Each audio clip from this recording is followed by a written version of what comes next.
Hello everyone, I'm Metis Balaska and welcome to the stream. So, today we are going back to Arcadia Fallen 2 to cause havoc because the rebellion has begun. And I forgot what our current objective is. I think we just started, so we're kind of moving towards something, but I just do not remember what the objective is. We'll get our refresher soon. Let's get to it.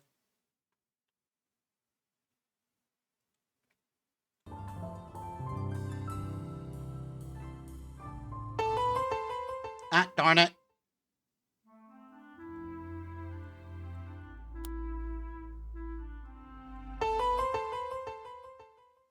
I once heard that hunters craft their weapons from the bones of dragons. Is that true? You're referring to my needles.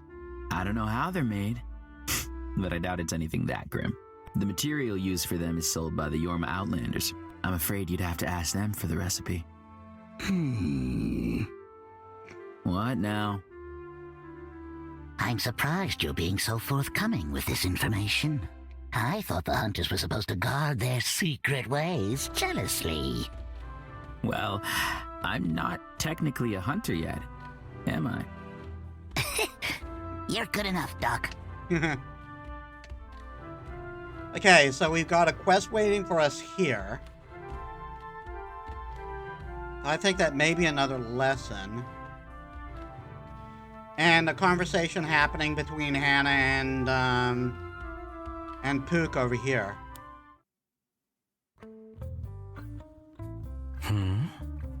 And you're sure? There's been no mention of the Demon Hunter's movements on the radio? Nope. Not a peep. I'm as surprised as you are. You think the big old defenders of peace would engage in a civil war? Would engage in a civil war somehow? Maybe they're engaged in a more subtle form of battle, or maybe they're not engaged at all. Sullivan did make a big show of how the order was supposedly disbanded. Maybe there's some truth to that. That's just Taruna propaganda. Only an idiot would believe that. Whatever you say, soldier boy. Anyway, Metis is here.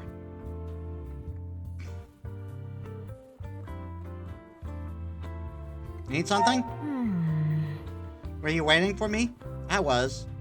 Trunkfist wants the two of us to meet her in her office.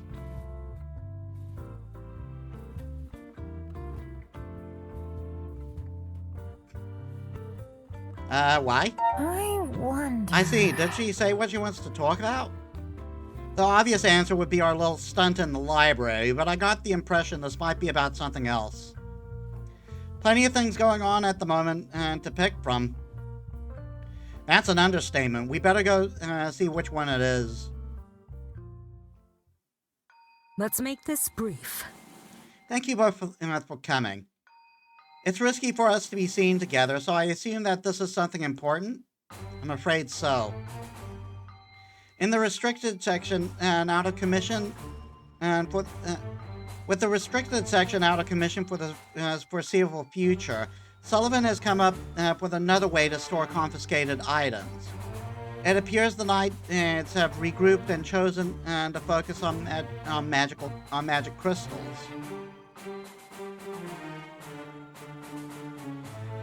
It's not terrible logic. Most magical items run on crystals, so if they take away the power source, then the items themselves should be harmless. The problem is, they've decided to store them in the Academy's engine room. Isn't that an accident waiting to happen? By the Mother Stone? Right.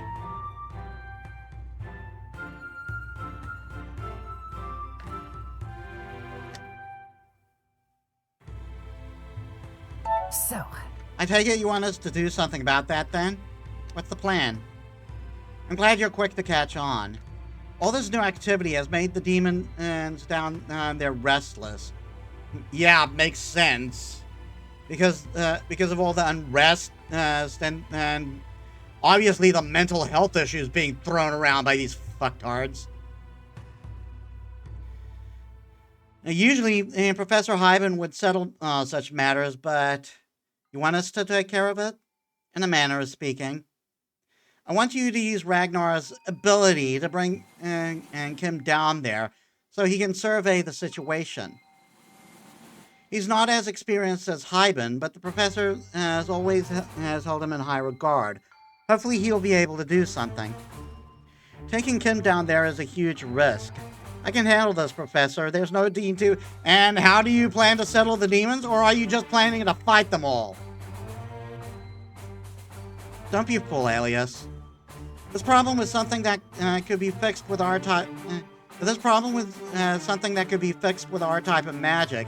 Do you really think I'd ask you to risk him instead? It might be risky, but if the Mother Stone becomes unstable, then Sullivan's power-grabbing antics will be the least of our worries. I understand. Good. Now go on. And we've already talked too long.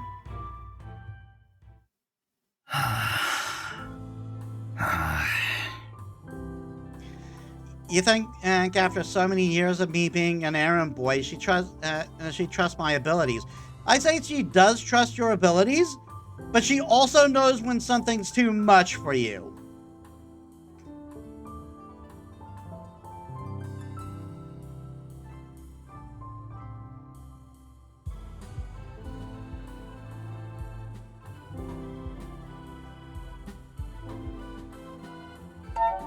I don't think it's a matter of trust as much as she seems to be in a difficult position.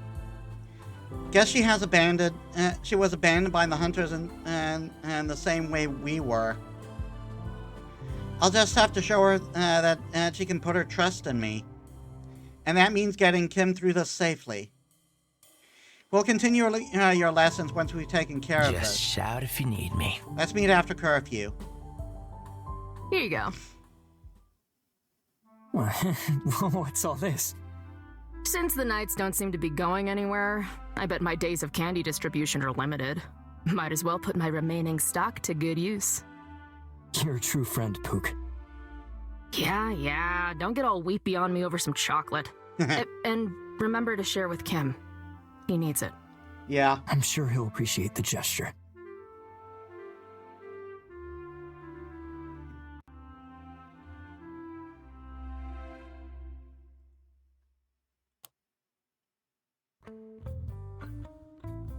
Okay. So what exactly do you need for your radio, Soren? Listen to this. I've made a list. Hopefully you'll be able to find everything. Yep, that all seems to make sense. This should all be in the Tinker workshop. It might be a pain sneaking it past Hoffland, though. Let me take a look. Maybe I can help? I don't know, Hannah. We'll probably have to get a bit creative when making off with our haul. You sure you're up for that? Of course. I'm as much of a rule breaker as any of you. In fact, I might have an idea for a way to distract the professor if required. Oh, now that sounds interesting.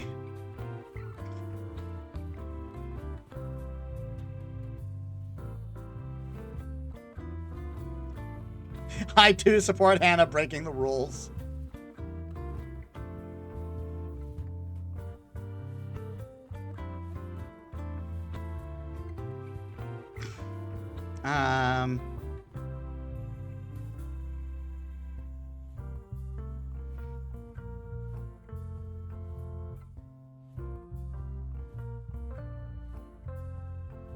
About that. I'm sure we could use your help for this.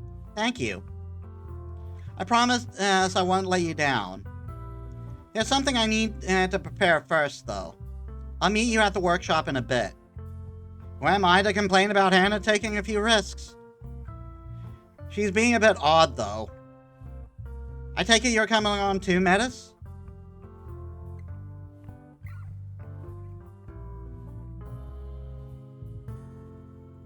I'm ready. Of course. Can't have Hannah stealing all the glory today. I'm starting to think it would be less risky if I went to get the stuff myself. We'll get your equipment here, Soren. No need to fret. Let's go. You head to the workshop. Okay, so we got nearly everything on the list, but there's no sign of Soren's tool bag. If it wasn't in the restricted section, then it's likely Professor Hoffman. Professor Hoffman confiscated it to keep it with her in the workshop. I've got a feeling she will be. I got a feeling she'll be receptive to this.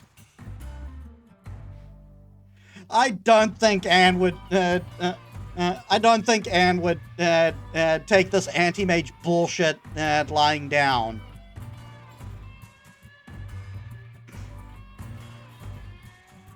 Still up for creating a distraction, Hannah? Right, don't worry, I've got this. You peek through the floor into the workshop. Hoffland is sitting at a desk, reading through papers with the coffee in hand and a sleeping Mercury in her lap. Next to her sits Soren's toolkit. I don't think I've ever seen that cat not sleeping. Unfortunately, the professor is very much awake. So what are you gonna do? Turn yourself invisible or something to sneak past her?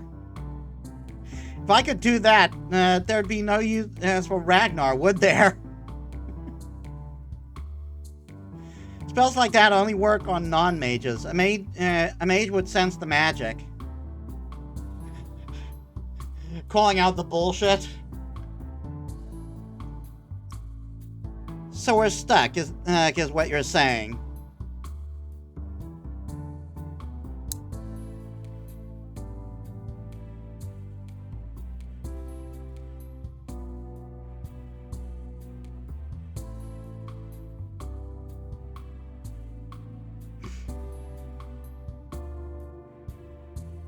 What's your plan? Tell me about... So what's this plan of yours, Hannah?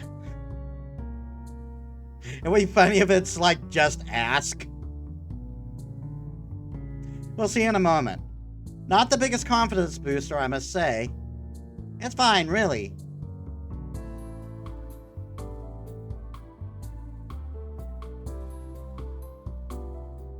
You'll see in a moment.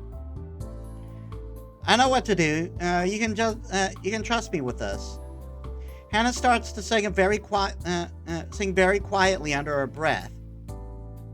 Darling wildflower, you into the cold spring air appear. As you look on in wonder and horror, Hannah's feet start to blur, and a weird features start to blur, and a weird fuzziness engulfs her. When it fades, Catherine is standing in her place. I don't know about this. So, what do you think? Is this convincing enough? I'm a little unsure. Apart from the fact I've never seen Catherine express self-doubt, yeah, I think it's pretty convincing. Right, confidence. I can do that.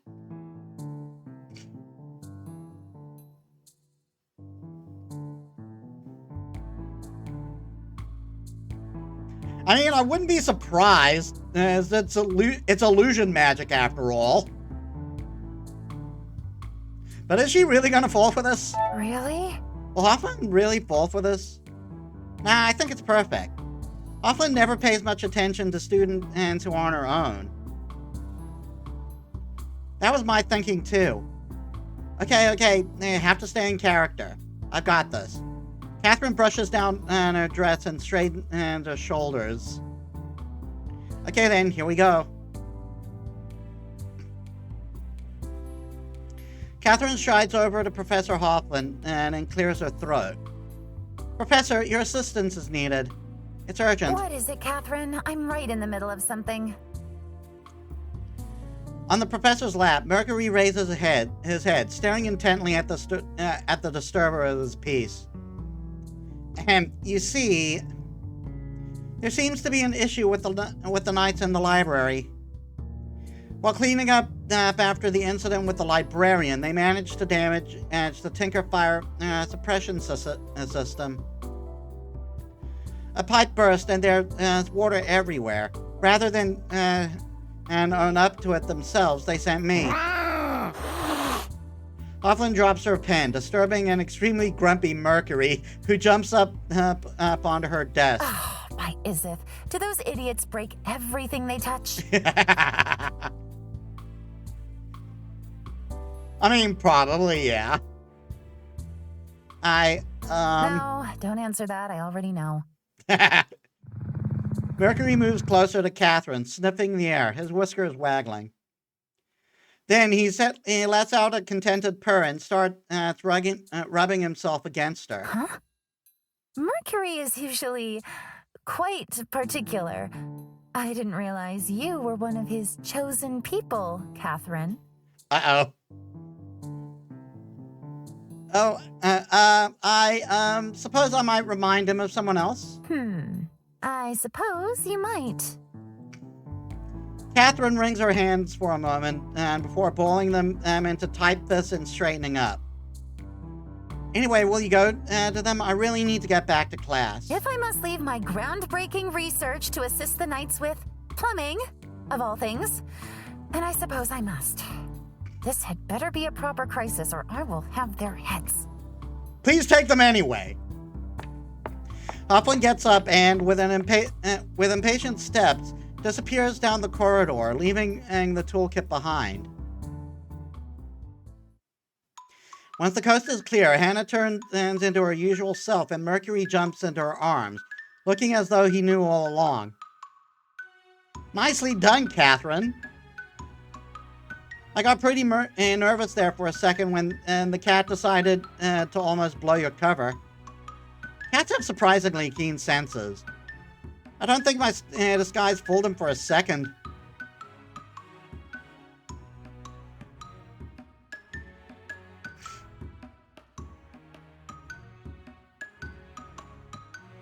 Did you do something? What the? Wait, the library is flooded? How did that happen? Seriously, you're way too gullible, Metis. That was just a lie to get Hoffman out of there, right, Hannah? About that, I may have caused I may have actually caused the knights to cause trouble. You're kidding.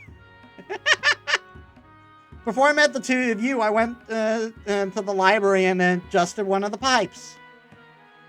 After one of our trips with Ragnar, it was pretty easy to find a weak spot, so... You did what? Hannah might have some Tinker Mage in her. Seriously, Hannah, messing with the pipes is dangerous. You could have gotten hurt. You worried about me, Pook? There's no need. I did my research. I can't believe I'm saying this to you, Hannah. But maybe next time you should think things through a little more. I mean, sure, but it worked, right? We got the toolkit. I suppose so. You pick up the warm leather satchel from the desk. Oh, but isn't it a problem if we take it like this? The professor will notice for sure. People borrow each other's tools in here all the time. Leaving something unattended on a desk like this is basically an open invitation. We should probably head out before the professor gets back, though, just to be safe. We're back. I can't believe you actually messed with that pipe. We succeeded, didn't we? We got everything on the list. My tools! Soren rushes over and grabs the bag from Hannah and tugs on and hugs it close. Couldn't I have loaned him one of mine if we borrow each other's tools all the time?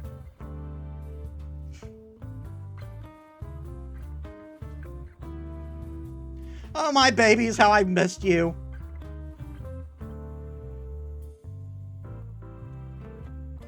Dina will be jealous. I'm glad. Glad to see you in good spirits, Soren.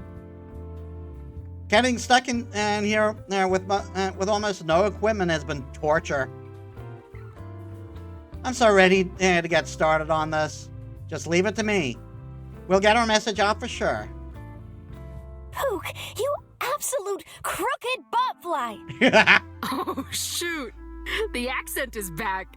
Hi, Hannah. What's up? Oh, you know very well what is up. Why has all my sheet music been turned into paper airships? Oh, that was yours? You enchanted them to fly around the room. Well, in my defense, I was really bored. Fix it! Now! Oh, yes, ma'am. That sounds like a Pook thing to do.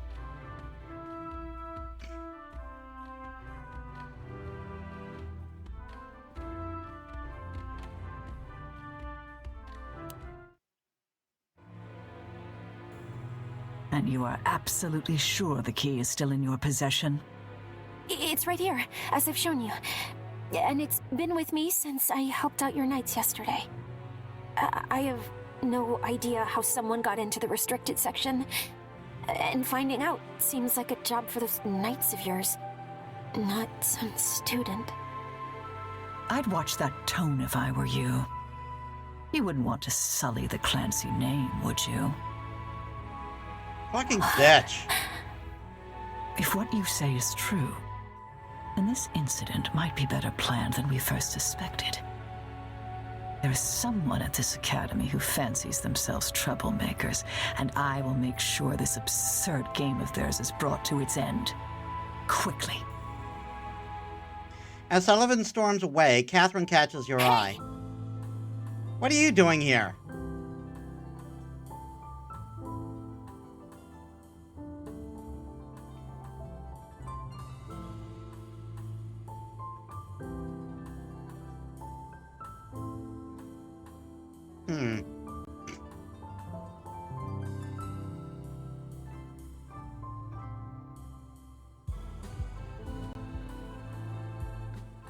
I mean, she's got all the power, so I wouldn't be surprised with her talking like that.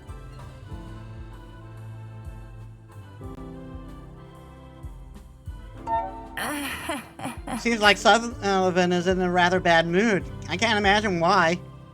I heard half a dozen knights had to be taken to the ward last night, and after trying to stop that deranged construct from the restricted section. Suffice to say, it isn't the best look. I can't believe someone went through all the trouble of breaking into the restricted section. The knights will be even more on edge now. How tiresome.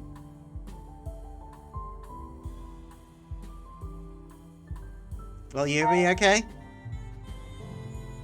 Being a prefect seems to put you in a vulnerable position. Don't patronize me. This is nothing. If I can't handle a trifle like this, then how would I ever face my father again in Mordressa? Honestly, I do not think your father is worth facing with how he talked to you last time. Political scheming and power struggles. Students here are blissfully sheltered from all that, but we were all going to have to wake up from that dream and face reality after graduation. We're simply waking ahead of schedule. Adjusting might not be pleasant, but fighting against it is a fool's errand.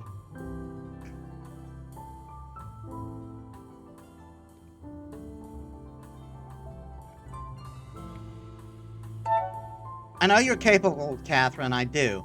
But if anything comes up that you don't think you can handle on your own, I'm here. You expect me to believe that? Don't make promises you can't keep. What kind of help could you possibly provide me? You'd be surprised. Though I suppose the sentiment is sweet. I have to go. Now I really must go. Last night's incident left quite the pile of tasks for me to handle. Stay out of trouble, Metis. No promises. Don't demon hunters usually have a sword? Like, as part of the whole uniform conformism thing they got going on? I don't have a sword yet, because I've not been formally recognized by the hunters. I will get it when I graduate. So you're a dog without teeth, then. Got it. And not on mine. You know this area is restricted now, don't you? Have you finally grown a spine and started to rebel a little? I just needed to tell you this somewhere private. I know you were involved in the restricted section incident. That's ridiculous, Julian. Sure, I'm a genius, but even I couldn't pull off something like that. Don't bother lying to me. That little prank has your name written all over it. I'm glad you think so highly of me. But do you actually have any proof of this? Or are you just here to waste my time? This is serious, Pook. I know you're mad because the Knights took your toys away, but this is a step too far. Someone is going to get hurt.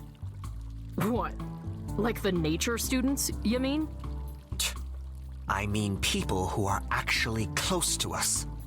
So, just because they don't matter to you, what the Knights did to them is okay? Screw you, Pook. Don't pretend you're some kind of caring saint here. You're only throwing a tantrum because the Knights took your precious crystals. At least I care about our family. You know, the people who raised us. You only care about yourself. I've said what I needed to say. For the family's sake, end this stupid vendetta of yours and focus on your studies. Alright, you two can come out now. What a show, huh? My cousin sure knows how to create drama. He should have been an illusionist. You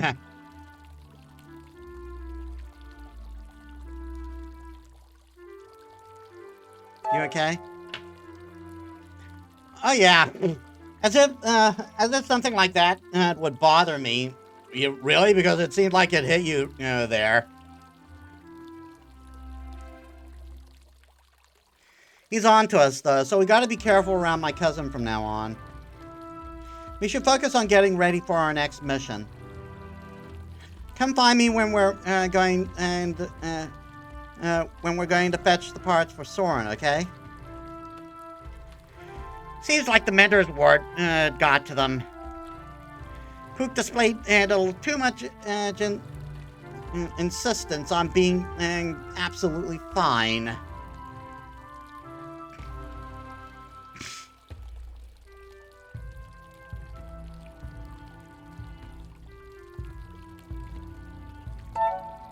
I agree. It seems like that accusation bothered them quite a bit. Makes you wonder what's changed. Maybe it's harder for Pook to dismiss the criticism like they usually do because there's a grain of truth to the accusation.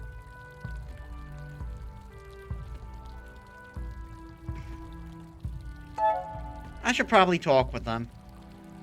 Speculating about their feelings won't give us answers. If they're willing to talk about it, that is. But you're right. For now, I think we should leave them to mull over their own feelings for a bit.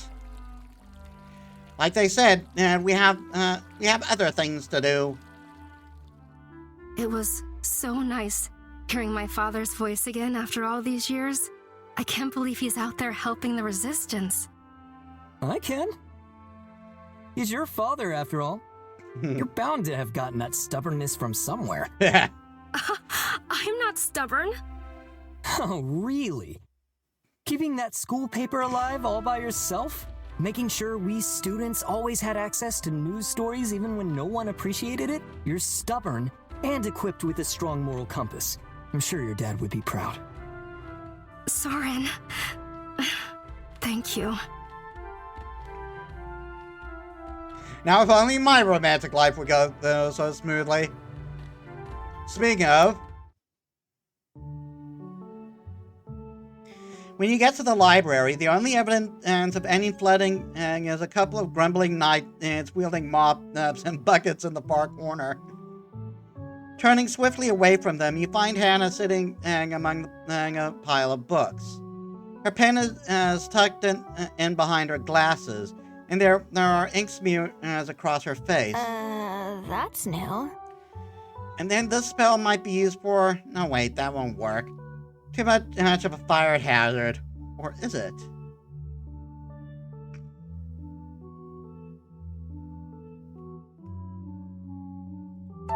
Are you okay? Hey, Hannah, everything okay here? Oh, yes, everything is fine. Why do you ask? She looks at you, she looks up at you with a wild smile. She absentmindedly touches her face, further smearing ink across her cheek. What time is it?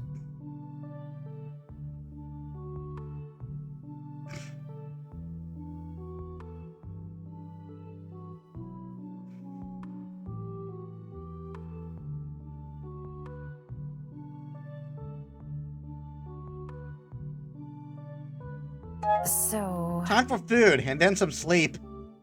Just how long have you been sitting there? Not that long, just 6 hours without moving. Oh. Oops.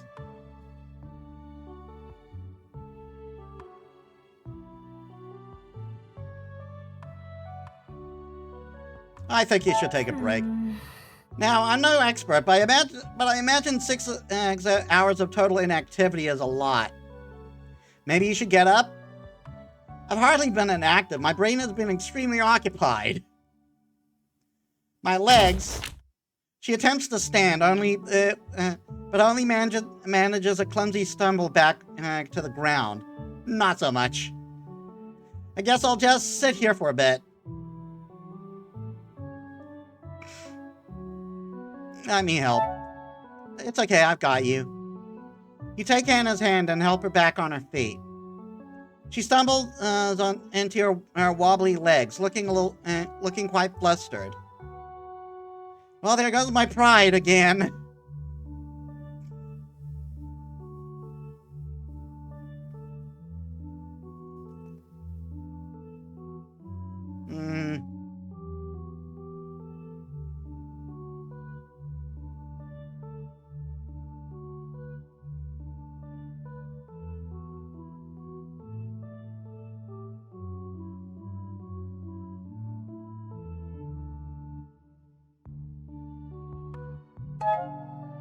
Well, I'm not gonna complain. Seeing you all weak at the knees like this is a great confidence boost.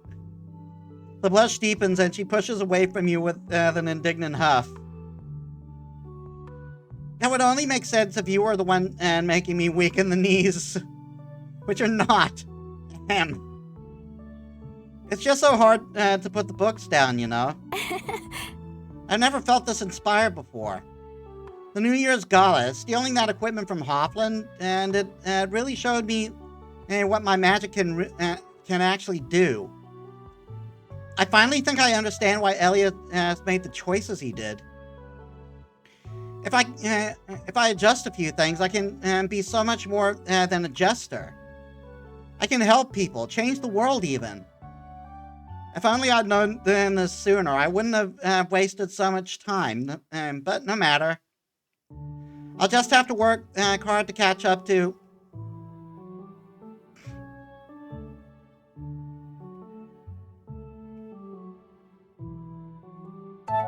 Hannah, you haven't been wasting time. You've learned so much. You don't... Sure, I've developed a few skills that might be useful, but now I have to focus them on my new goals. Your choice will affect Hannah's path going forward. Hannah is reverting back to her old habits. I need to snap her out of it. Hannah's motivation is good, but she needs to focus her energy. I can't believe this. You're hurting yourself again. I thought you'd learned from the mess with Gordon and your grades. Pushing yourself like this can only end with you burning yourself out. You think you can just tell me that? Tell me what I can and can't handle? You and I would never have spoken if it wasn't for my hard work. I'm not like Elliot. I'm not brave or strong. I wasn't born with some special ability. The only thing I'm good at is studying. It's the only thing I have, and Paragons, damn it, I'm going to use it the way I want. Yeah? But there's such a thing as doing it too much. You're doing it too much.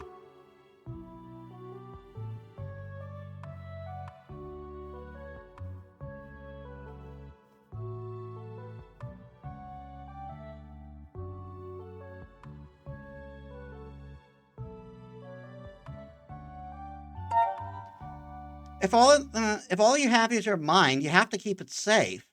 There's no point in being brilliant if you're too broken to think. Better broken than useless. Hannah turns and walks away, leaving you to ponder her words. Why are you moping around in the storage room? I'm not moping. Your dress is dusty. Did you sleep on the floor? Maybe? I'm pretty pathetic, aren't I? I'd say so. Oh, thanks for being honest, I guess. I thought I could fix myself so easily. I just needed a new goal in life, one that made sense, but I'm still just me. Bad habits and all. You must be disappointed. I'm not. Huh? Changing yourself doesn't happen overnight, Hannah. The only one who expected you to magically fix your old habits was you. But... No buts. The only thing you could do to disappoint me would be to give up after one measly setback. Being a useful person doesn't mean a perfect person. It's someone who keeps going even if things are hard. Elias... I've said my piece. Now go, get some proper sleep. In a bed. Doctor's orders? Orders from a friend. Thank you. Good advice, Elias.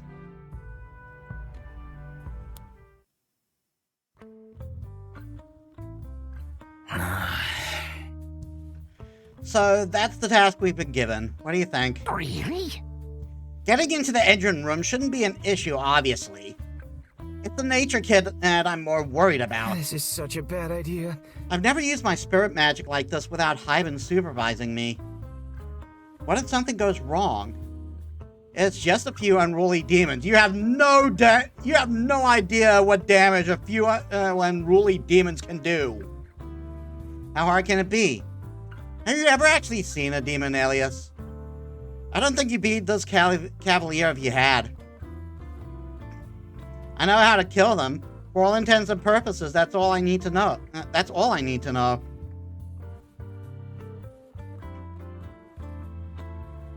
And that's probably why you're not full-fledged yet.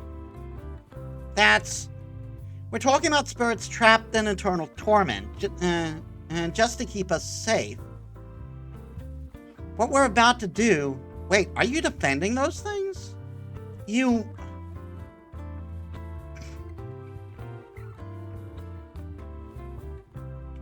I'm not so sure about this. This might not be the best moment to start a discussion about the numerous ethical differences between spirit mages and hunters.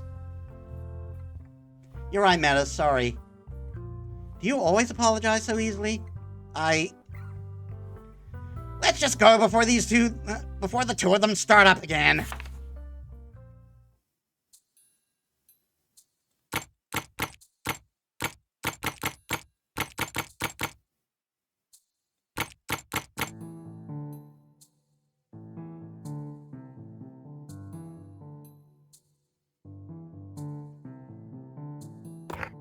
Ilias.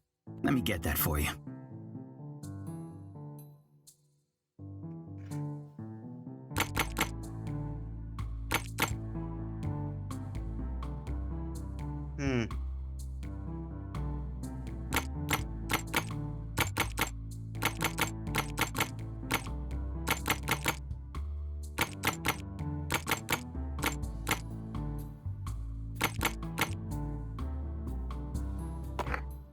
Kim.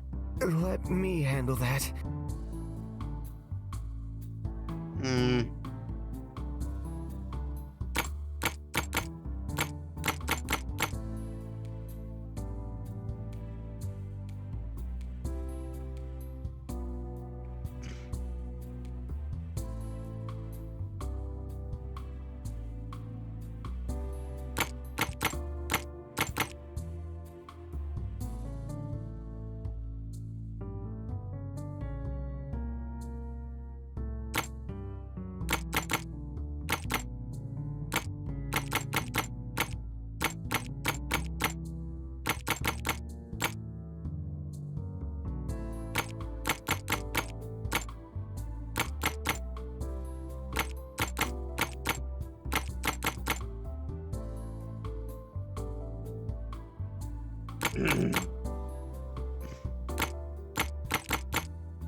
Kim? I'll try.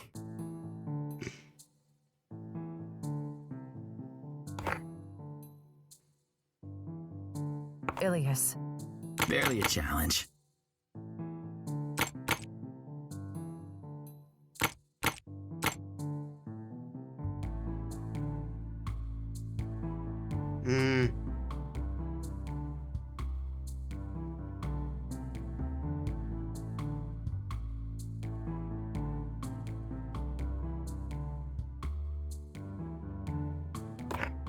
Ilias. Let me get that for you.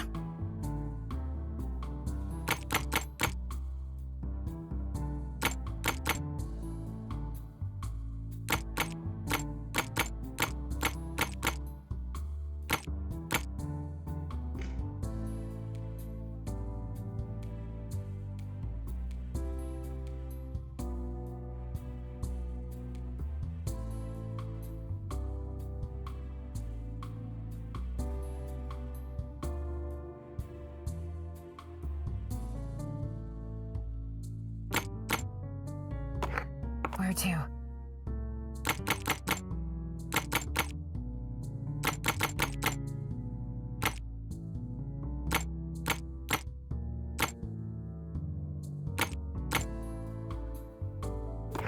Kim. Let me handle that.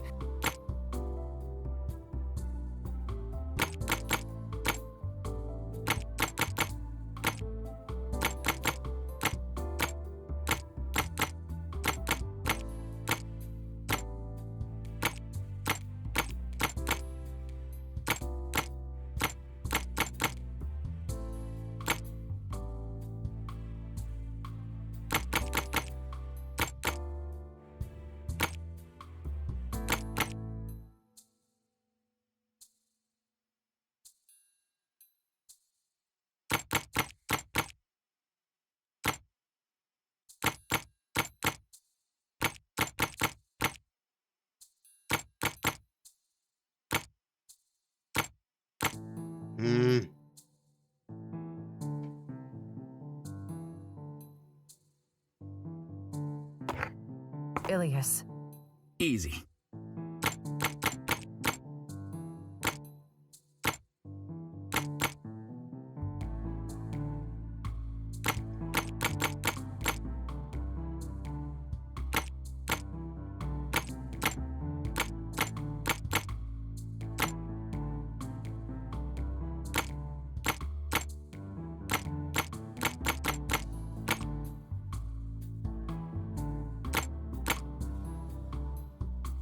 There we are.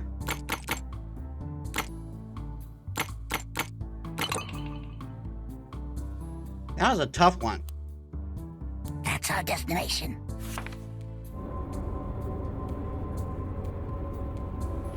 The engine room is pulsing with the same fierce energy you experienced when you came here with Hyben. Boxes and crates stuffed with magic crystals have been stored haphazardly around the room, and you notice the glow from the Mind Stone and is pulsing in time with the Mother Stone. What the? This is... I don't think you need to be a spirit whisperer to realize that thing's unstable. A strong demon might be able to break free if this continues. Tornquist was right to be concerned. So what's the plan, what's the plan, Kim? But Kim isn't listening. He's staring at the Mother Stone with a look of horror, all color drained from his face. I've never seen the Mother Stone look like this before. I can't. This is too much. Enough! Will you snap out of it? Second-guessing yourself like this won't help anyone. Focus on the task at hand and let me deal with the consequences if you screw up. That's what I'm here for. But you could all get hurt. You really think I'm afraid of something like that? Being a hunter means getting hurt so people like you don't have to fear the demons. I've trained my whole life for this. I won't fail. But you make my day a heck of a lot easier if you cast your spell before that stone blows. I suppose when you put it that way, I better put in my all too, huh? Kim walks over to the mother's stone and raises his hand. A familiar pink, really? A familiar green glow within them as he prepares to fight the angry energy of the crystal. Get ready. Elias moves to your side, and you watch Kim's magic engulf the stone as it begins to subdue the energy within. It seems to be going well, just like the last time you saw the spell at work, but then something dark flickered from the top of the stone. A distorted black shape reaching out to drag itself from its prison.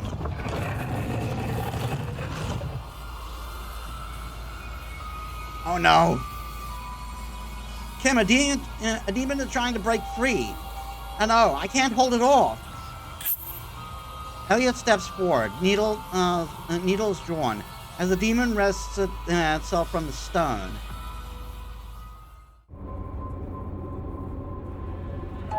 This is it. There's only one of them. We can take it. No. I will deal with this. Stay behind me. What a treat. To finally be free and to be presented with such delectable prey. Back off. I'm a demon hunter, and I'll send you back to that stone.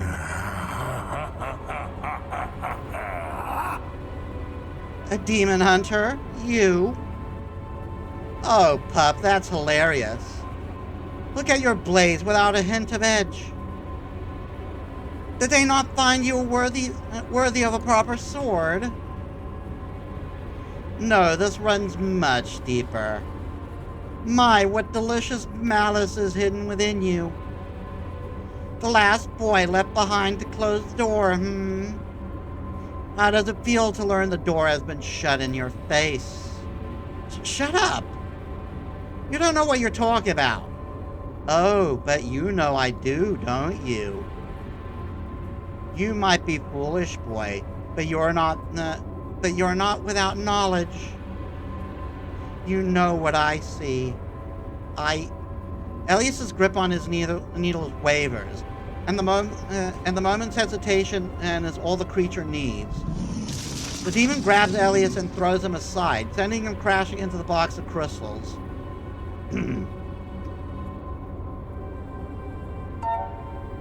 I'll make you pay for that.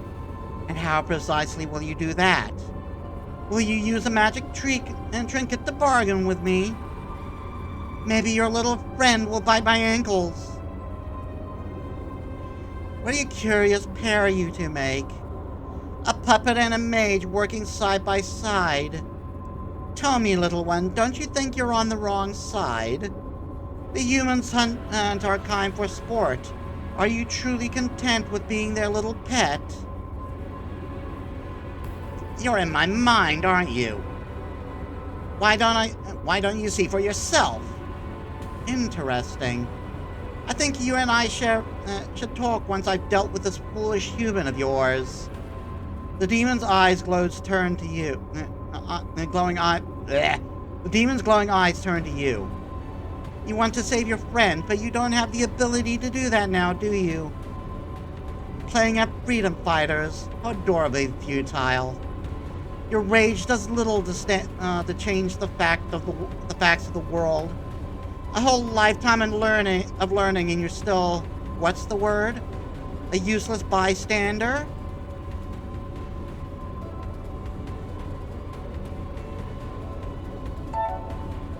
Even a useless bystander can grow to become a hero. What I've learned so far might not be suited for battle yet, but I'll adjust and shape it to weapon I need to fight back. You reach inside for the flame Elliot has been teaching you to wield. It burns as it shoots from your chest through your arms and down to your hand. A small flame manifests and immediately fizzles out. Seriously, Scarfy?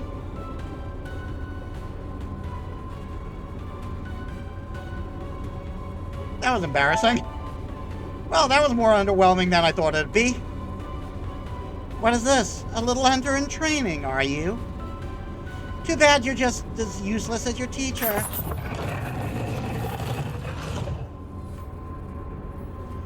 Four needles bury themselves into the demon's chest, and it stumbles backward with a cry of pain.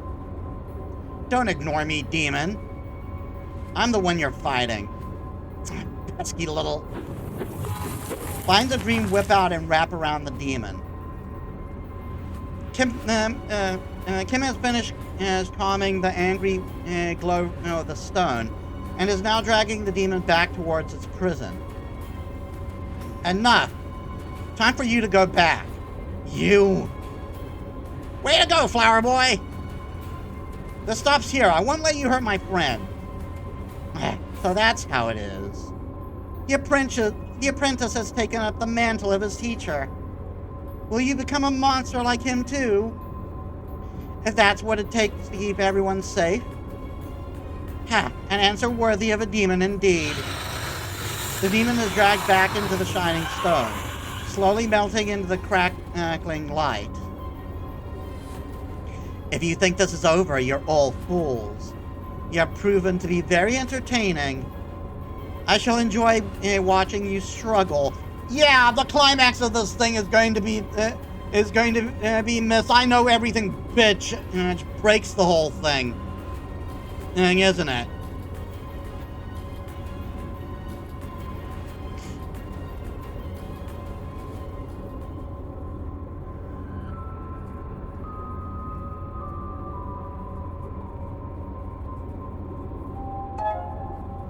We're being watched? A smirk spreads across the demon's face. Can't you feel it? That's the thread of fate. That's the thread of fate, my friend, binding us tight. You've seen the future too, little mage. The eye is watching. The demon laughs, and with a final flash, he is gone. The stone falls silent. Kim falls to his knees. Elliot curses himself, holding one arm against his chest as he goes to retrieve his weapons.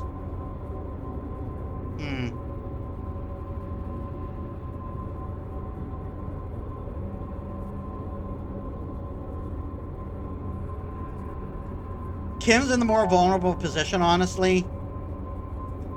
You rush to Kim's side. Kim, are you alright? I think so, just tired. The Igga man lets out a strangled laugh, holding up a pale hand toward the steady light of the mother stone. How pathetic. I'm shaking.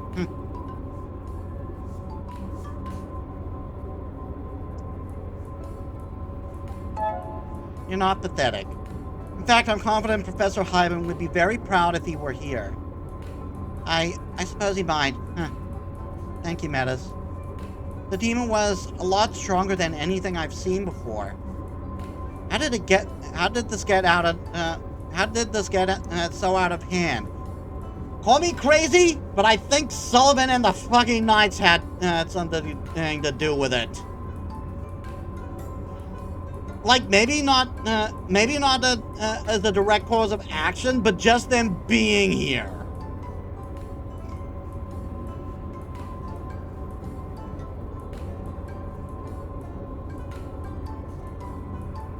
What do you mean? What exactly do you mean when you say the demon was stronger? You couldn't tell? It was more sentient, whole. Spirits from the stone are usually sort of fractured by rage. They lash out at anything around them. But this spirit seemed almost calculating in the way it approached us. I've only ever met one demon like that before. That wasn't a pleasant experience either. It is Sullivan's fault. It's Sullivan and his stupid experiment that's caused all this. I'm not sure that that can explain it completely. No matter how powerful she might think she is, I don't think she has the kind of ability that would unleash this much energy. Kim stands with a groan. The spirit seems to have calmed down. We should be safe, for a while anyway. However, if Sullivan continues upsetting the stone like this, Tornkvist will keep us informed if anything changes down here. But stopping Sullivan entirely seems out of the question. Right. So that really was a demon, huh? Quite a temper it had. Right. They use anger and fear as weapons to catch people off guard. It's like a way to amplify the worst parts of humanity. I've been around my fair share of demons by now, so I'm used to it. But I still remember the first time. It wasn't pleasant.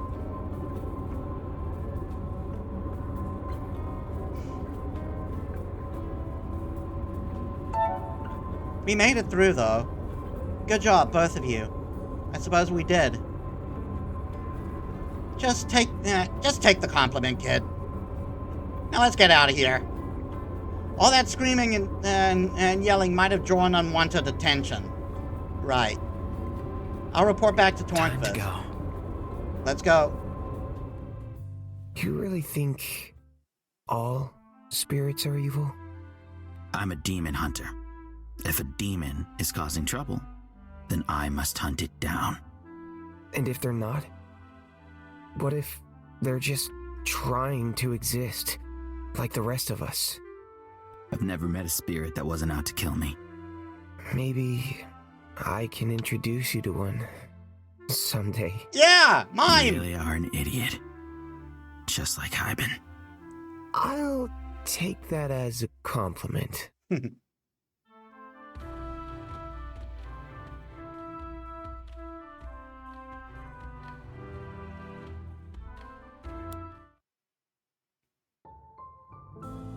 Marvelous. Well, would you look at that? Not a bad place you got here, Scarfy. Though it is lacking in the shiny department, of course.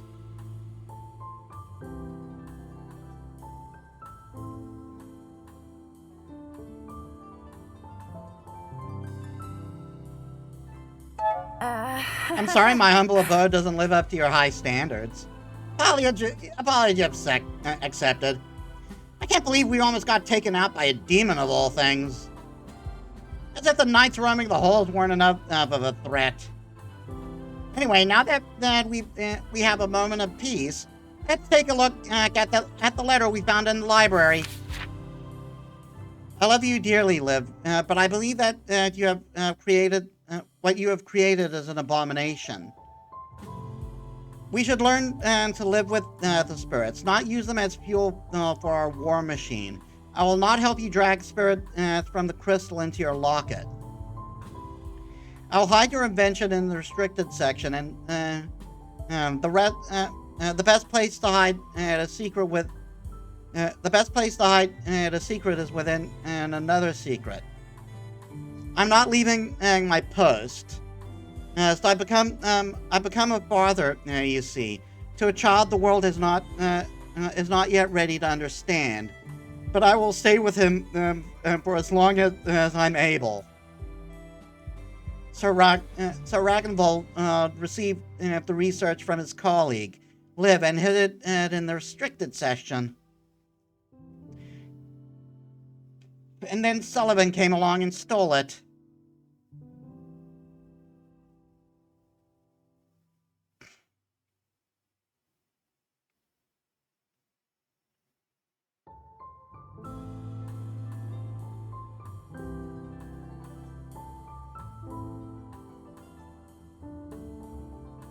But This all sounds like trouble to me.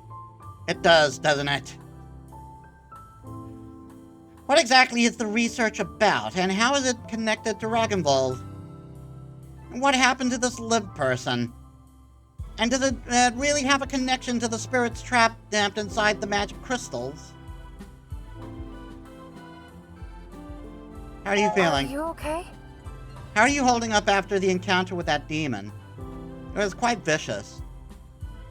I would be too if I had been trapped in a stone for who knows how long. I mean, bear. I don't understand why you called me a puppet, though. Is that some sort of weird demon insult? So, is that suggesting that Ragnar isn't actually a dragon, but a construct made to be similar to one?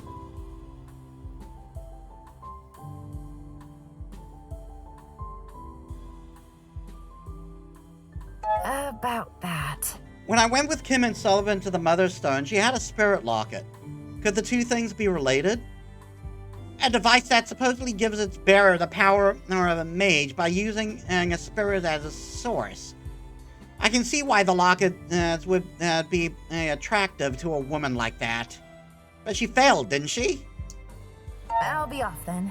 I guess it's time for me to get going. If you'll be okay?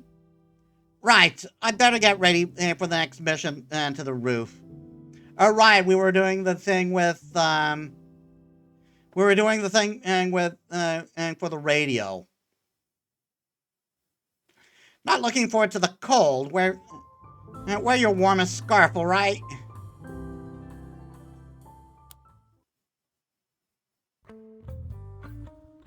Not a chance. No, I'm not taking you back to the engine room, kid. Not when you're acting crazy like this. I'm being perfectly reasonable. Really? Because you don't look reasonable. I just need to talk to that demon again, and just for a short while. That's unreasonable. Right, and what will you do when said demon tries to steal your body? Did you even rest since we went there last? Yes. You're a terrible liar.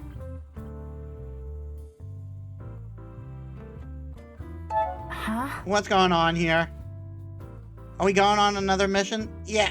No, we're not. Blast it, Metis. Talk some sense into this idiot, will you? I'm going to take a nap, and you should too, Plant Boy.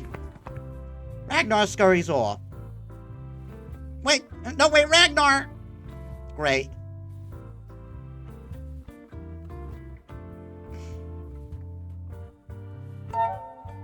So, you want to talk about this little scene, or... Kim throws himself down on the couch, looking exhausted. I can't get them out of my head. The final words of that demon. So that's how it is. The apprentice has taken up the mantle of his teacher. Will you become a monster like him too? If that's what it takes to keep everyone safe, ha! An answer worthy of a demon indeed.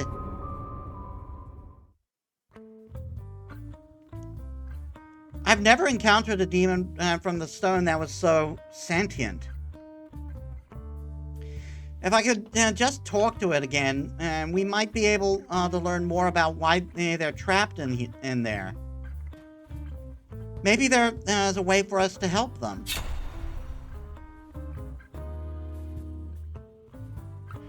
Your choice will affect Kim's path going forward. Kim is going to get himself hurt if he doesn't take the threat of the demon seriously. I mean, I'm pretty sure he is taking it seriously.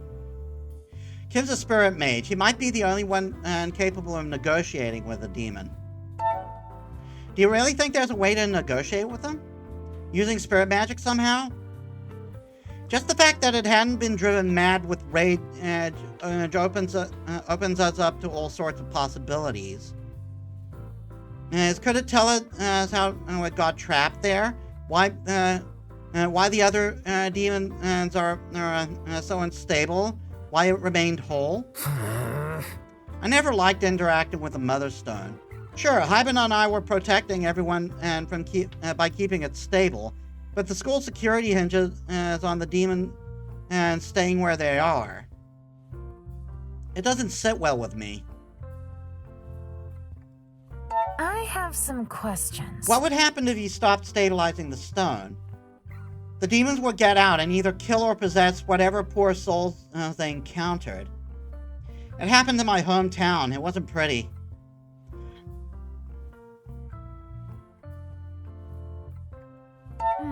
You think Hybern ever interacted with that specific demon? It sure sounded like it, doesn't it? But if that was the case, why didn't he tell me anything?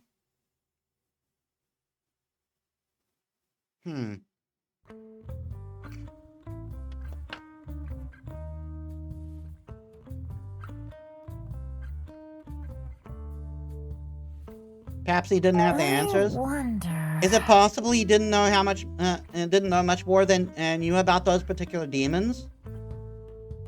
They didn't like talking to him, right? It's possible, but he must have spent so much time in there before I arrived at the academy. There can't always have been another spirit mage here. I still don't know why those demons were so mad at him. It can't just be because he is one of the only humans they've interacted with. Can it? About that. So what do you achieve by talking to that demon? I don't even know. I'm so pathetic. I don't want to use my powers to hurt the spirits, but if I don't, my friends suffer. I want to make Hyben proud, but now I'm starting to doubt I even knew the man at all. And while I'm in the state of paralysis, I hesitate, and I doubt, and then the people I care about get hurt. I failed both you and Elias by freezing up like that. I'm sorry.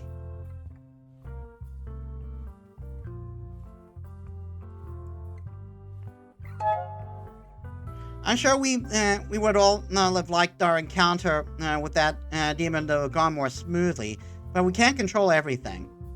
You did your best, Kim. We made it together. That's good enough. Is it, though? I just wish I could do more. For you and for the demons in the stone.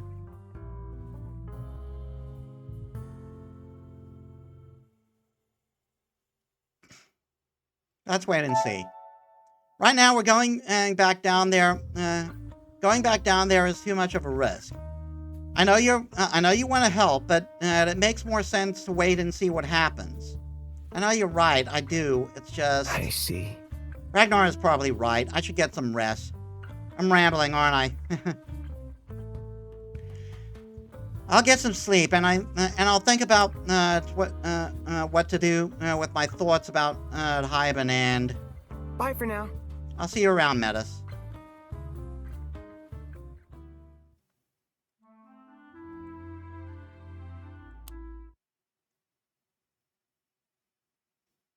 You walk into the storage room to find Elliot already waiting for you. He flings his needles across the room, using an old mannequin as a target. You know the illusion tract is going to get pissed at you for doing that, right?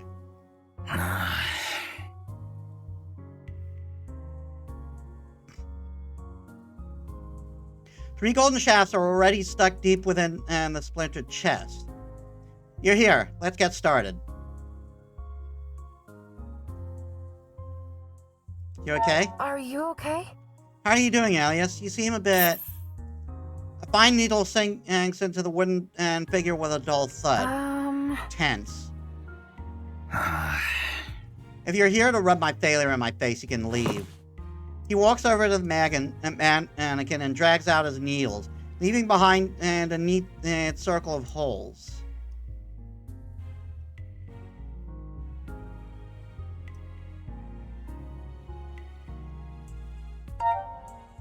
That's not why I'm here.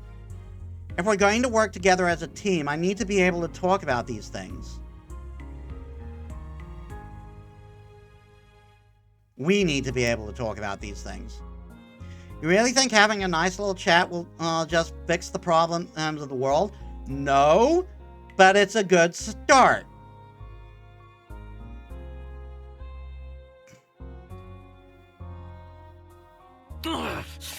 Listen, there's nothing to talk about. I screwed up during our mission. I let the demon get to me and failed you all as a consequence. The boy who got the door shut in his face? How pathetic. Elias flings a needle across the room where it pierces the head of the mannequin, leaving a crack in the wooden face.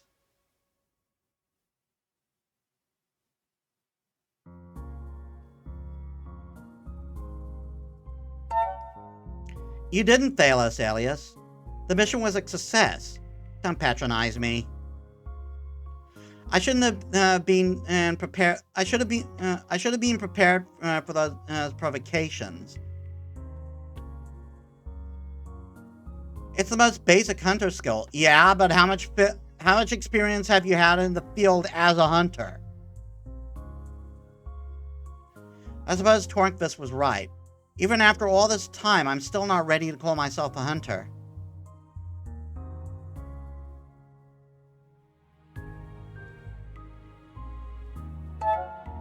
You're a talented mage, Elias. What does it matter what kind of title you can claim? What does it matter indeed? I never had a choice about joining the Hunters. I had already been tainted by chaotic magic when I was taken to the Academy. If they had followed protocol, I should never have been allowed through the gates. But Tornquist gave me a chance. Something I've never been able to repay her for. I was supposed to join them, get my sword, and finally give something back. But now, no, that's all gone. Soren and Tornquist both realized it already. The Hunters are gone, and they closed the door behind them. We might not be as good as the Hunters, but if Elliot wants a team to join, we're here.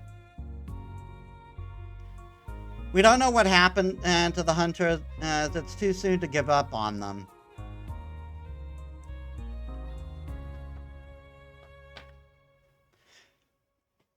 I mean, the only hunter I really put faith out there is Victoria, and if I'm remembering correctly, she might not even be a hunter anymore.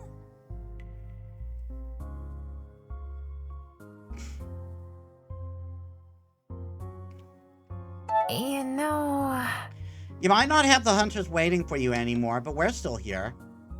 Granted, our little resistance group is not nearly as impressive as the Order, but, you know, we're here and we need you. Huh. You really believe that, don't you? You're so... About today's lesson. When you cast that chaotic magic spell earlier, your wrists were too stiff, blocking the flow of energy. Yeah, I read that right. If you lower your shoulders and soften your stance, then you should have more power next time we face a demon. That's it, your lesson of the day.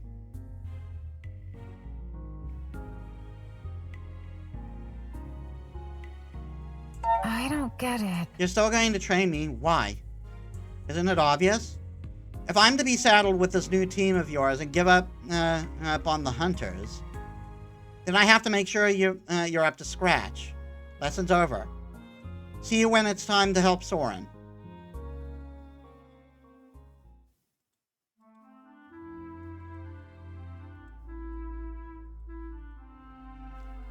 Alright, main mission time.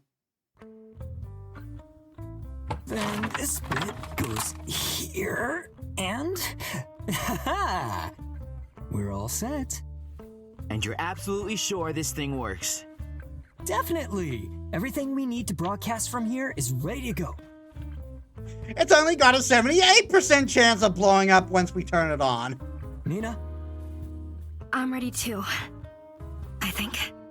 All right. I don't know how much time we'll have once the Knights realize what's happening. So keep it short. Ooh, no do-overs then, huh? Got it. You all be careful as well, you hear? That equipment's pretty precious.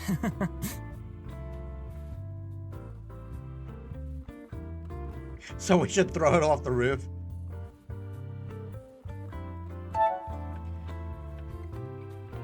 Love you too, buddy. And we'll be back. Be back down here in no time. Don't worry.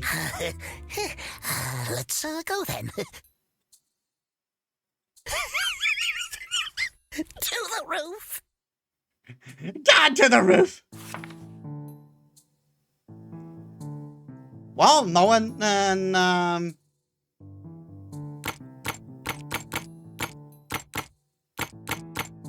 Oh. Mine's changed.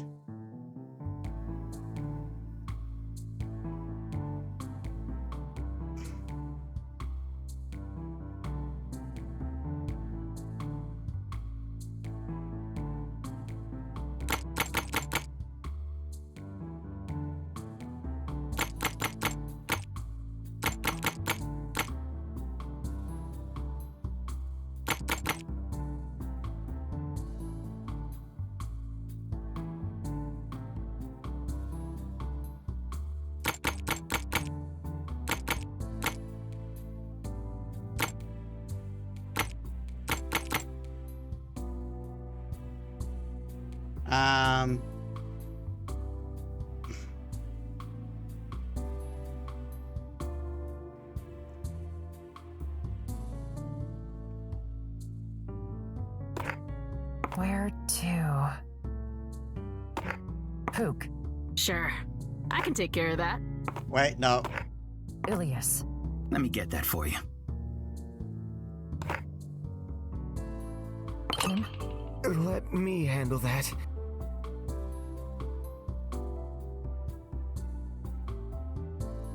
Yeah, and there's no talks to listen in on, so let's go. That's our destination.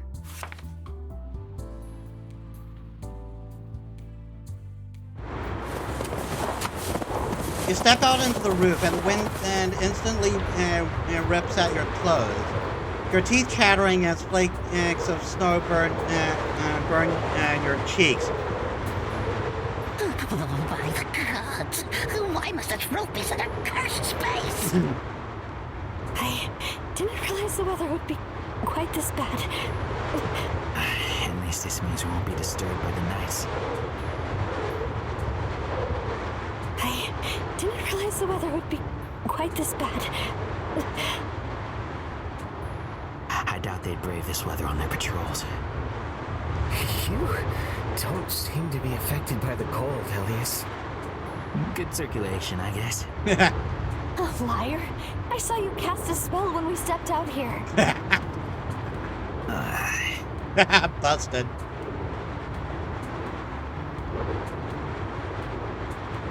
Let's get this over with. Let's get this thing up and running quick, and then quick. I couldn't agree more. Who gets to work? They're shivering in the snow, but the golden tinker magic glows around their fingers, and Soren's device comes to life. Kim, hold this. He hand Kim a weird metal rod. Now just stand way over there. That way, if there's lightning, only you will get struck. Sure. Pook taps away at the device's button and frowns. I'm still not getting a signal. Try holding that thing higher. Like this? Kim awkwardly holds the rod above his head. His face flushed from the strain as the wind rips at him. No, still nothing.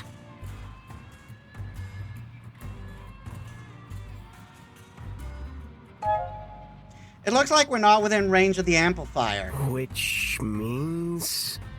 We're too low to connect with it. We're not high enough above the ground. It doesn't make sense, though. Soren and I double-checked the numbers, and this spot should be plenty tall. The calculations are rudimentary trigonometry, using the tower's height to find the signal's trajectory. Wait, did you say the tower's height? Well, yeah. We needed the distance from the ground to the highest point we could reach. Why? Because we're technically not at the highest point. Did you perhaps get those measurements from the school records? I mean, yes? Did you expect us to come out here with a ruler and start measuring? Oh no. What is it, Hannah? This spot is the highest point we can reach by walking. Soren might have calculated the altitude by taking the tower's total height and subtracting the height of the clock tower above us. That makes sense, yes. So what's the problem? The spire. The official height of the tower includes the decorative spire. It was added later because a former paragon once had a grudge with some noble about who had the tallest building, and so she added the spire to... God damn it. Always the fucking nobles. Really? It doesn't matter. It's really stupid and petty, but if Soren didn't account for the spire's height, that would explain why we can't get that signal. Basically sums up most of the stupid shit that happens in history, right? Just like a couple of self-important people getting into a dick measuring contest. How tall is the spire? At least 5 meters.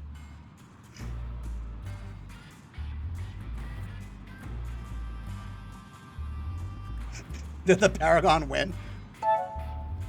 So is there a way to go higher? I mean, there must be some way to get up there to maintain the clock, right? I think there's a ladder built into the tower, but... There's no other way then. We've got to get to the top. In this storm? Are you insane? Maybe we should wait for better weather? If we wait, the Knights might find us before we can broadcast. What should we do?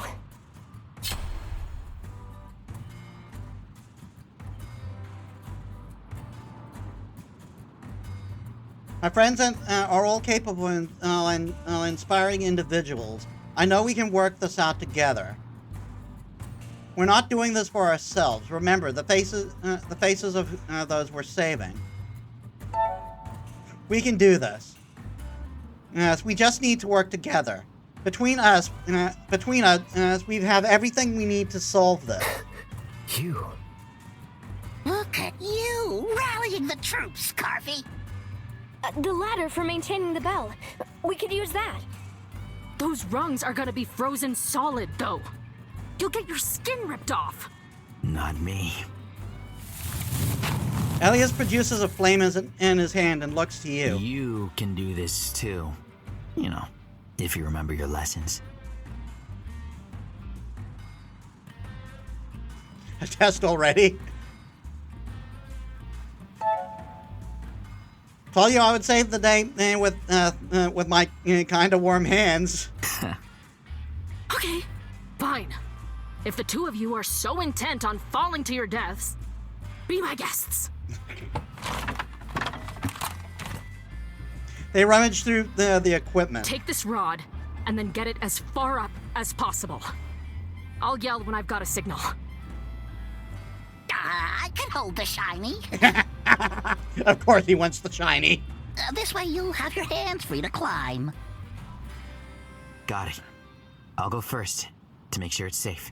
Then you'll follow with the equipment. Please, be careful.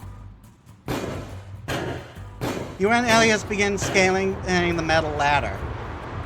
When you test your skin against the rung, you wince at the biting pain. It's only when you focus some heat into your palms that you're able to grab the first rung. But then Elias is already ahead. By then, Elias is already ahead of you.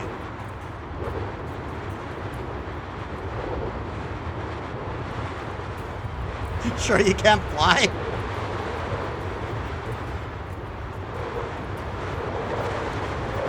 There goes.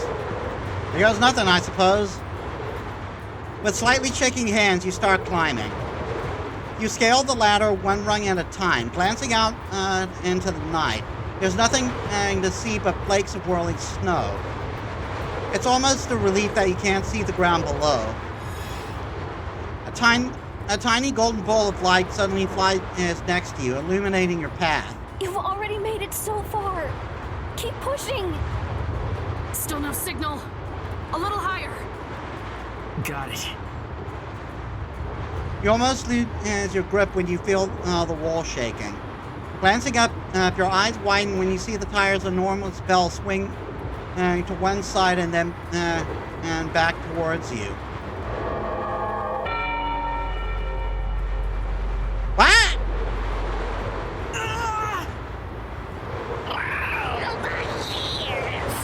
What?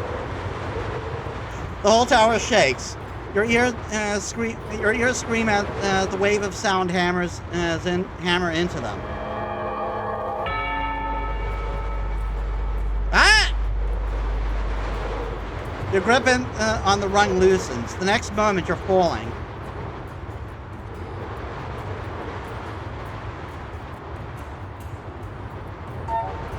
Oh shit!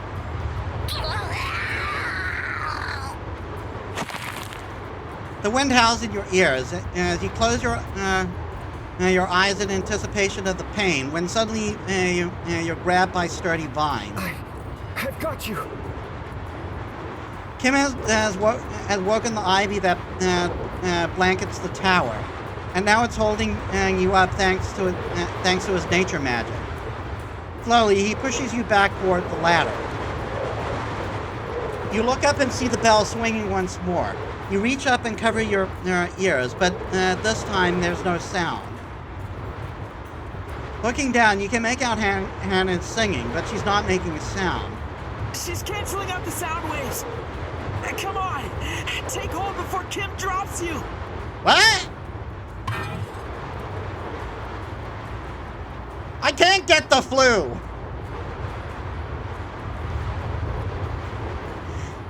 You're pushing higher, past Elias and back into the ladder.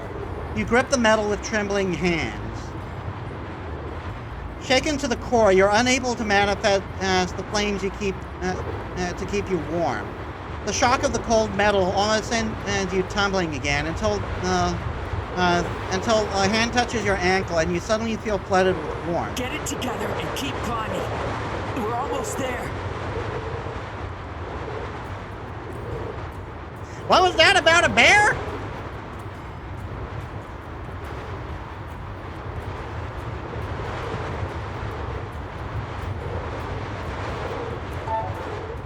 You're all amazing. Look at what we can do when we work together. Save the inspirational speech for when we're back on the ground, please. Yeah. Fair. You climb the final stretch until you make it to the very top of the ladder. As you sigh in relief, you feel Ragnar crawl up your scarf along your arm and into the night air. He holds the rod up into the storm. Dad! Please tell me it's working! That's it! We have a signal, people! We actually did it! That was way too close a call. Let's just hope the radio head is ready on his end. Yeah, they did it! Nina, are you ready? You really think he'll recognize my voice? It's been so many years since... He's your dad, right? Of course he will.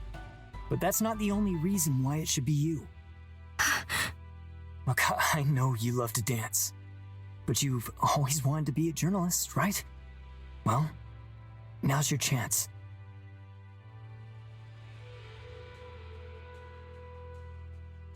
Be the reporter we all need. Soren. You're right. If I can't be true to myself now, I might never get the chance again. Let's do this. That's my girl. We're live. In 3, 2, 1. Good evening. This is the Seven Winds Academy. My name is Nina Johannes, and we are broadcasting live from a secret location to bring you news from our school. Since the Academy's security was taken over by the Knights of Taruna, The situation in our home has become dire. The nature magic course has been closed down, and our classmates taken away against their will. No one knows what their current condition might be. A dear member of the faculty, Professor Hyben, was ruthlessly killed when he tried to protect us. He leaves behind a legacy of kindness, inspiration, and community. We might not be allowed to openly mourn, but our hearts sing with the lessons he impressed upon us. We might be isolated and scared, but we are also defiant.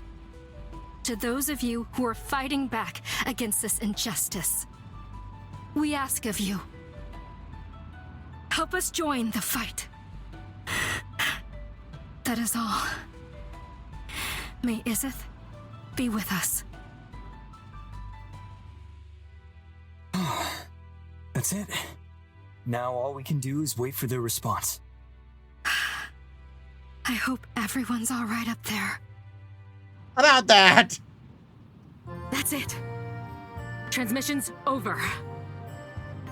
Now get down here before we all catch pneumonia. Thank the stars! Ragnar wastes no time retreating back to the sanctuary of her scarf. You feel a trail of melting snow slide down your neck. Let's get back down. You and Elias hurry down the ladder. Your legs are shaking and when your feet finally touch back down on the roof. Made it! You didn't climb!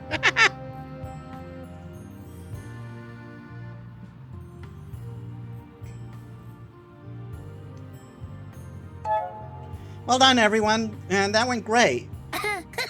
Did you forget the moment when we almost turned into slush on the roof? Details! All my readings are good. Seems like we managed to get the broadcast out even further than we had hoped. I didn't realize Nina would do the broadcast. Sullivan will... She'll have to stay hidden in Ragnar's lair from now on, too. But given that her dad was the one who made the original broadcast, having her respond will make us more credible to the Resistance.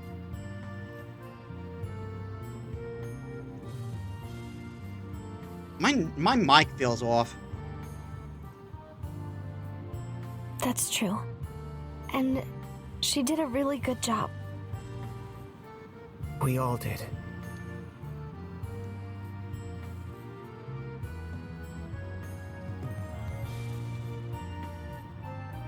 Guess we just needed a little inspiration to work together. Let's never do that again. I credit the near-death situation. Seems like the wildflowers have grown some thorns. Ah, that name again. Better just get used to it, Poke. Seems like it's here to stay. It grows on you, right?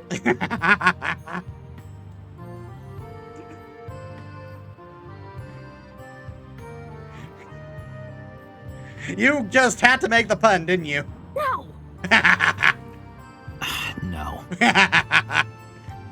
You leave the roof together and retreat to your rooms for the night. You've done what you could. You can only wait for the reaction of the Resistance. Chapter 9, Sabotage. Reach the 9th chapter. So far, this is longer than the first game. The morning air feels extra crisp, stinging your cheeks as you make your way to the morning assembly alone. Both Soren and Nina are now in hiding in Ragnar's lair. Gossip fills the air. Seriously? Was that really Nina's voice we heard last night? I don't get it. What did she mean about fighting back? What a waste of time. If it was a prank, it wasn't funny. Just the student I wish to see. I know nothing. His gravelly voice startles you. You haven't seen much of the headmaster since the knights arrived. Standing before him now, he looks tired. I need a word with you, young one.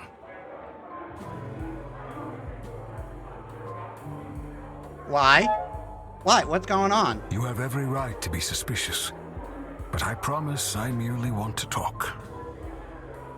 As soon as I turn my head, he hits me on the back of the head. Why don't we walk for a moment? Put some distance between us and gossip. You follow the old man away from the students' prying eyes, and then away from the knights who have been guarding him.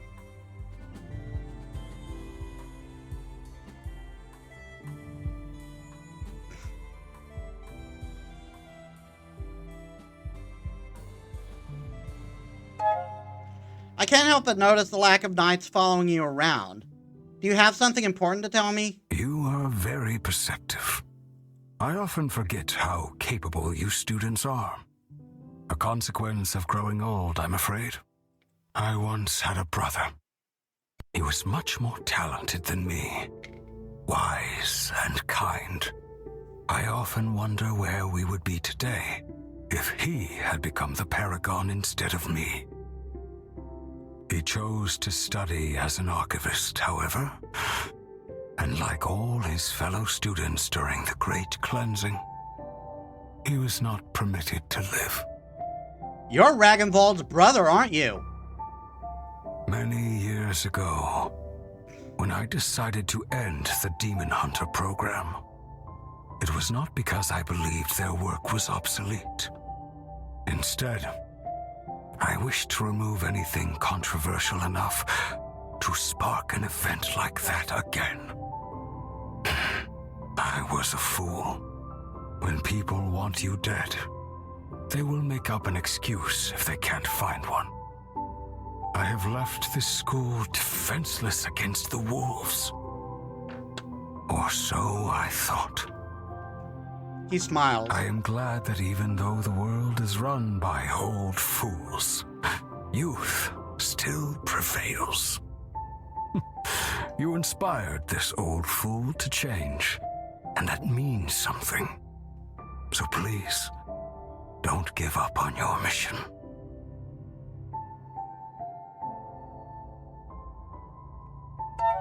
I won't, I promise. Good. I want you to have this.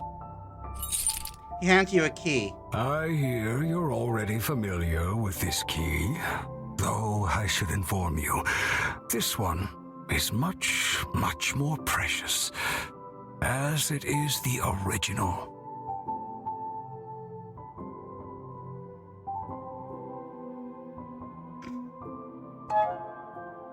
The key to the restricted section? Why would you trust me with this? I have no more use for it. Even if you have no current need for it either, it might prove valuable to you in the future. It is not much, but even an old fool can develop a rebellious streak, can he not? This is as far as we can walk together. I must ask you to stay here now. This old fool still has his part to play, and I'm a bit of a solo artist. The headmaster gives you a smile and walks away. He doesn't get far before he's surrounded by a swarm of knights. You hide behind a tree and peer around the frosty bark. Well, well, dear Paragon. It seems I have you cornered at last. What is the meaning of this, Sullivan? Assembly is about to start, and you are making me late. Arriving late to assembly is the least of your worries. We finally found the link between the Academy and the Demon Hunters. It was you all along. The Hunter and the Mage Paragon conspiring against the 5 capitals. And using mere students as foot soldiers for your conspiracy? Diabolical. You bitch! You are making up accusations. I deny nothing. What? It is just as you say. The plan to rally the students was mine. I take full responsibility. Take him away. What? What's going on? I can't believe it. The Paragon is never late. Did you hear? Is it because of what happened last night? The headmaster has been relieved of his duties.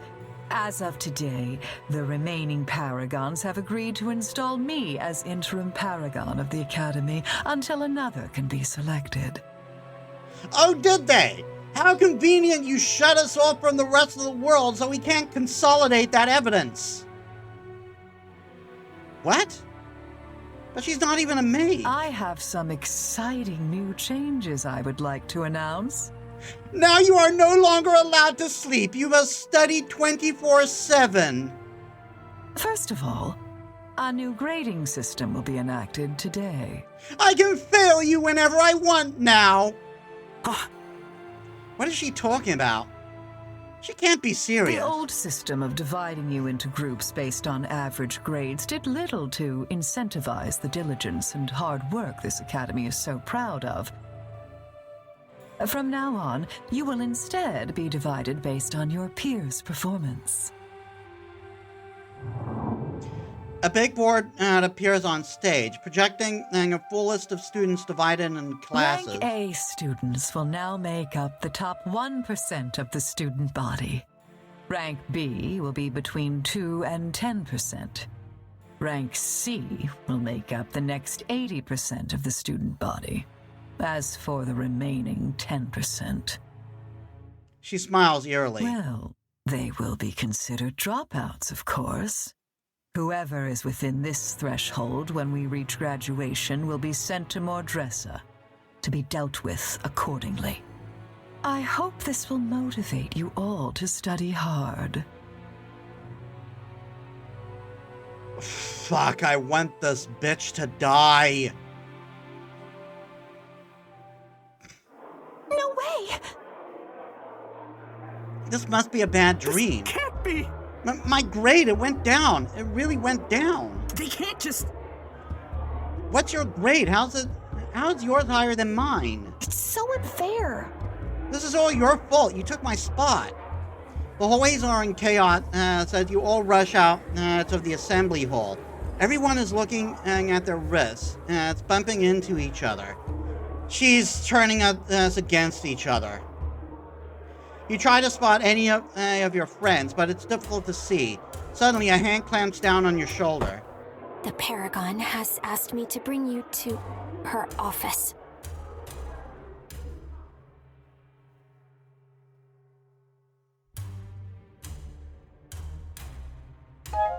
Paragon, you say that like she deserves the title. And you should too. If you don't want to be in more trouble than you already are. You step into the office that now smells strongly like roses. The new Paragon is sitting in her chair, hands folded, her smile pleasant as you enter. Ah, glad to see you could make it. Take a seat. She motions to a free chair in front of her desk, and you sit down.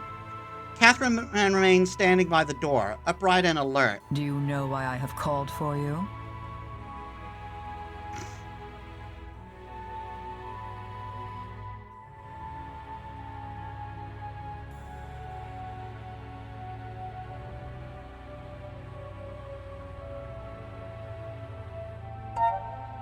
I'm afraid not. Perhaps you can enlighten me? So polite.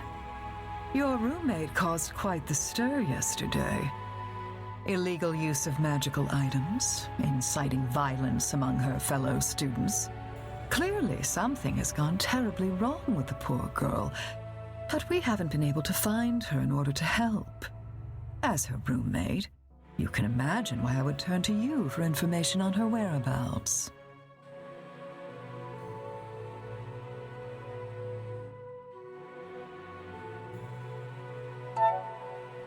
Since she is a dear friend, you must understand why I'm hesitant to... Your head snaps to the side, half of your face burning. You hear Catherine wince. The Paragon is shaking her hand and with a small frown, looking disappointed. Now look what you made me do. Oh, that will sting for a while. And I find writing with a sore hand most tiresome. Sullivan reaches into her desk and pulls out a folder. She starts flipping through the pages.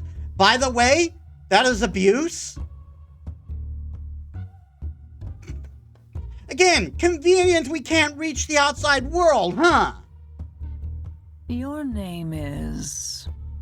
a senior from the Tinker class.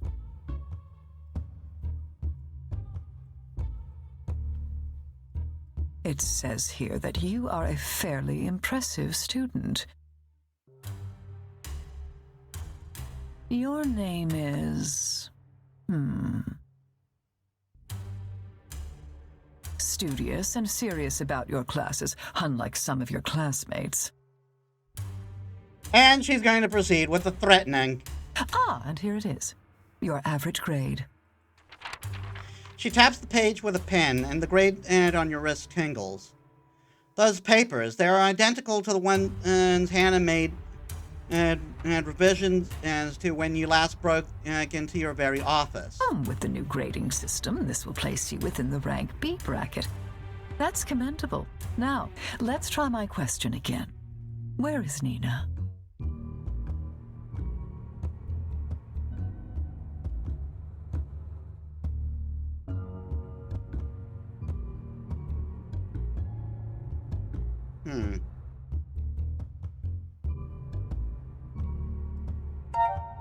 You think I'd rat out my friend over a few grade points? Only a few.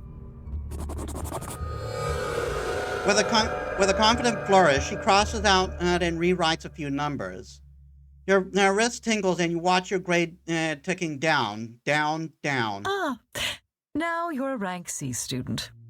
I'm sure Taruna will welcome your talents with open arms. Now, my question.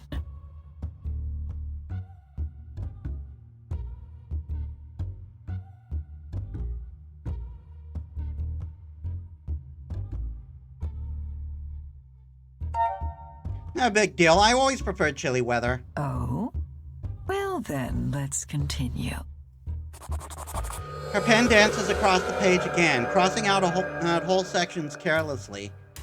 Your grade drops to 0. It appears you are now comfortably within the dropout threshold. Good riddance. The Empire has little use for mages who cannot follow orders. Once the semester ends, you and the rest of your kind will be taken into custody by the Knights. Don't worry. We'll find some way to put your questionable talents to good use for the Empire. You are dismissed.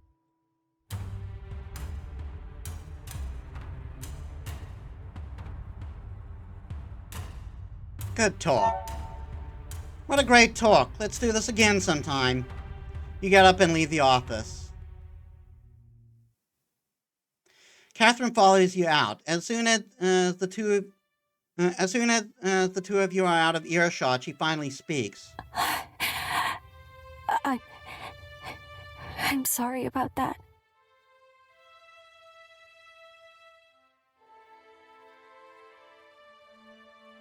It really isn't her fault. Why are you apologizing? This isn't your fault. Whatever.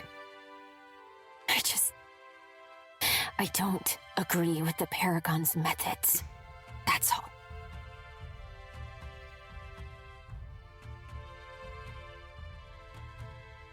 I mean, I know why. Does she treat you like this too? Why are you suddenly so concerned for me? You're the one with a giant mark on your face. I can't stand it. Your idiotic self-righteousness.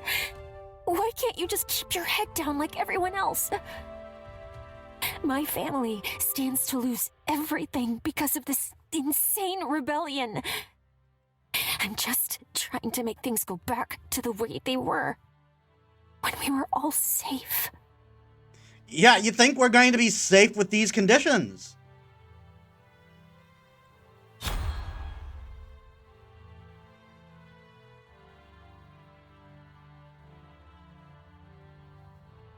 Your choice will affect Catherine's path going forward.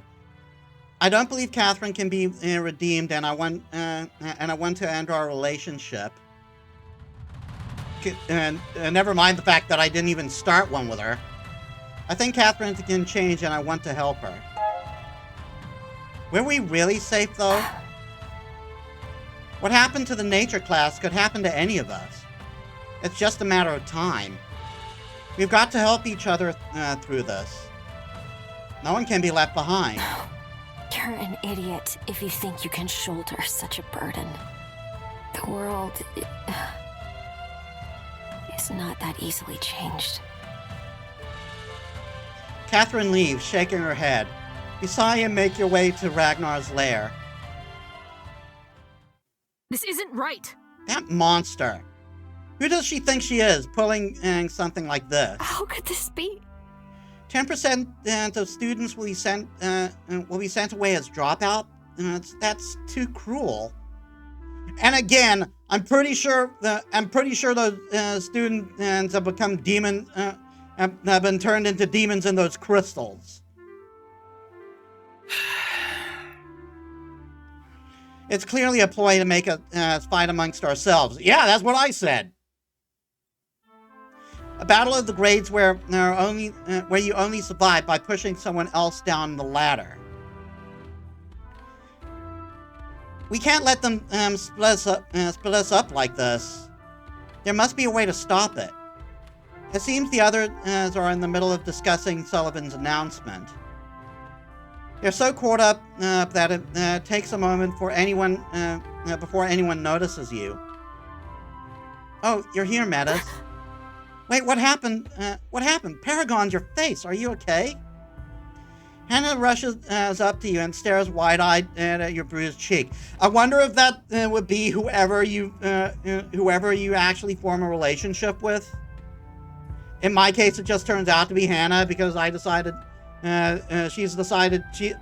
she's my ride or die.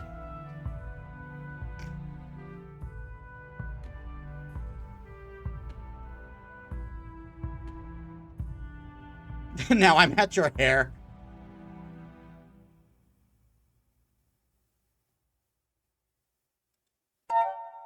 Not gonna lie, it stings a little, but I'm fine. Don't worry. Don't worry? You look like you've been in a fight with... Is this Sullivan's doing? Please, tell me what happened.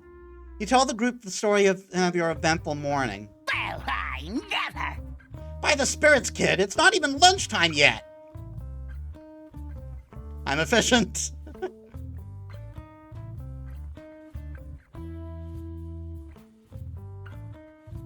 Not like I planned it. It's not like I planned for all of the to drop into my lap. We're just going to have to roll with it, even if things are moving a bit too quick for my liking. Is that so? So the Paragon knew he was about to have his title stripped. Sullivan is moving quickly. Couldn't have changed his mind before we had to break into the restricted zone. Having the key then sure would have saved us a lot of hassle. I'm not really sure what use it is now. I agree, but isn't it more important that Sullivan just has turned Metis into a dropout? I can't believe she just upended the grading system like that. Why, though? What's even the point? In order to get more mages to Taruna and to get us fighting each other and all that shit? She's turned the student against each other. Yep. What better way of preventing them from joining together to fight her by making them fight amongst themselves over a number she ultimately controls? You're right. It's terribly effective, I'm afraid. And I hadn't met you all. If I hadn't met you all and realized this as well, I'll be right out there panicking with our classmates. They still think they have a chance of joining Rank A group, but Sullivan can just take away our points at any sign of dissent. Just like she did with Metis. Metis, I'm so sorry. This is all because you had to keep quiet about me. She was gonna do it anyway. She was probably looking for an excuse.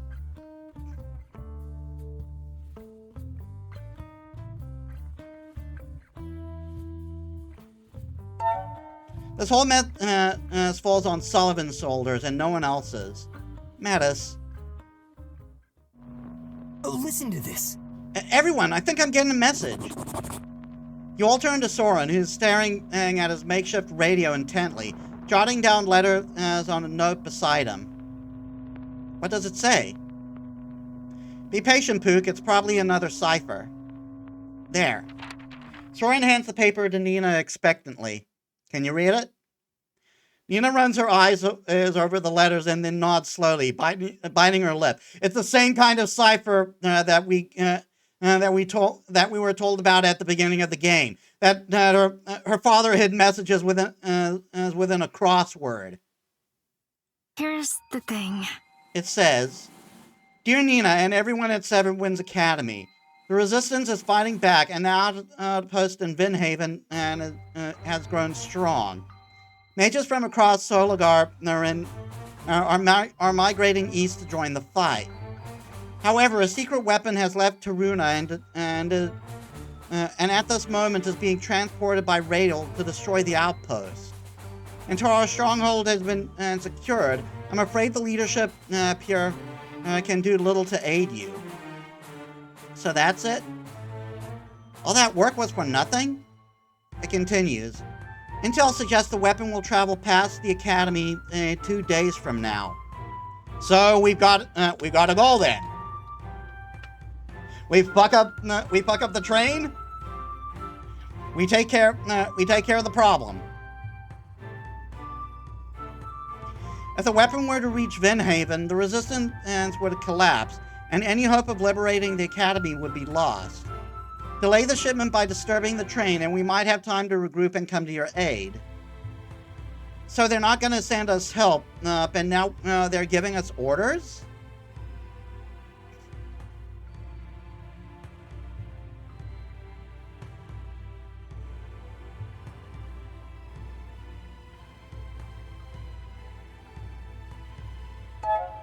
The Resistance must be struggling if they're turning to us for help. They're fighting all the knights of the Soligar Empire, after all. That's odd.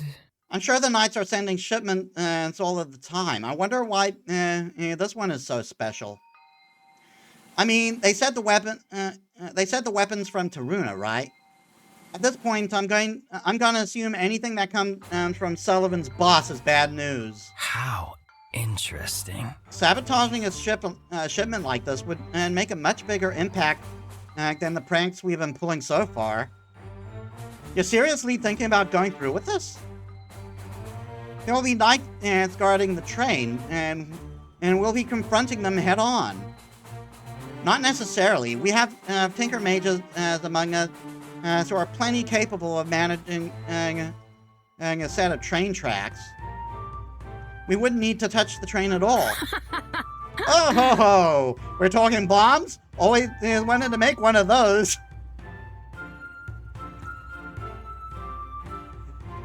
We're making explosions! To the surprise of no one. But you were the ones who wanted to become resistance fighters, right? Are you really going to back out now? No, you're right. This is so much bigger than what's happening at our school. If we can help, we should.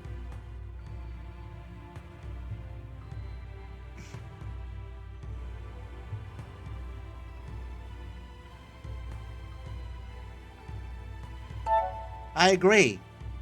I think we're already I think we're ready to do something bigger, with more explosives.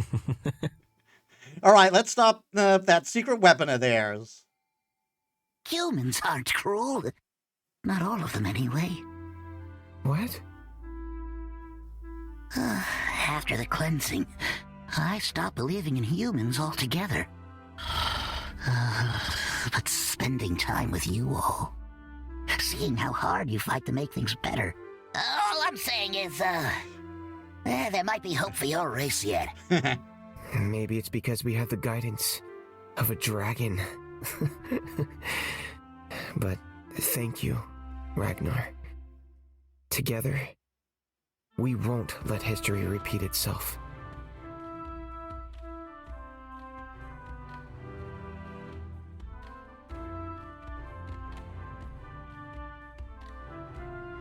Alright, let's first check what's going on here.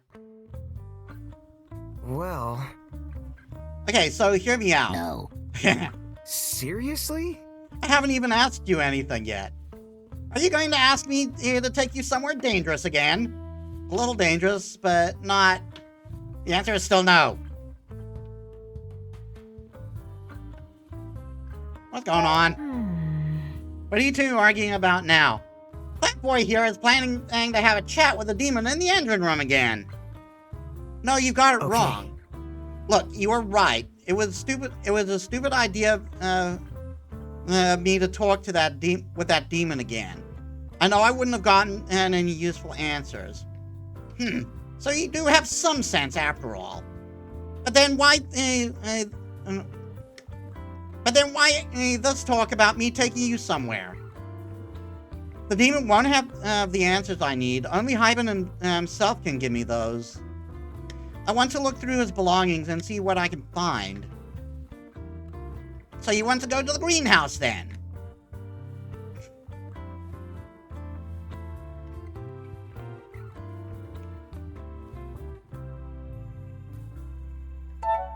Is there anything left of Hyben's belongings, though?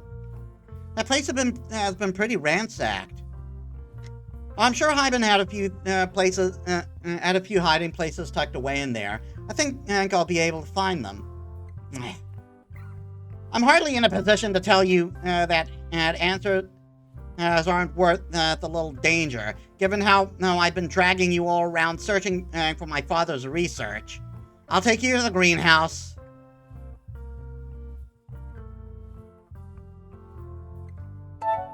Thank you for looking out for us, Ragnar. You know, we're all grateful. Yes, I know, I'm brilliant. I hope you lot will remember that the next time we're serving blueberry pie in the dining hall. Now let's get to it.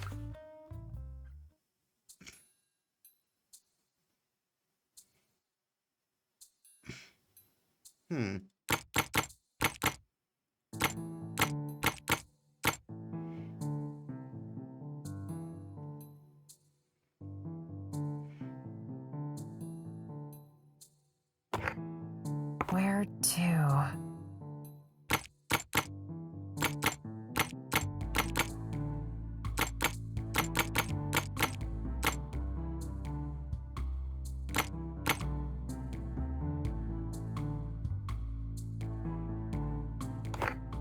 Kim. I'll never get used to this. Just for the fun of it.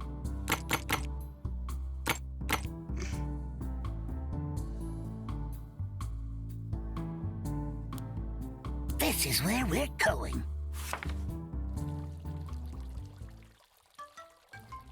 The greenhouse is quiet. You breathe a sigh of relief at the absence of visible knights. We made it. Yes, thank you, Ragnar. You're amazing, Ragnar. While you kids go talk to the flowers or whatever, I'm going to take a nap.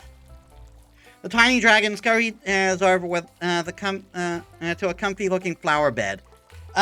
Before we resume, I need to take a fire break. Give me a bit, guys. Alright, I'm back. The tiny dragon scurries over to a comfy-looking flower bed. I'm really grateful, you know, both to you and Ragnar, helping me settle this curiosity.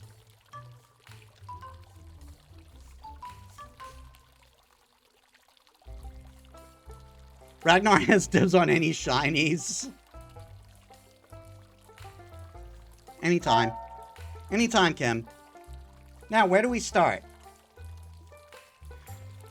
That is a very good question. I have no idea what to expect, but let's look around. See if the knights left anything untouched.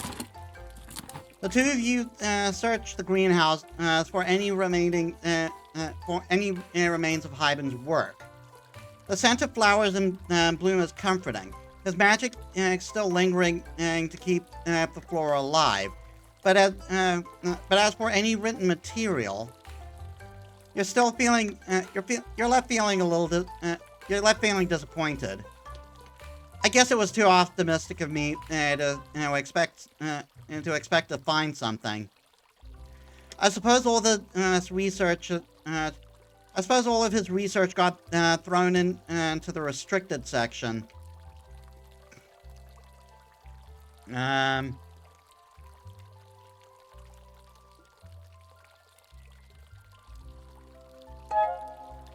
Better for it to end up in there than get thrown away, I guess. I suppose, but getting the answers I'm seeking might be difficult this way. Let me just think for a moment. Kim sits down by the roots of the great tree, resting his head in his hands. Hyben really loved this greenhouse. He cared for the plants here as if they were people. How did someone like that end up becoming a warden for the spirit in the stone? The thing about demons, Kim, is that it's just a term we use for those spirits that are considered undesirable. There are spirits that are malicious, and there are spirits who are kind, just like humans. Then why do we hurt them? Because sometimes the world forces good people to do bad things. But it isn't something you have to accept. I believe when we accept the world is complicated and that bad things are out of our hands, that's when we truly lose ourselves. That guilt you're feeling, your wish to for a perfect solution that leaves everyone happy. Some would call that naivety. And that pursuing it would be foolish. But I'm a foolish man at heart. And I hope you allow yourself to live a foolish life as well. Well... I don't think Hyben was a bad man, even if he did do bad things. My memories of him, the lessons he taught, they're all still valid, even if he was more complicated than I realized.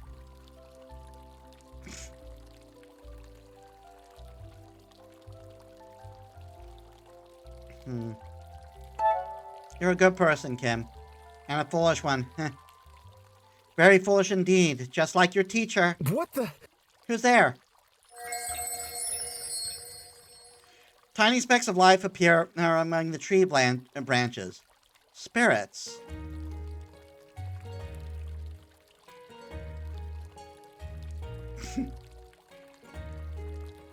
Hi? Who? Hi? What are you doing up there? What do you think? We live here, of course. Your teacher once saved us after hunters destroyed our forest. God, that sounds terrible. At great risk to his own life, he took a branch from each of our trees and gathered us here. Hyben did that? He never told me. He was a good man, but even good people have their limitations. He asked us to share with you the story of the Mother Stone, as it is told by a spirit who were there when it was created. Why? Why not tell me himself? Probably because he didn't think you were ready yet. Knowledge can be a great burden. He wasn't quite ready to share this one. Are you ready to learn? Please, tell me what you know. Very well. There once was a great war between mages and dragons over this land. The mages won by wrapping the dragons in stone. And crystal, crystal to be more precise. And it's like bugs caught in amber. They were trapped by for a long time. And they slowly turned mad. And then an idiot got hold of the crystal and used their DNA to make new dragons in a park. One day, a mage broke them free to use them as a weapon against their enemies. The wild dragon spirits, or demons as you know them, ravaged the earth in their rage, terrifying the people. 7 heroes rose up to fight back. 1, 2, 3, 4, 5, 6.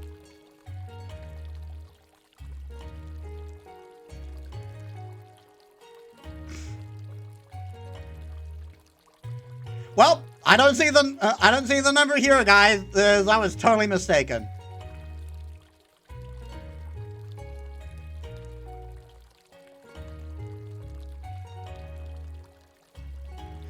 Forced to go in a hiding when his major was outlawed, Kim is deeply affected by the loss of his mentor. Kim's friendship with you helps him see a way forward, even when the future of the Academy and the magic itself looks bleak. Losing the precious fuel for their airship nearly broke Pook, but the idea of rebellion seemed to revive their spirits. It's just hard to tell if they're fighting back for the greater good or to get revenge. Either way, it's good to see Pook smiling again. Sharing his previously peaceful lair with a bunch of rebellious students is not exactly Ragnar's dream come true, but you're secretly impressed by how well he is adapting to all this change. Who knows how much more change he might be capable of.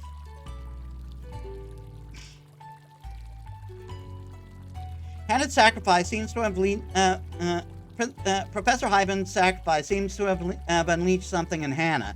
Throwing her dreams of the Madrasa opera away, she chooses to resist. With the consequences of her actions will the consequences of her actions lead to a change of heart, or will she continue to embrace her new inspiration?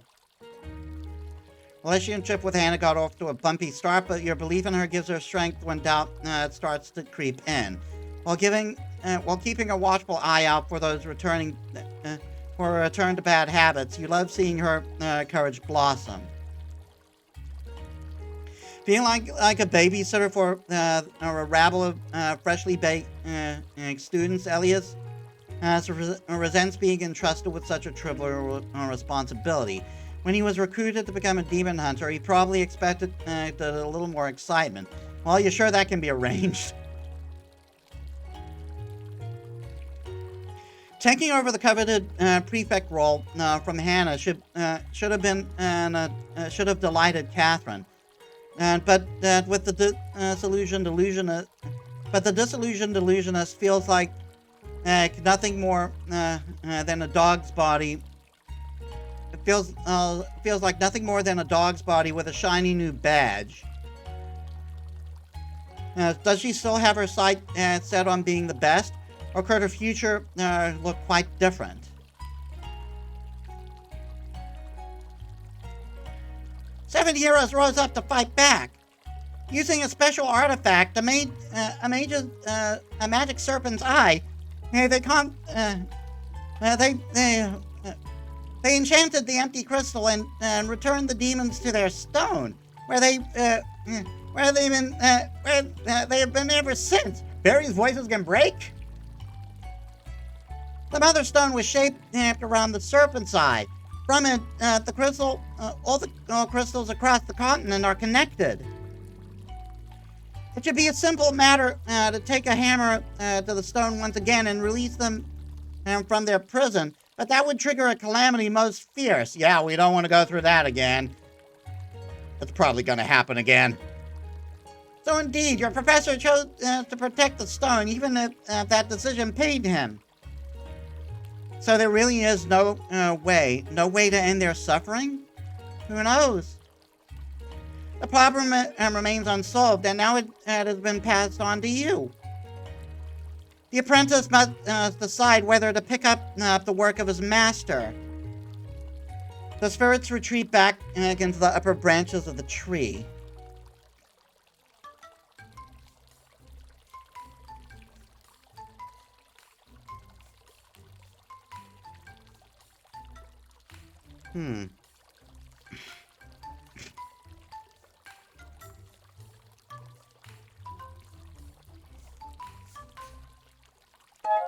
I can't believe Hyben carried that burden and without telling anyone. Yeah, I can see why he didn't want to scare me with it before I was ready. I don't know if I'm ready now, but at least as I have the facts. Seriously? So this is what he wanted from me. Then, when he told me to return to the roots, this choice. What do you think?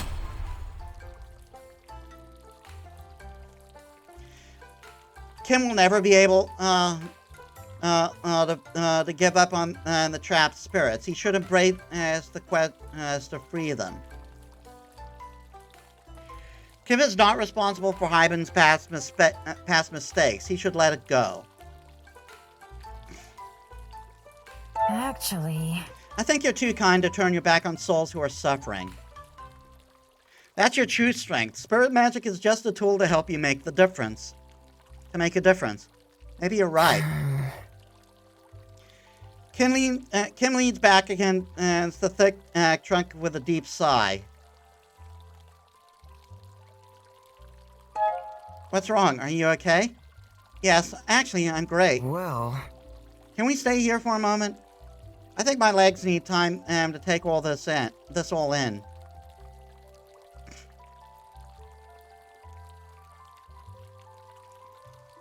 Are we really taking a nap under a haunted tree? You lean back next to your friend, stretching out your legs with a contented sigh. Take your time, Kim. The view here is pretty nice, after all. Yeah, it really is, isn't it? The two of you sit in silence and admire the tree as long as you dare. Okay, so I've been thinking, what about something like friendship forged in a dragon's fire? Together their voices reach even higher. What? You're actually going to help me with this? Of course I am. You were right, Ragnar. After everything we've been through, we deserve a ballad or two. Preferably one with lyrics that make sense. Hey, I heard that! If you've got the brain power for snark, then you've also got it for brainstorming with me. Fine. Let's write a song, Ragnar. It'll be a hero's ballad worthy of the Merry Sparrows Inn. We can hand it all to Rune.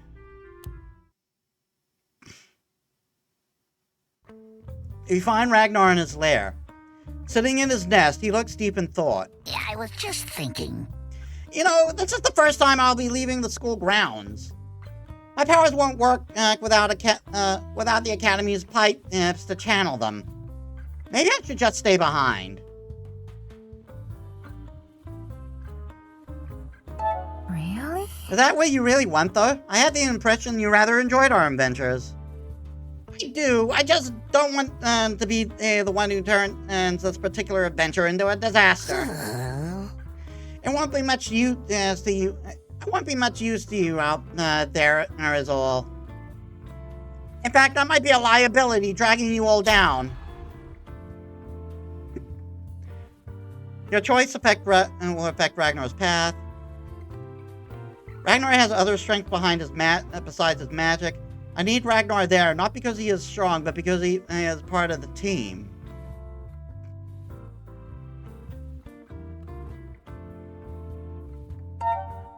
Magic or no magic, you're part of our team.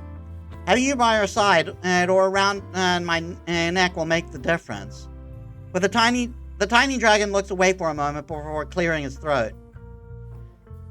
I should have known you fools would be lost without me. Honestly, how you ever managed before crashing into my lair, I do not know. What sort of provisions are needed for a trip like this? I should go by the kitchen to stock up. Of course, he's going by the kitchen.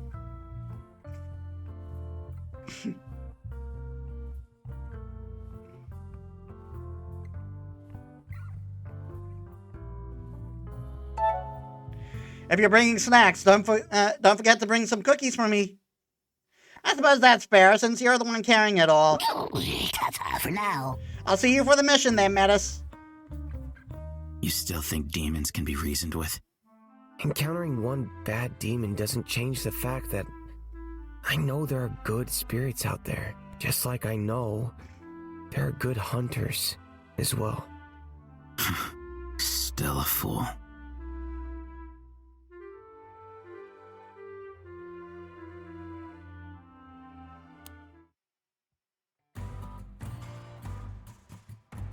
You can't immediately see Pook when you enter the hangar. The space is quiet. No one is working on any projects now that all the magic crystals have been confiscated.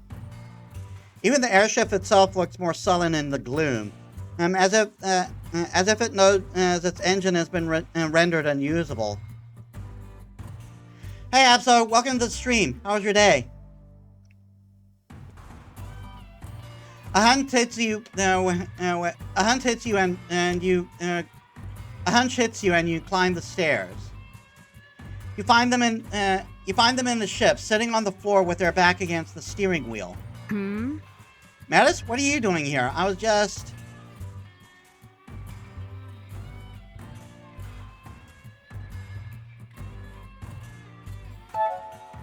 Are you okay? I was getting worried since you disappeared so suddenly.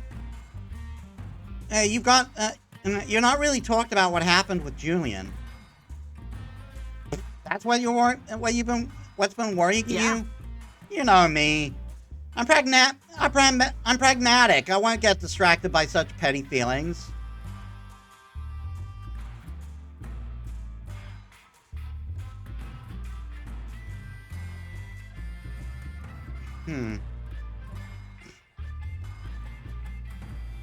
I think I'd say it like it is. Sounds like you're deluding yourself. Ouch. Fine, I'll admit it. The stuff Julian said about me, it hurt.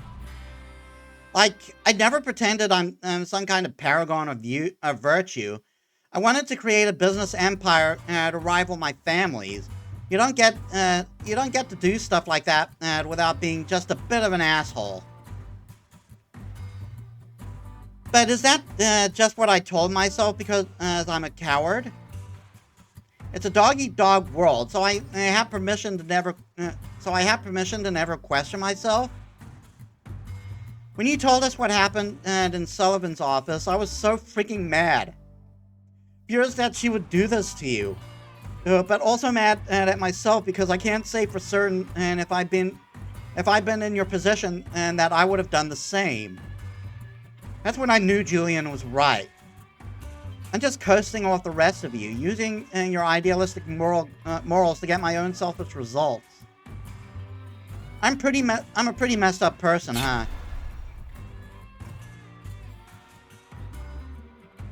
We're all selfish in our own way. Why would you need to change that? If you feel bad about it, then maybe it's time for a change. I see. So, what are you going to do about it? Huh. If you want to prove your cousin wrong, you're already on your way. Realizing you want to change is half the battle, right? Realizing you want change is half the battle. Huh, I don't think it'll be that easy, but thank you. That reminds me. You want to know how I came up with the idea for the airship?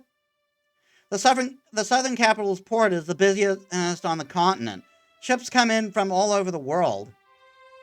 I used to sneak down to the harbor and make friends with the sailors.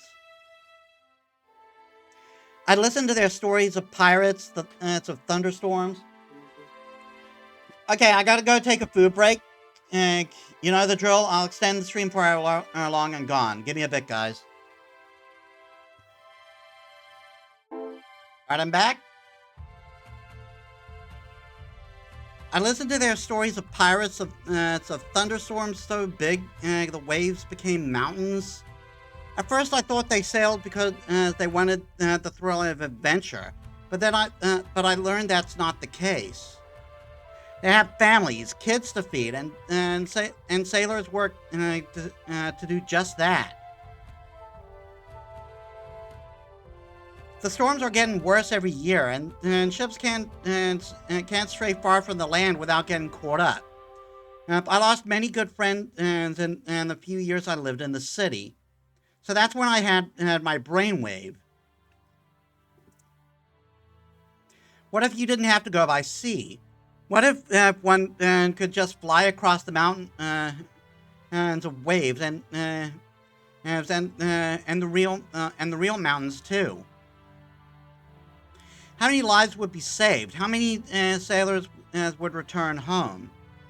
Heh, I've forgotten all about that dream of mine. How lame.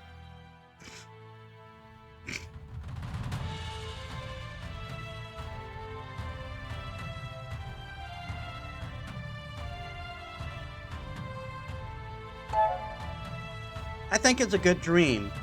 A strong desire to fix something broken. Now you just need to put that effort, put in the effort to make it real. Don't try to make me sound like some noble hero. I'm really not.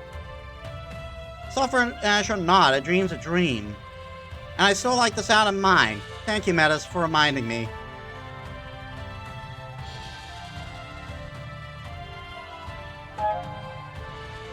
That's what friends are for, right? Anytime, Pook. Friends, huh?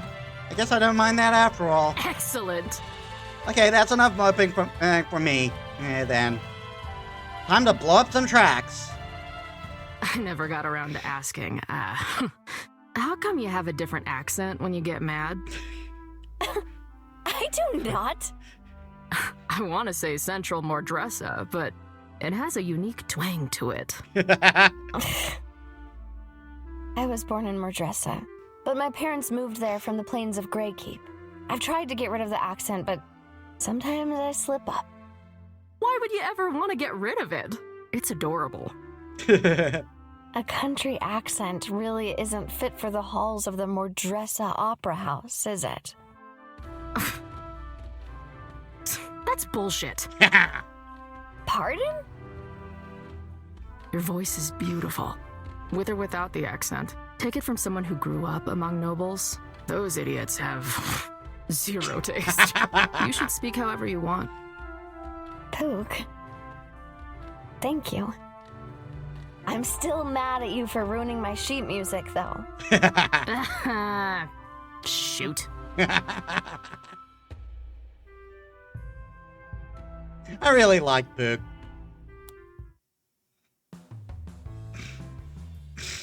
The rehearsal room is busy with small groups practicing different spells and routines together. You're surprised that Catherine isn't practicing, however. Everyone's talking about it.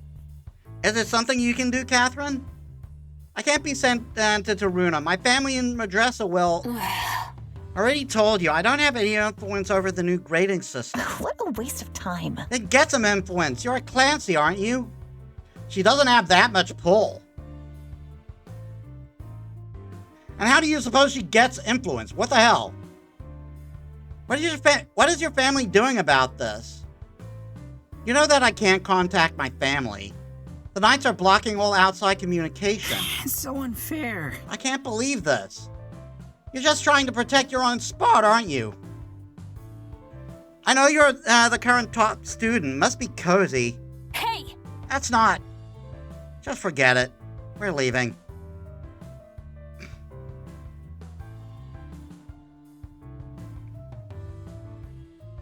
Are you okay? That sounded kind of harsh, Catherine. Are you okay? Of course, I would never let something minor like this get to me. Our families benefit from the connections we forge here. Drawing upon the power of different houses, that's how you stay relevant. No one wants a dance partner who can't take them, who can't make them look good. That's all. Things have become more tense as the new grading system was put into place. Everyone is scared, for good reason. Their plans for the future have been shredded overnight. And I suppose I don't need to tell you. That.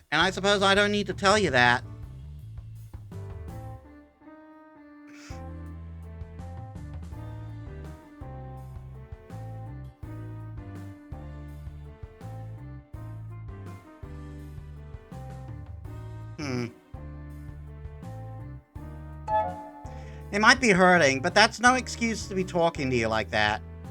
We're all in this together. Are we really, though? after Sullivan, I thought for sure that you would break. Yet here you are as if nothing happened. I can't decide whether you're brave or just an idiot.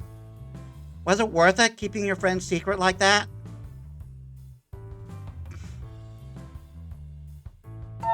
It was. You're so confident.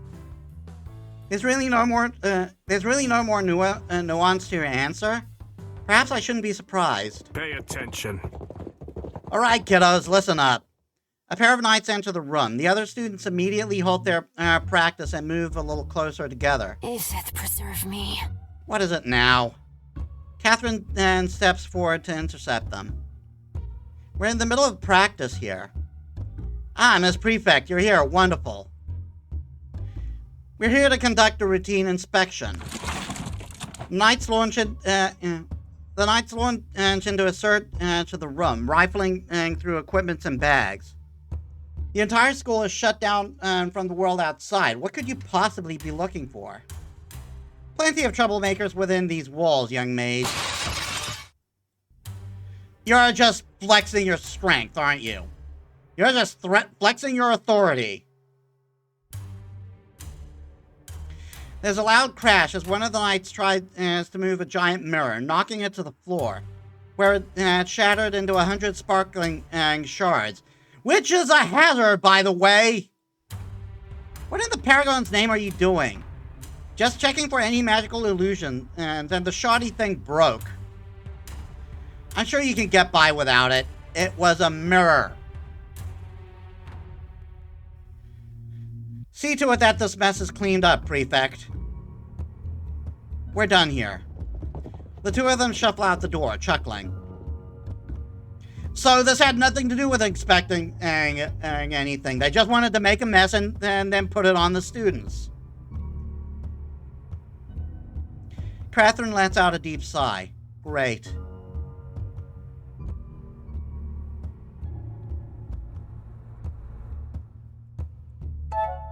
Want me to lend a hand with tying that up? Stop patronizing me. I've got this. So just get out of here. Catherine sets to work sweeping through the fragments of glass. As you leave, you notice that none of her classmates are offering to help. Ow! Mother of a pimpled toad! What happened? Are we under attack? Calm down, soldier boy. I just burned myself. Again. Here, let me see that. No, you don't. Those needles are staying far away from me. I don't need the needles to heal a burn. Sit still. What? Isn't it weird being both a healer and a soldier? Who knows? I didn't have much choice in becoming either. Right.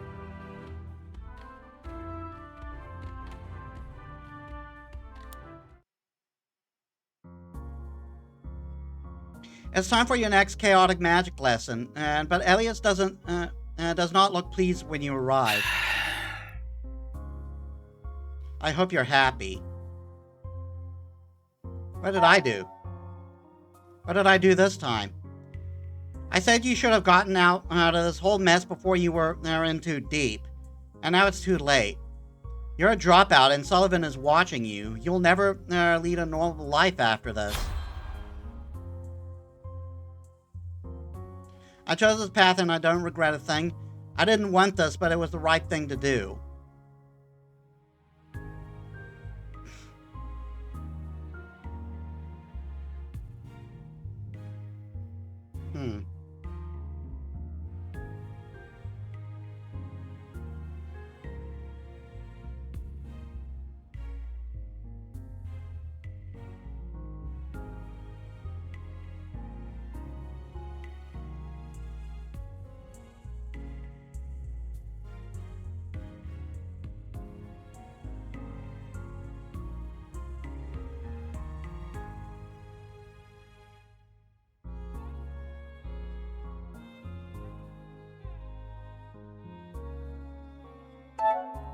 It was never really my choice to get involved in all this. All these changes, everything that's happening in the world. Of course, I prefer a reality where I didn't have to get involved, but that's just not how things are. It's just fate, I guess. You don't know the meaning of fate. Having the freedom to choose, you don't know how precious that is. Remember I told you how I joined the Hunters as a child? That I knew chaotic magic before I even came to the academy? The truth is, I don't know how old I was when I joined. The Hunters found me in the lair of a chaotic mage who had been collecting children with magical abilities to raise. We don't hear much about the mages who live outside the rules of the Empire, but the Hunters have been fighting a long, painful war against them. When the Hunters found his lair, my collector left me behind as a distraction. Per the Hunter Code, I should not have been allowed to live.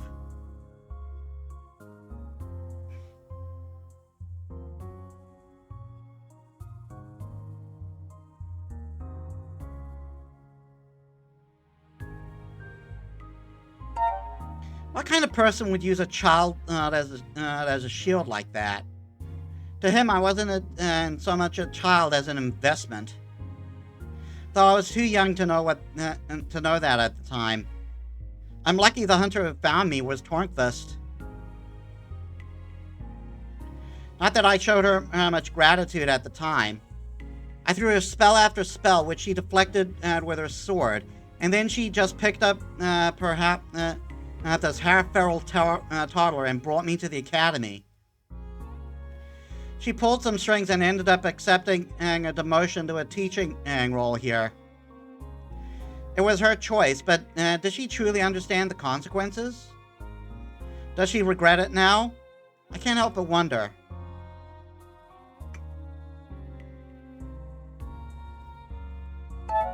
I don't think Tornquist regrets her decision. She's a little hard to read, but I think she cares about you. I suppose even the biggest annoyances might grow on you, given enough time. Listen, you're the one who insisted that I joined your team. But that also means you have to take responsibility. You can't keep acting reckless, do you hear me? Too many people will get hurt if you fail. Let's end the lesson here. I need to prepare for the mission ahead. Hannah, I have something for you. A flower? Since you had to abandon your other project. That's awfully kind of you, Kim. But what if I'm not able to take care of this one either? Well, this is actually a flower that's really difficult to take care of. So even if I managed to make it grow, I couldn't make it bloom. What? You can't make it bloom? Why? Because it's a harmony rose. They only bloom when exposed to a song. And, I'm not a great singer. You're pulling my leg, aren't you? I would never do that. You don't have to take it if you don't want to, but I just wanted to show you. If you really like working with flowers, you'll easily find something you'll be able to take care of, even if you're not a nature mage. Oh. And even if you are bad, who cares? People are allowed to be bad at things and still enjoy them. I've been trying to learn how to play the flute for years, and I'm terrible. You what? Please, don't tell anyone. I won't. And thank you, Kim. I'll give it a try. It's like me with video games.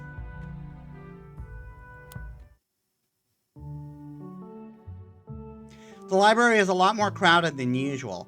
Almost every seat is taken by students reading with a look of intense focus. No one is talking, and no one is working together. When you enter, heads raised for a second. You can't help shivering at the icy stares that meet you. What's going on? Seats taken. Go somewhere else to study, dropout.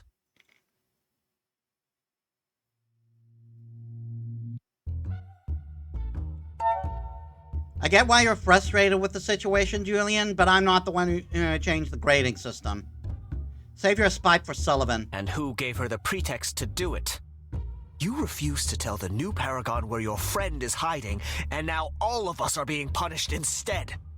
A lifetime of hard work. Wiped out. Just like that.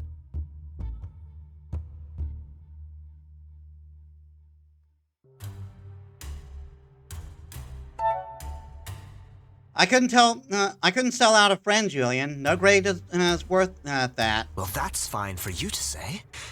You were given a choice. You have some lofty ideals? Take them somewhere else. Things were just fine before all of you started acting out. And now 1 in 10 of the people here will be sent away as dropouts. You see people shifting nervously. Regis, who is usually unable to keep quiet, is standing next to Julian, looking pale. Why couldn't you just think about anyone but yourself for a moment?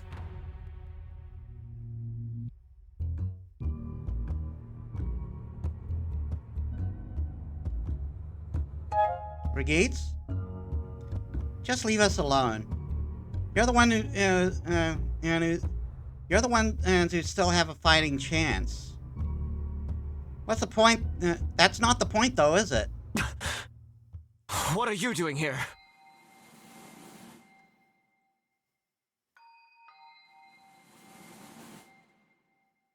We're still the ones who have a fighting chance. Standing up for a friend.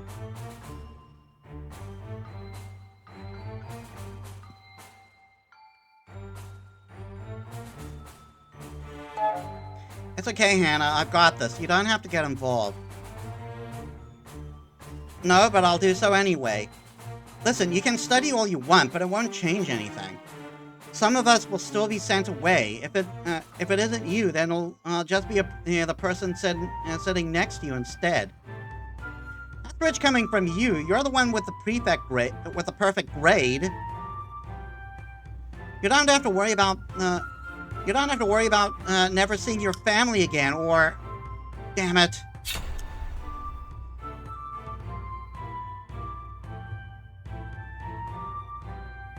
I trust Hannah. You catch Hannah's eye and give her an encouraging nod. Look, I know the panic you're feeling all too well. You've had the foundation of your world torn out from under you. The system we've all been a part of. It might have been strict, but it was fair. We followed the rules, and we were rewarded with a certain future. But those rules were never real. That stability always hinged on whoever sat in the Paragon's chair. And these new rules, Sullivan has declared, they're just as fragile, just as bendable to her whim. Yeah, she could decide to just do so. To just drop any one of you just because she doesn't like you.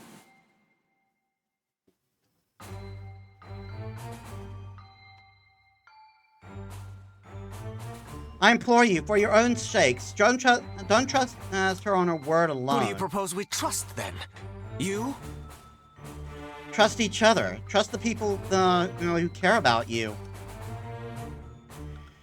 Maybe one day you'll trust me. But I won't expect it of you. Just know that I want you to have a future. I don't expect you to change your worldview overnight. Paragon knows I'm still struggling. But perhaps try to be kind to your classmates, to yourself. We're all we have. She smiles at you. That's all I wanted to say. Let's go, Metis. Oh gosh, my heart is beating so fast.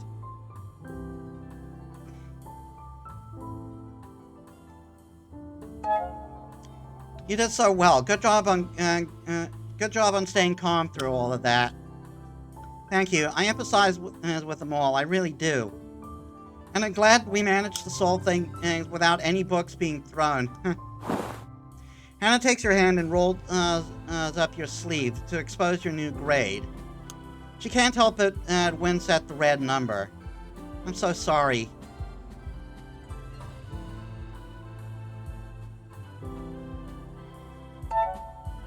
I'm not exactly delighted about it, but it's like you said, my grade was always an illusion. I'll have to come to terms with that. It was always just a number, but to think she'd use it against us as a weapon like this. Hannah, let's go of your hand. Sorry, I got carried away there. Listen, about what I said before, I lost my temper.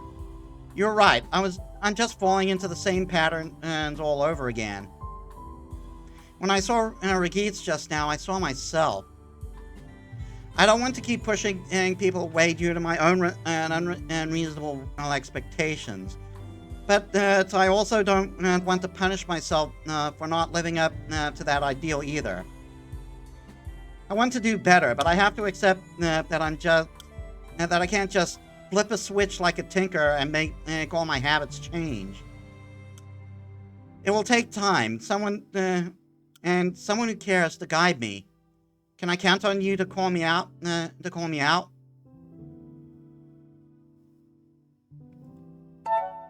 You bring up your hand to your face and give it a gentle kiss.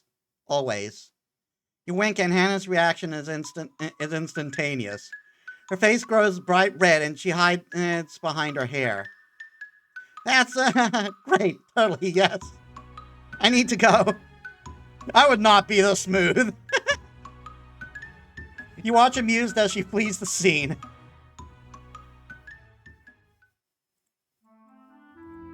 Time to blow on some tracks. The mood in Ragnar's lair is tense as you pack your bags with equipment. I can't believe we're actually going to leave school grounds. It's a little daunting. I agree. It's barely leaving, though. Less than an hour's walk from the gates. Sure, but even so... We have to get to the gates first. Are you ready, Ragnar? Right. I'll get you as far as the pipes allow.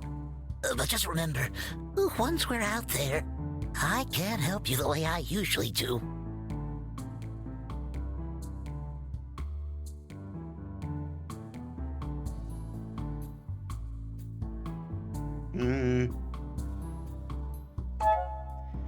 This mission is pretty different. I know we'll be careful. Good. Let's get you in the gates then.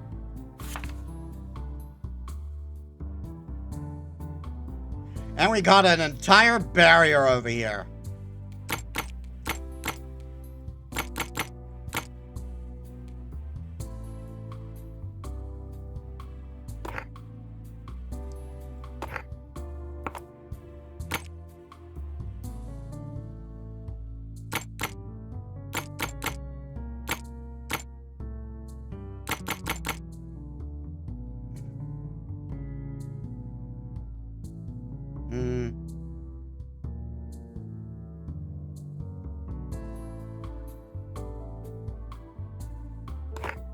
Hannah.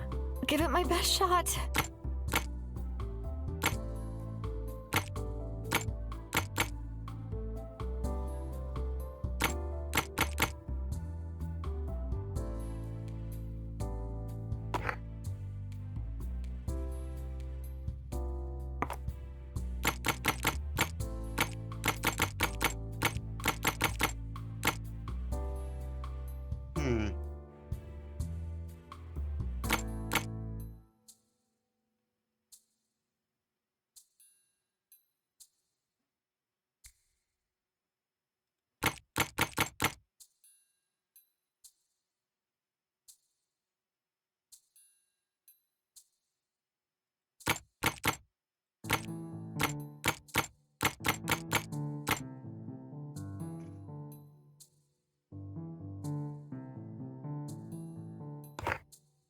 Ilias. Let me get that for you.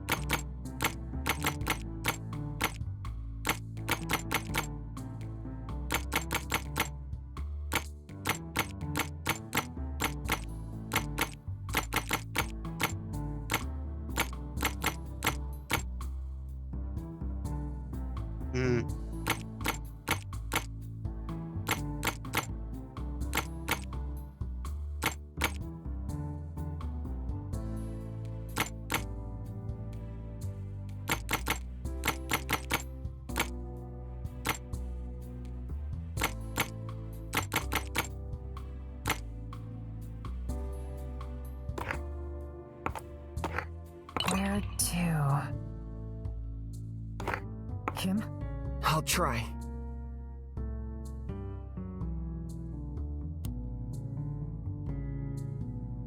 Wait, any other combos? No. What's going on in there? I don't get it. I just don't get any of this stuff. I'll never pass like this. I'm doomed. Listen. This isn't over yet, Regeets. We got a full semester left. We'll get you into C rank. We'll get you into rank C somehow. I don't get why you would even bother. Face it, Julian, I'm a lost cause. Regeets, do you remember what happened back when Edgar was taken away as a dropout? My memory isn't the best.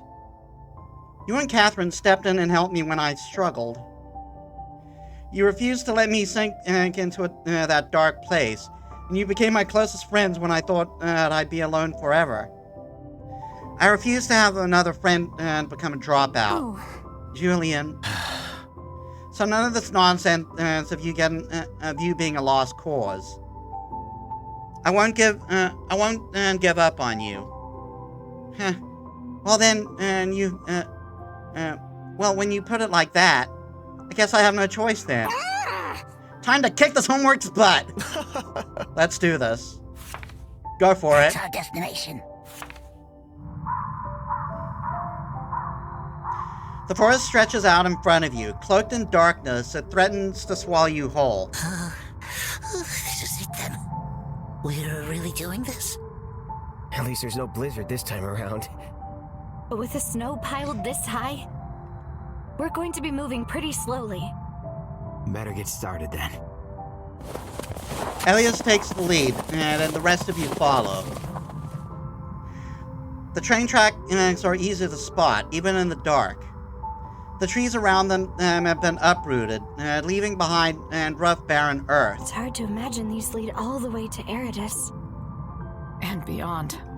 You can take the train to Mordressa, and all the way down to Cameron. It's sad that such an impressive invention is being used like this. Which is why it has to go. Time to ruin some tracks. Pook gets to It work. really is very dark out here, isn't it? Did you expect there to be lights in the middle of the forest? Of course not. It's just a little eerie, that's all. Are Nina's ghost stories getting to you? Ugh. Need a hand? Need a hand with that? Sure. You can connect the ones on this side. Just be careful. It's a bit delicate. Toads, my fingers are freezing. The two of you work together and set up the devices. Pook shows you, how to connect everything to a big centerpiece, and while working, you notice the pale blue glow from the magic crystal within. As a tinker, you know magic crystals can be unstable when exposed to very high temperatures. Has Pook made a bomb out of the crystals? And there we are.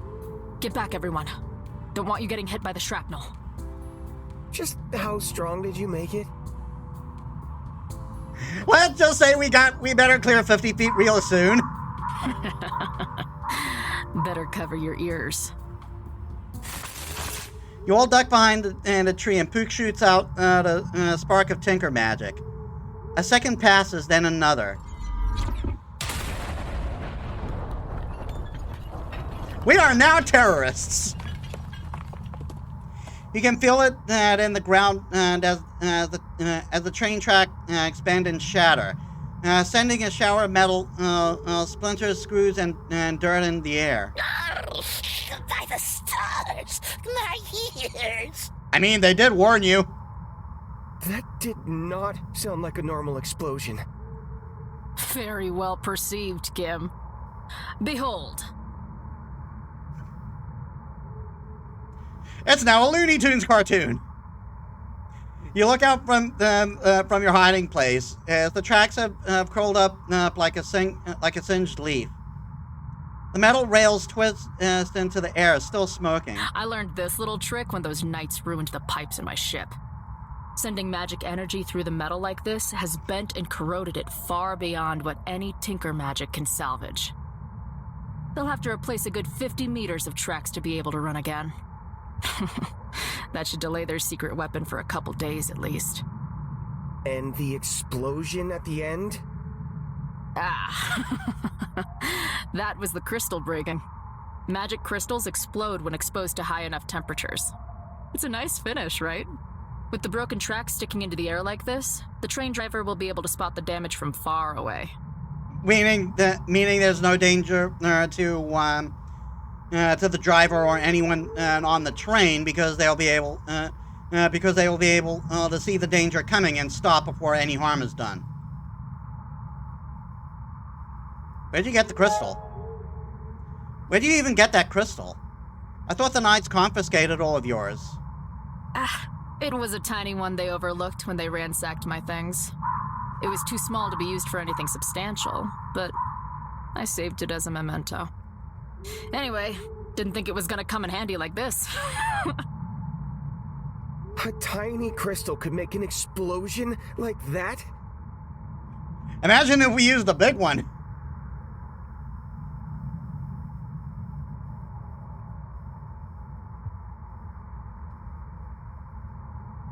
We should probably be heading back now. Now that's done, we should head back. Hanging around here after making so much noise doesn't sit well with me. Meadowbrook is pretty far from here, but I get it. Let's go. Wait, can you hear that? What?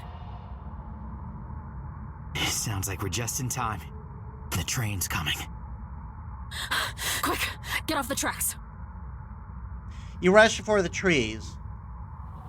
You just manage to take cover behind some bushes when a bright light breaks through the trees. The train roars down the tracks like a rampaging metal beast, and you all hold your breath as it approaches the broken tracks. As the headlights illuminated the shattered rails, the sharp whistle rings out, and the engine and carriage hits the brakes, and the brakes are very loud! Sparks fly and metal groans as the huge contraption slows. Your breath catches in your throat as the train slides closer and closer to the broken tracks. The engine carriage careers off the rails, dragging the next carriage with it.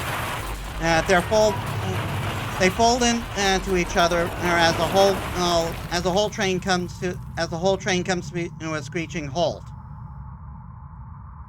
Suddenly, all is silent. Did it stop? They had quite the rough landing, but seems like it. Evacuate the train! Get our people out of there! The Knights rush out of the mangled carriage, shouting and dragging their dazed colleagues. Sabotage! The rebel scum must have messed with the tracks! I think that might be our cue to get out of here. Yep. Wait, look!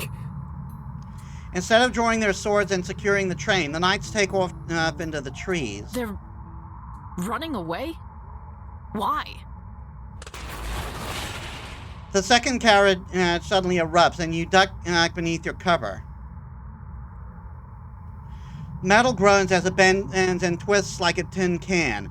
Fiery smoke lighting up the dark forest and stretching in a pillar up to the sky. The tree beside you snaps in two as a piece of the carriage the carriage wall slams into it with a thunk. What in the blazes did you put in those devices, Pook? That was not Pook! That was not Pook at all! I didn't. My devices did not do that. It must have been something else. Something in those carriages. What kind of crazy weapon were they transporting? Were they transporting a fucking nuke?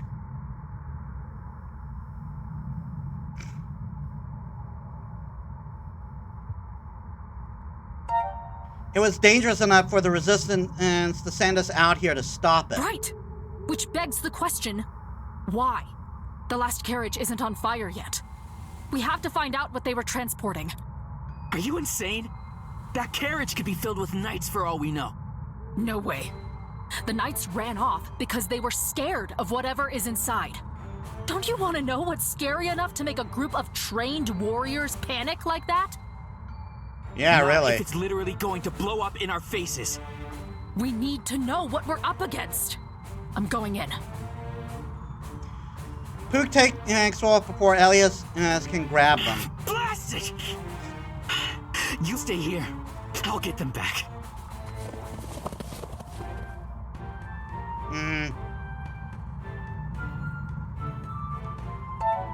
Be careful. Don't like this.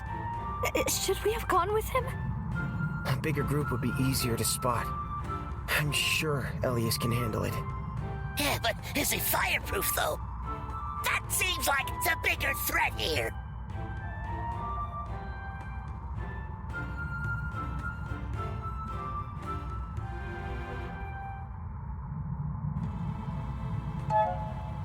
I don't think I've seen Pook react like that to anything.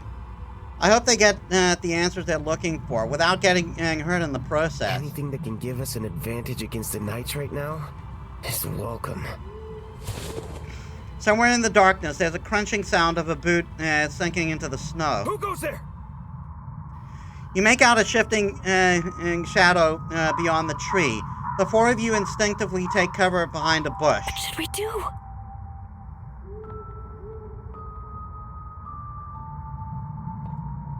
Yeah, we shouldn't take on a trained knight. It's best if he doesn't see us. Let's stay hidden. A fine idea, except you're all very big and easy to spot. Let's just stay low. He'll give up searching, eventually. Hannah, can you use your illusion magic to shield us? Right. He's not a mage after all, so he won't be able to see through it. Hannah hums under her breath, and a strange light settles like dust on your clothes. You're hidden. The knight walks into the clearing in front of you and looks around, but he doesn't spot you. I know you're here somewhere, mage scum. You can't hide from me. He draws his sword, but it looks different from normal weapons. And you've seen... it looks different from the normal weapons you've seen the knights carry. He holds it up, and a stone embedded in the hilt begins to glow. You see him grin as he turns towards your location, looking straight at you. Found you!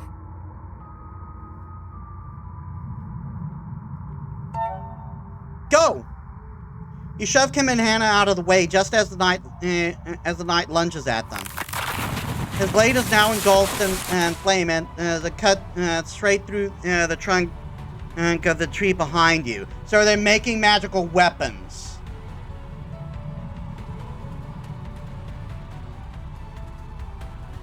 Is this a syndrome thing? If everyone's a mage, then no one's a mage? The branches catch fire. He saw through my illusion? What kind of weapon is that? I don't know, but we have to get out of here. The knight strides out of the mess of the branches he created, a mad smile on his face as he drags the still glowing blade behind him. Oh, you're not going anywhere, rebel trash. I've been dying to show your kind the wonders of Taruna technology. The time of mages is over. He swings the sword as though they were casting a spell. A wave of magic comes crashing towards you. Hannah! But my illusions won't work. What can I... Cover your ears. You barely manage it before she sings, a single high-pitched tone that makes the trees shake. What the heck is that sound? Somewhere in the distance, an explosion shakes the night air, but you can only hear Hannah's voice ringing inside your head. Make it stop! The knight's helm stops him from getting to his ears to block the sound. He falls, first to his knees, then, and after another torturous moment, face first into the snow. He looks unconscious. I did it?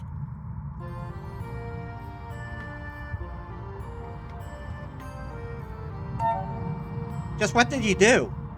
I've never seen illusion magic used that way before. I improvised. Atta girl. I projected my voice into his helmet and tried making it as loud as possible. It was loud, all right. My ears are still ringing. Sorry. I've never used my voice that way before. I tried limiting the sound to inside his helmet, but it's quite hard to control. I just used magic to harm a person. What's the problem? Seems like it was very effective. Besides, it's not like he's dead. Magic should not be used for violence. That's what we've always been taught.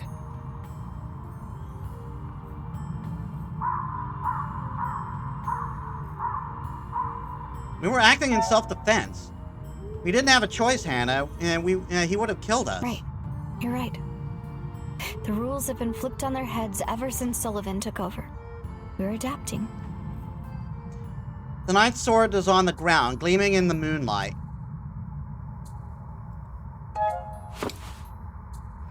The blade of the sword looks weird, as if it's more of a tinker device than the sleek, solid metal you've seen knights carrying. I wonder if this design is the reason he was able to summon flames like that.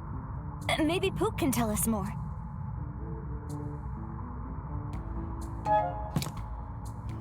There's a glowing crystal-like stone embedded in the blade. Its construction looks like looks a bit crude, as though it were put together quickly, with only function, not form in mind. It almost looks like a magic crystal. Magic crystals are just power sources, though, right? They can't be used to cast spells or whatever it was that knight just did. We should take it with us. We should bring the sword back with us and have Pook and Soren take a look. Tornquist, too. I don't like how he seemed to sense our magic with this. It doesn't bode well for the Resistance. Just what kind of shiny are those crystals, I wonder?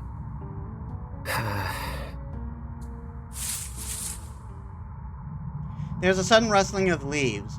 You see a single shadow approaching.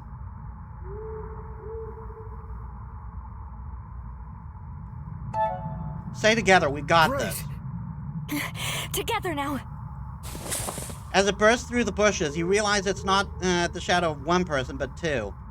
Pook is holding up a much taller Elias, who is leaning on the Tinker Mage for support. Why the heck do you look like you're about to attack us? We need a medic, not more injuries. You're the one who's carrying a medic. What happened? For Paragon's sake, it's just a graze from some shrapnel. I'm fine. You notice Elias is holding his side. Blood is seeping from between his fingers in spite of the glow of healing magic.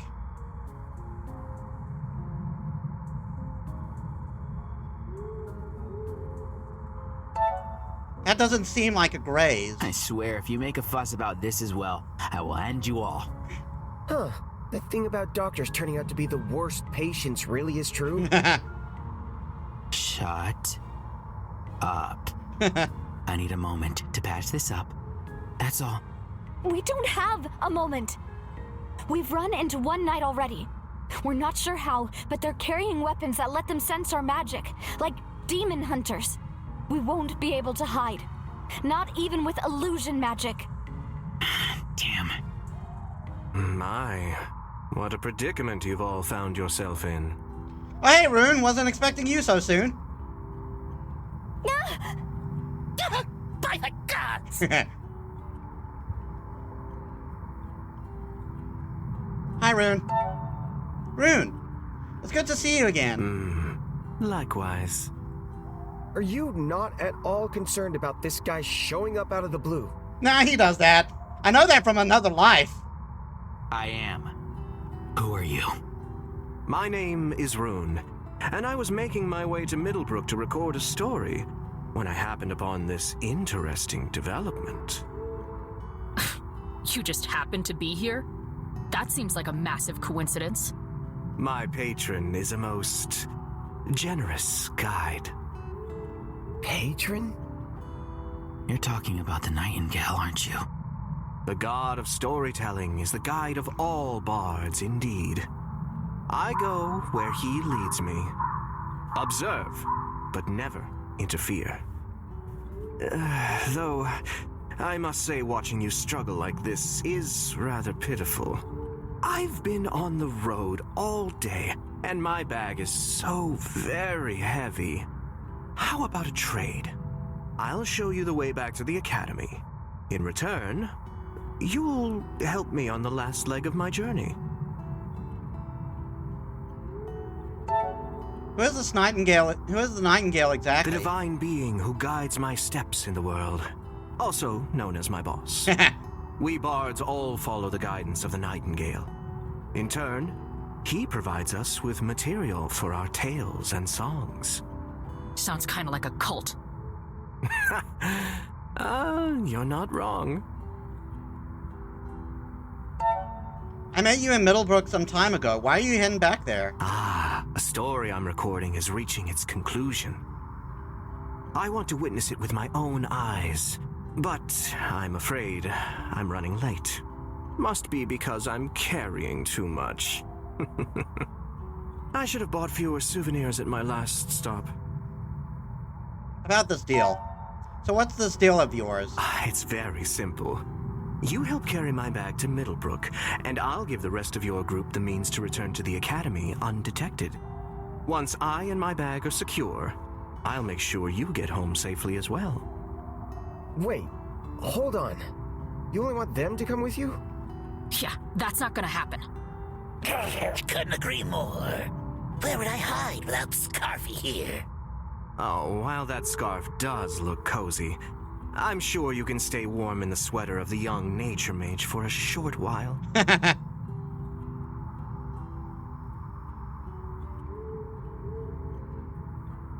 Why me? Why single me out like this? I enjoyed our conversation in Middlebrook. I'm sure you will make for a merry traveling companion. We need to search that path over there! Don't let the rebels escape! They're getting closer. Damn it all.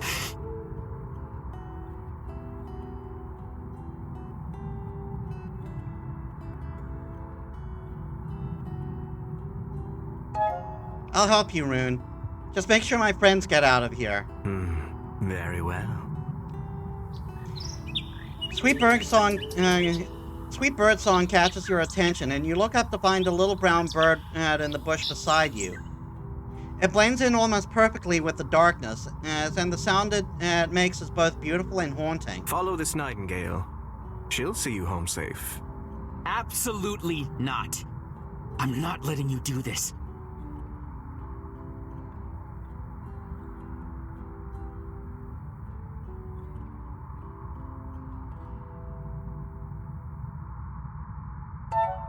It's the best solution we have, Elias. We need to help. We need help to get back. Even so. Are you really sure about this, Scarfy?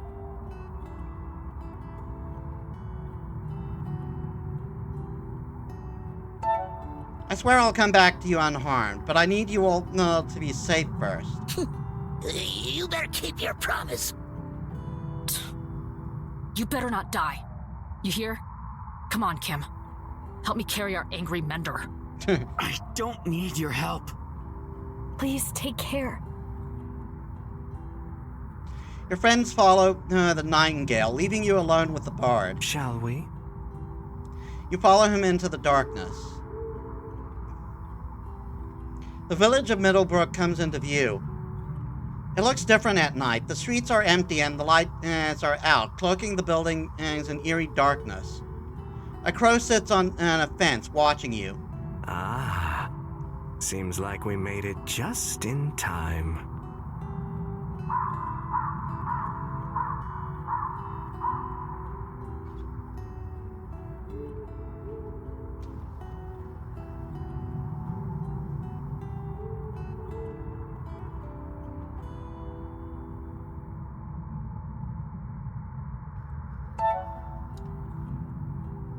So why did you go to the trouble of bringing me here? I suppose I owe you an explanation. In truth, you fascinate me.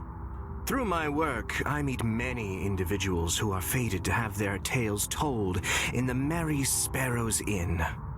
Forced by circumstance to take up arms against a great evil to defend themselves and those they love. Being a hero is a terrible business.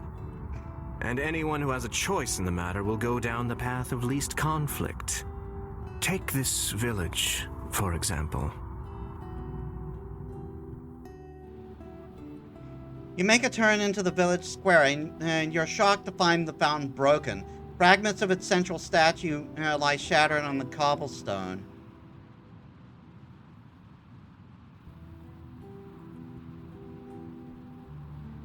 I got a feeling I know who did this. What happened to this place? Normally, I'd charge to tell a story. But I'll make an exception for you. This village lies at the center of a great conflict. To the west, the Empire is waging war against magic as we know it. Their enemy, in turn, has gathered all their forces to the east, in the final bastion of Vinhaven. Being in the path of war, the village had to decide which side to favor. And they picked none. Desperate to avoid a fight, they ended up being attacked by both sides. This is the aftermath.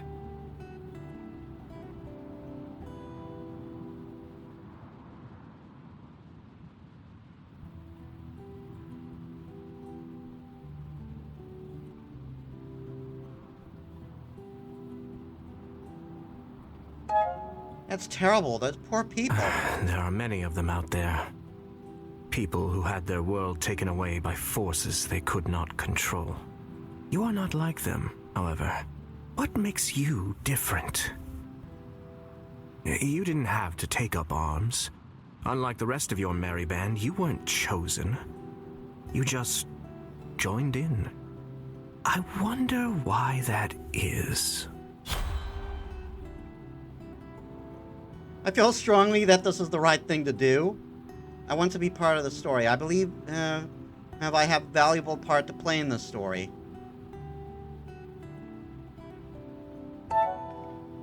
I can't look away while the people I care about get hurt. It's the right thing to do. It's that simple. If it was so simple to help others, I believe the world would look very different. But perhaps for those who make the choice, it is. And that is why they do it. But will it last, I wonder? Or will your resolve fade at the next sign of danger? This is why I brought you here. To meet a friend of mine. He is the perfect person to confirm whether you are truly a hero. He has arrived. You follow Rune's gaze up to the rooftops. Your blood runs cold as the sight of dozens of ravens lined up neatly in formation, watching you. When Rune stops speaking, they take to the sky in a flurry of cawing and dark feathers.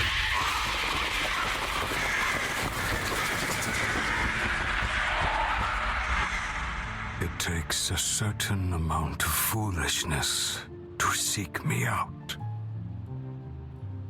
The bird is talking! Or the thing is talking that's made up of birds. Especially when I'm on the clock. Why are you here?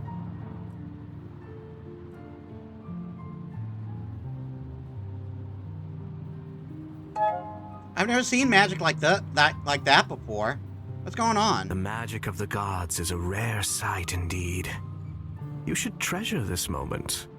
O Lord Raven, the listener, we have sought you out to ask a question. Bored. I'm bored already. Your tale is so long-winded. I only came here to listen to the stories. the good stories. Yes. Will you listen to mine?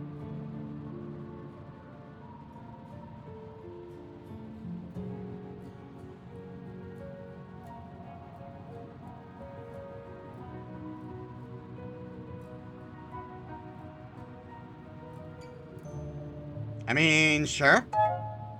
Since you're so enthusiastic about it, sure, I'd love to hear a story. Marvelous. This village was such a wonderful place. The baker used cinnamon every day to sweeten the buns for the children.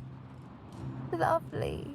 So lovely. I just realized I forgot about the fucking thing again.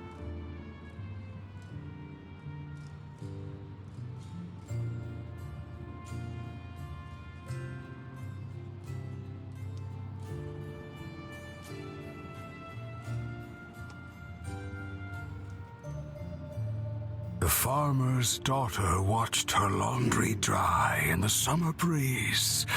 The sound, oh, the sound. Cloth billowing in the wind, back aching but soothed by the whispering grass. What a life, what joy. I'm too invested in this game, man. But the most wondrous of all, the tailor. Oh, her life was a delight! 1 stitch, 2 stitch, like a line of commas marching across the cloth. A long-winded, never-ending sentence. Tick-tock, it marches on. Hold on.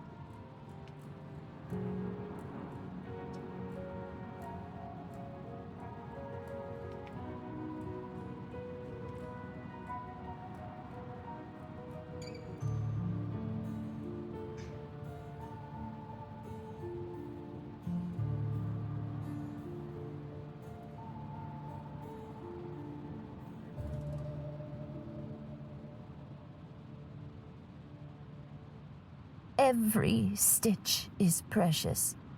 Not just joy, not just sadness, but existence, perseverance. She took delight in your stories, Rune. Her mind would wander down magical roads of excitement and drama, but I could sit forever in her company, watching her stitch away. What joy it is to be alive, isn't it?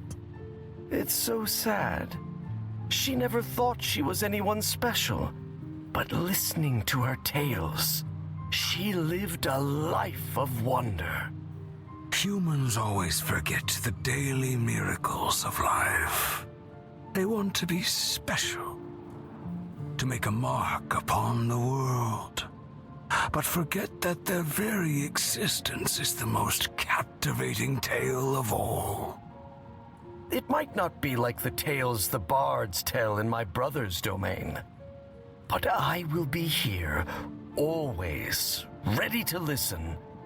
And no matter how many stories I hear, I never seem to grow tired of them. And what about this one, then? Rune nudges you forward, and the raven's many eyes land on you. If she were to die in this moment, would you listen to her tale?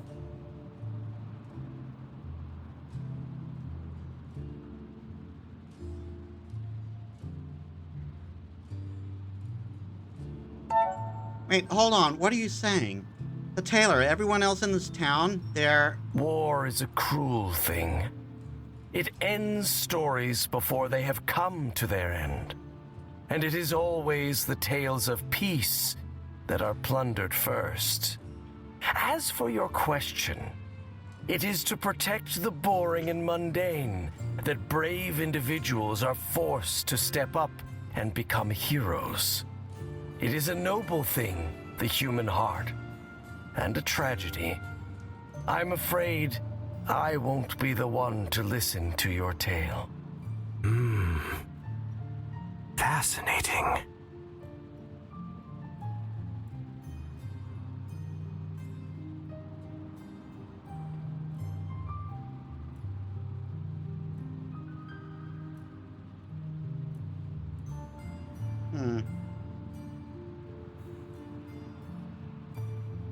I mean, my question would be who would be listening to it?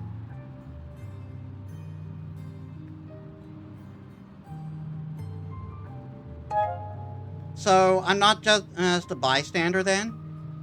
I really am making a difference? Only time will tell what kind of difference that will be. Bored. I'm bored. Your story bores me, and I have other tales to hear.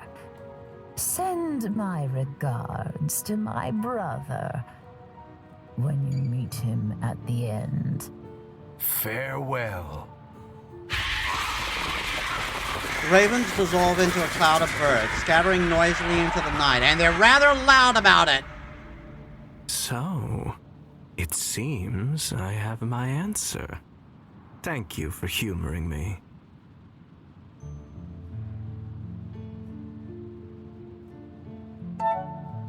I don't understand. What was the point of putting me through this?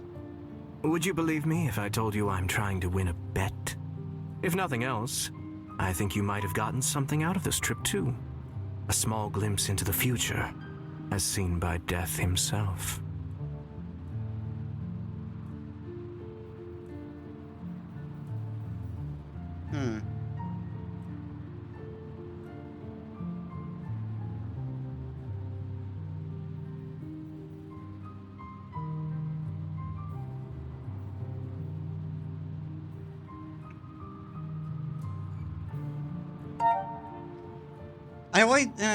I've always been someone who couldn't stay out of trouble. It doesn't surprise me that a peaceful life was never on the cards. For peace, and being unable to stand idly by when injustice happens. Those two things are not so different. You've kept your end of the bargain, and so shall I. Let's return to the Academy now, so you may continue your story. I'm eager to see where the next chapter might take you. Chapter 10, Graduation. Reach the 10th chapter. The mood is grim in Ragnar's lair, and as the new visitor sits on the couch, carefully investigating your haul from the train. Thank you for being this understanding, Professor Hoffland. It's inevitable she would find out. A secret lair, demon hunters recruiting mages, a rebellion fighting against the corruption of our empire. Hey, human, welcome to the stream. How was your day? Finally got back home from running around to watch. Cool. I hope you enjoy your time. We seem to be on the last chapter, so I'm probably going to be going until we finish the game. I've long since given up being surprised by things like this. It's a waste of time. But I wasn't expecting to find you in here, Kim. I thought you'd had adventures enough for a lifetime. So did I. Any idea what we found yet? They look like weapons, but different. Yes, I have only ever witnessed one myself. But the structure of this weapon, it bears a striking resemblance to the sword of a demon hunter. You've seen a demon hunter's sword? Yeah. I got to meet some colorful people back when I was writing my professor thesis. That's putting it lightly.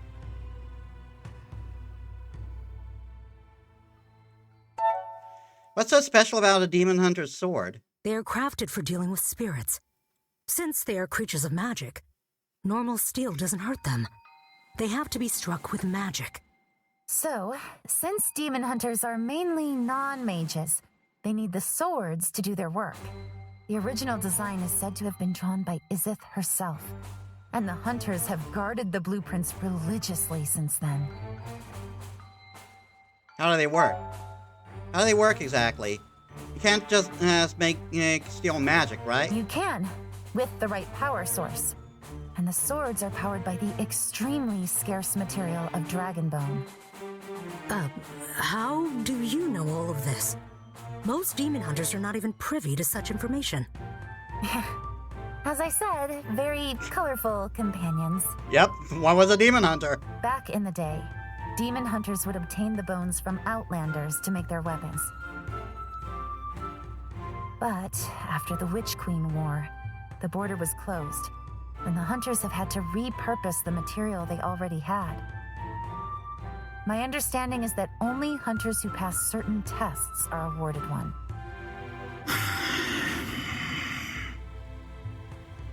Colorful people? What kind of colorful people are you talking about? I think that's a story better told by the bards. But in short, I was once part of a group not that different from yours. We got into all sorts of annoying trouble. This is almost nostalgic. What are the Knights planning? Why would they need a train full of weapons meant for demons? Yeah, it's not like they're at war with spirits at the moment. The swords are also very effective at fighting any other beings of magic, like mages. I believe you've experienced that in person already? They were going to use them to quell the rebellion. But how? If they need dragon bone or whatever to work, then aren't these just cheap replicas? That's what I'm curious about too. The other items you recovered, they are certainly neither crystal nor dragon bone.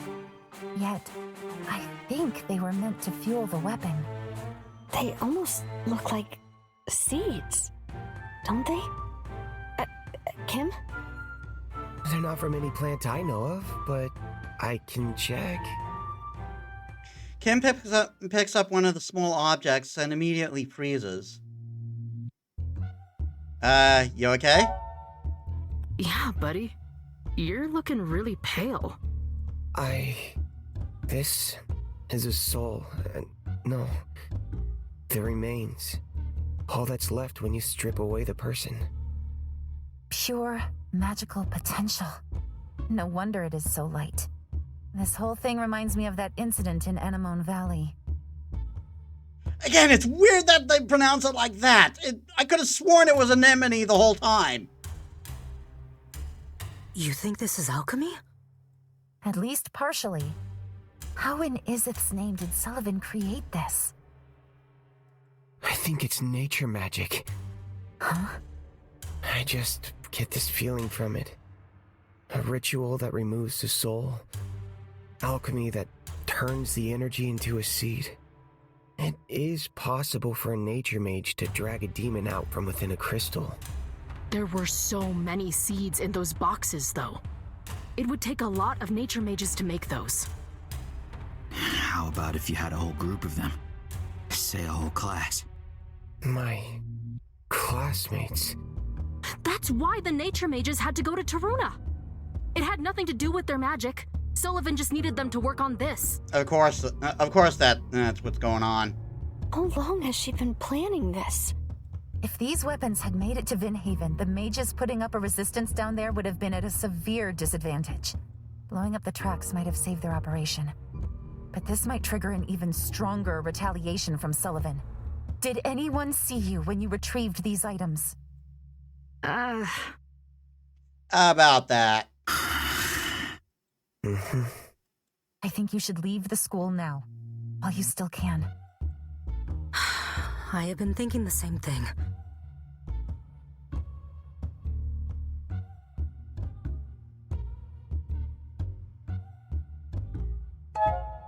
What are you suggesting exactly? I can send word to the Resistance in Vinhaven. Knowing what you've done here, they'd be glad to take you in. Join their forces, and help the Academy from the outside. We're not abandoning you here. You won't be. You'll be able to help more without Sullivan hovering over you. Even so, getting to Vinhaven won't be easy. We barely made it to Middlebrook last night without getting caught. You know, if these seeds really are as powerful as you say, Professor, wouldn't this box be the equivalent of several crates of magic crystals? I get it. We're going to put them in the ship and use them to fly. We'd I'd have to run some tests to find the ratio of power to mass. But I imagine so. Why? My ship. Do you think this box would be enough to make it fly again? It seems plausible. I see where this might be going. If we escape by air, it doesn't matter how many knights are after us. Didn't the knights break your ship, though? Can you even repair it? What do you take me for? Of course I can fix her. I'll refit her energy system to support the new energy source. And when I'm done, Ragnar can take us all up to the hangar in the dark of night. And we'll escape together. I refuse. Huh? What's wrong? What's going on, Ragnar? Oh, I think you're all being stupid for even considering leaving. This place is safe. Why would you leave it for a world outside that none of you have really experienced? Because quite frankly, nowhere is safe right now. Did the trip to the forest teach you nothing?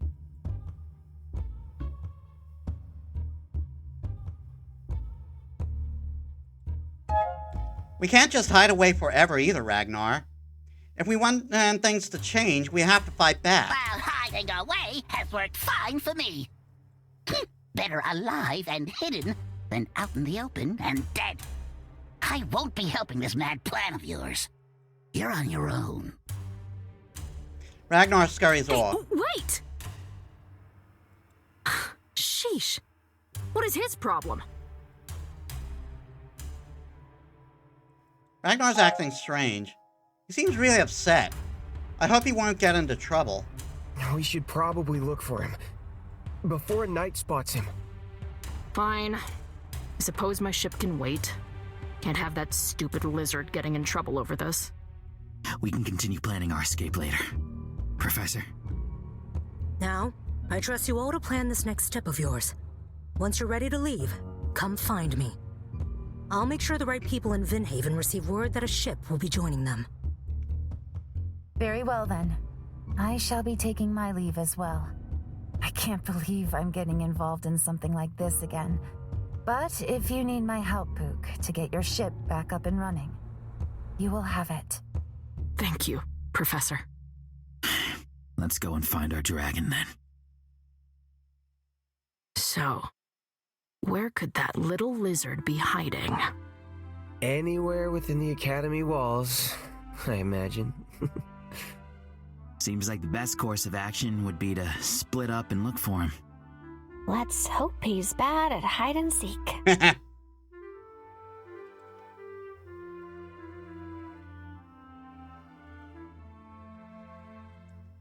Okay, let's start at the dorm. You enter the dorm room and are surprised to find a large cat toy on your bed. A familiar culprit who brought it. The familiar culprit who brought it to you is sitting on your desk, watching you with calm blue eyes. Have you brought me a gift? Why? Mercury doesn't answer, but you get a strange feeling as he stares at you. Is it because we found all the cats? Is it because we completed the cat compendium?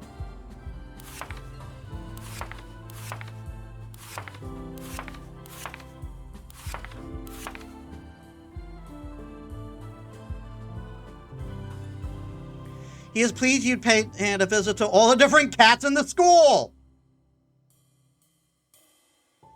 They're all his friends, his family, and he is impressed with your dedication and acknowledging those who others might ignore. An understanding dawns on you at that moment. Mercury too is a protector of the school and the beings within its walls. And you know in your heart that if you ever need assistance, this cat and his friends will come and your aid. I now have magic. I now have the magic of cats.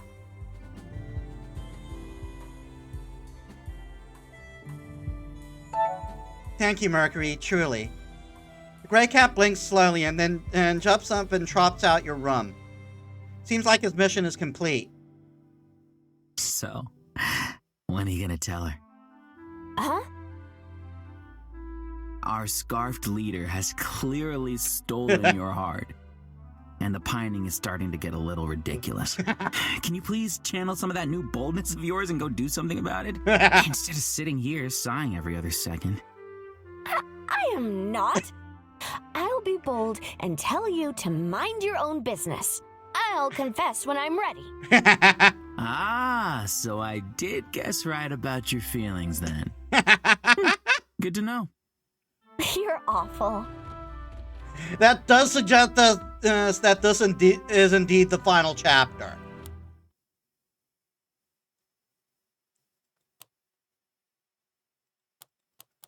Okay, I can just click it on and off. Anyone up for another story? Yes, please. I think I'll just go. No way! If I'm forced to have nightmares, then you are too. Perfect. Okay. Here's the tale of the Raven God. There once were 3 bird brothers who were tasked with carrying the souls of the dead to the afterlife. The oldest brother, the Sparrow, got to pick what souls to carry first, and he chose the bravest and boldest, the heroes who shaped the world. He brought them to his home, where he built an inn so he could listen to their stories before letting them go. The second oldest brother was the Nightingale, and he picked the storytellers as his charges. He would follow them as they spun tales of heroes to the common folk, keeping them safe from harm as long as they continued to spread the joy of storytelling. And when the time came for them to depart, he would bring them to their end, swift as a night. This left the last brother, the Raven, to deal with everyone else. Jealous and enraged that he was saddled with the souls without interesting stories, he chose to eat them all raw for his satisfaction, and never brought them to the other side. That is why it is important to live a meaningful life, to save yourself from becoming the Raven's dinner. So you either become someone important, or your soul ends up in the stomach of a giant raven?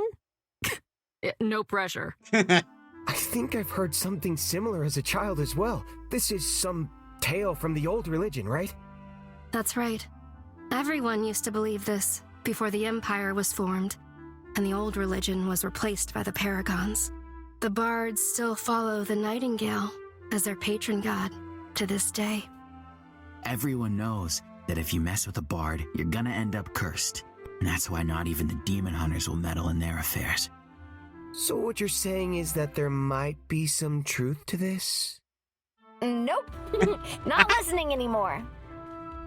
And we met the Raven God, so I doubt he actually eats the souls because he's genuinely much interested in the lives of normal people. He actually thinks the heroic stories are boring. I'm going to take a quick bio break, though. Give me a sec, guys.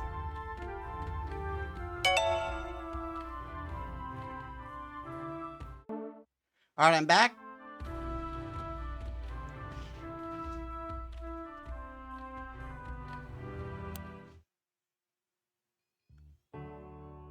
I think... This seems to be the location he most frequently visits, because of course it is. The odds of finding him here seem might be good. I wonder if Haunting ever noticed. He's been stealing food from here for years. I wonder if Mrs. Haunting ever noticed her supplies shrinking. She might have thought it was just a hungry student and let them get away with it. Her kindness might be another reason why Ragnar is so attached to this place.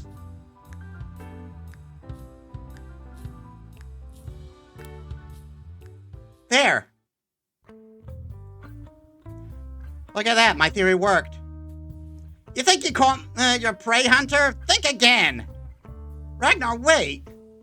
Guess it was never going to be that easy. So is that just the thing we're going to have to find Ragnar in each location?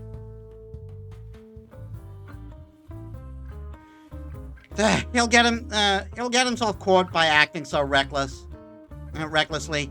Let's find him before that happens.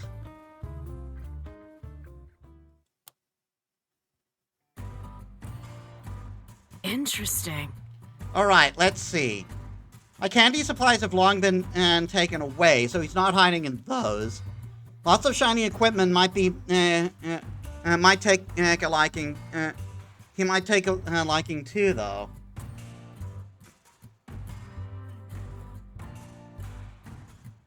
Let's find him. We can't give up, though. We'll find him. Heh, ever the optimist, huh? Well, if that's the case, so I'll let you pick up the slack. Let's search.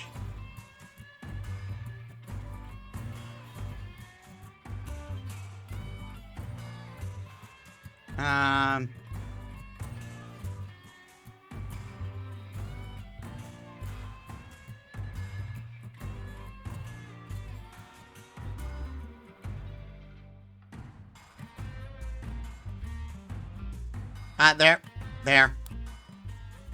There you are. You! Seriously, Ragnar? Is this really necessary? Listen, you're making everyone worried. Let's go back and talk. No!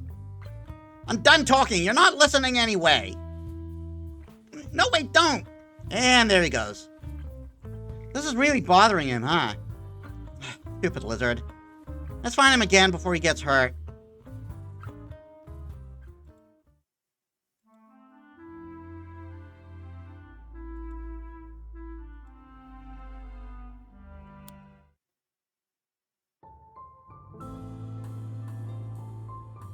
Gee, I wonder where he is, guys.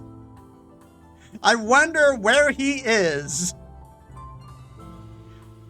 Ragnar, are you in here? With all this junk, how are we supposed to find him? Gee, I have no idea.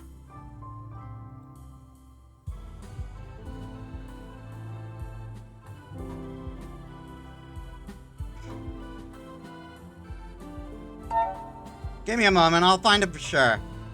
You're certainly confident. Go ahead and try then. Yoink. Quiet, you old rascal.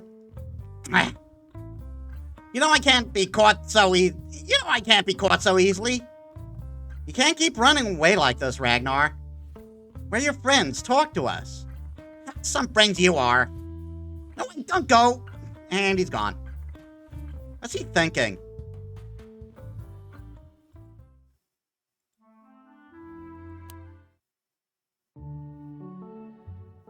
So... Seems like we're lucky. Not many people are in here today. But there's so many places he could hide. I've got this. Don't worry about it, Hannah. I'll find them.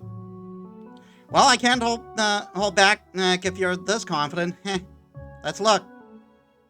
Yoink. Found you.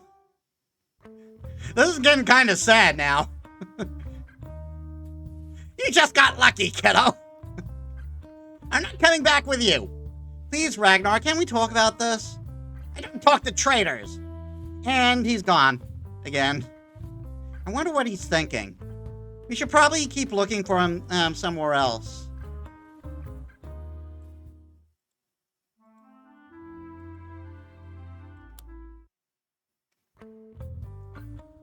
Toads. Yeah, I can't believe he keeps getting away. It seems he really doesn't want to talk to us. I don't understand. Is he really so against us leaving the school? It makes no sense. Who'd want to stay in this tiny room forever? When you don't know anything else, change can be far scarier than any demon.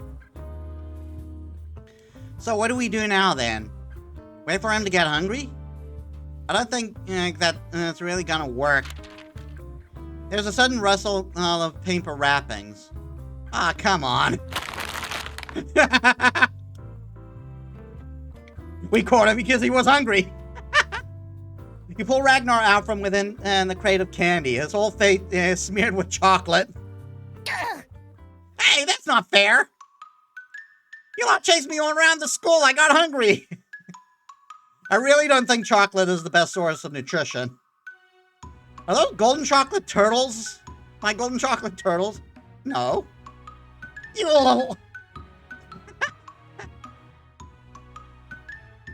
You all turn and look at Hannah, who is doubled over with laughter. Hannah? What's so funny? Yeah, this is serious. So, sorry, I know things are serious right now, but I just can't help it. You two look pretty ridiculous. You're not. You do look pretty ridiculous. You two do look pretty ridiculous. I read that right first time. Thank you, Elias. You was welcome? This reminds me of when Mrs. Hawning baked all those goodies and Metis brought them here. Ragnar ate those, almost an entire jar of cookies. That wasn't my fault. Cookies cursed her sweets to be addictive. She's literally the only staff member on campus who's not able to do that. Huh. I'd almost forgotten about the cookies.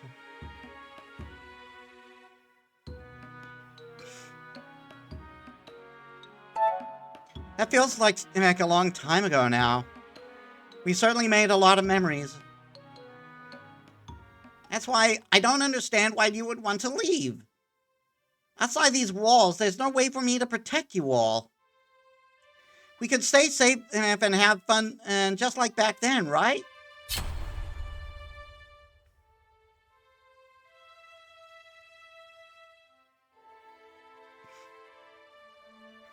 It's the right thing to do, and Ragnar knows that. No matter where we go, we'll be together. No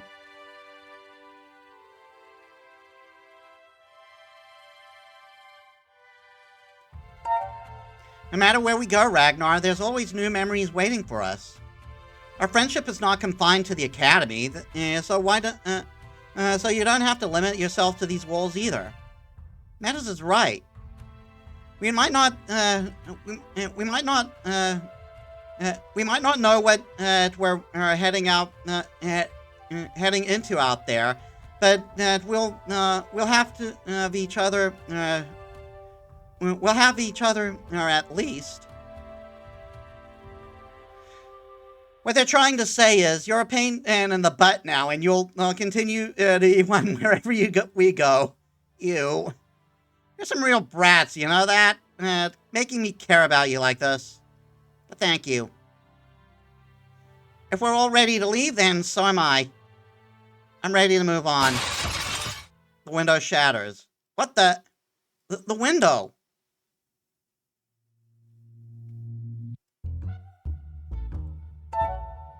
I'll take a look. Careful. We don't know what's on the other side. Also, watch out for the broken glass. You all step closer to the empty frame. Ragnar's son. To find another room on the other side. There's a lot of eggs here.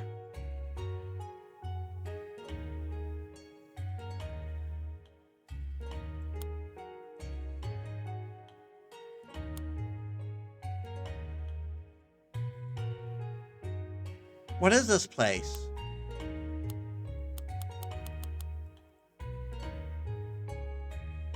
Looks almost like an office. Or a lab.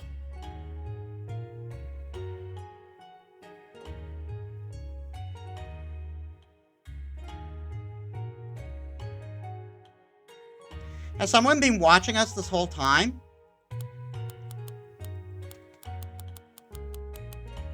This is a glitch. I'm assuming that I'm hitting clickables and the game is overriding it with the story, but it's not counting it as clicking the story. It's clicking the clickable. I doubt it. Judging by the dust, whoever used to work here is long gone. Did you know this was here, Ragnar? Of course not. That window has always been there, and I've never noticed anything unusual about it. Let's investigate. Let's get to the bottom of this. Just be careful what you touch. Who knows what any of this is? Yeah, I think that's what was happening. I was clicking clickables.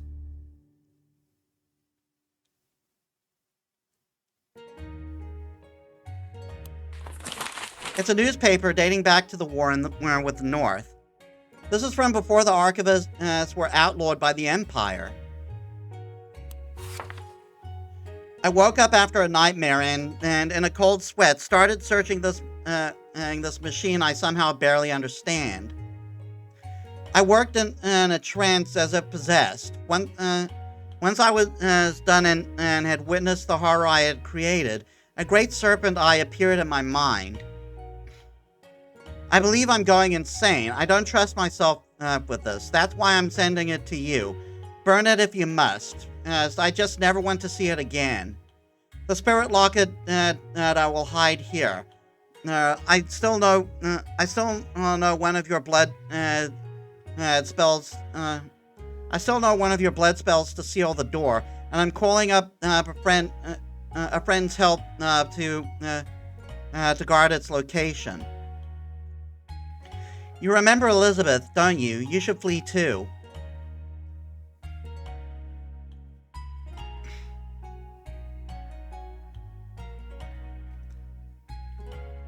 No way. That was way too far back. Or maybe this was more recent.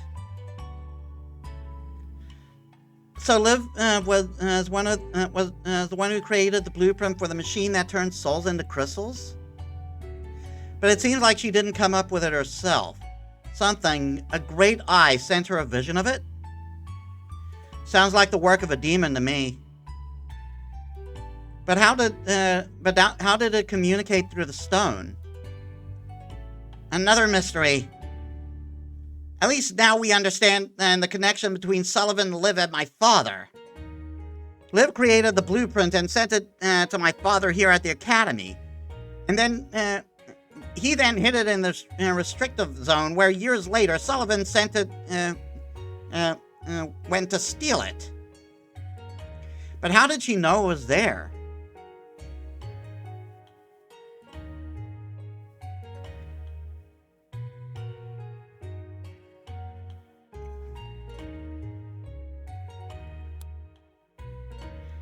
It looks like a family tree of some sort. Wait, my surname's here.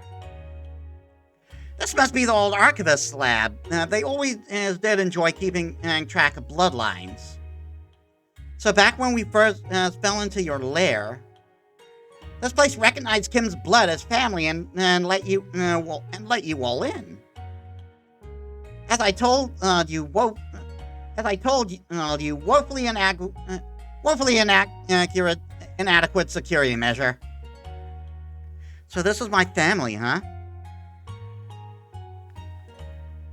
It was always just Ronan and me, so these names don't really mean much. You're all dead now anyway. Taken by the cleansing, just like my father. Hey everyone, I think you should read this. While you have been searching, Hannah has been going through the many books on the shelf. She's holding up an old, worn-out journal.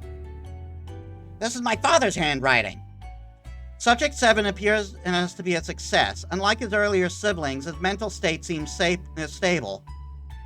It pains me that we had to remove the memories of his life. If they would have been an incredible source of knowledge, but I will always prioritize the health of my subject. In a way, it is fitting that his mind is clear. A new body, a new life. It is as close as to a real birth as we'll ever get, I suspect. I named him Ragnar. He is showing a strong sense of personality already. I don't like lying to him, but I'm still concerned about the stability of his mind. And I will continue to observe him for now and when the time is right, I will tell him. A problem has presented itself. Since none of the other subjects lived long enough to get past the hatching stage, I never knew that their bodies were stable enough to grow. I cursed so much of the dragon's anatomy was lost to time, so he was trying to recreate the dragons. If I just knew more, I'd surely not have I'd surely not have made such a basic mistake. But the damage is done. Ragnar will grow no more. I'm making new bodies, new puppets. There might be a way for me to transfer Ragnar's soul into a puppet that will grow. I'm sure that I would have to wipe his mind clean again. However, so I'm left with a dilemma. I greatly cherish the time we spend together, and I selfishly don't want him to forget about me. But I have to think of him first. He is my son, in a way, after all. I have to prioritize his happiness. It will take time, but the puppets are developing nicely. Soon I will be able to release more souls from the demon prison. So basically, he's a cleansed demon, and he's the cleansed soul of a dragon that became a demon, I'm guessing. And he was put into a puppet's body. There is still a long way to go, but my hope is that one day their suffering will end. I will right this wrong, and the dragon shall walk among us once more. Then, by the time I'm gone, Ragnar won't be lonely. Ragnar is a spirit from the Mother Stone? I'm a fake? That demon was actually speaking the truth? I'm just a puppet? It appears I won't be able to keep my promise to him. Ragnar, if you see this, I'm sorry. I didn't finish my research in time. Things are changing outside these walls, and I'm afraid neither you or I will be safe from them. I'll seal off this place to keep you safe. But if there comes a day when you are ready to leave, no matter the dangers that await you outside, I hope you will be with friends. I hope you'll be happy. You are loved. You stupid old man. Leaving a message like that without allowing me to respond. Your father was trying to save all the dragons trapped in the crystals. He was a good man. But that means all these eggs. You look around at the eggs lining the shelves. Those are the new puppets he made? Seems like it. Looking through his notes, it looks like there's some kind of hybrid Tinker Archivist magic creation. They're empty containers. If a spirit chose to possess one, it would be theirs. So if I were to possess one, I would get a dragon's body, but I'd lose my memories?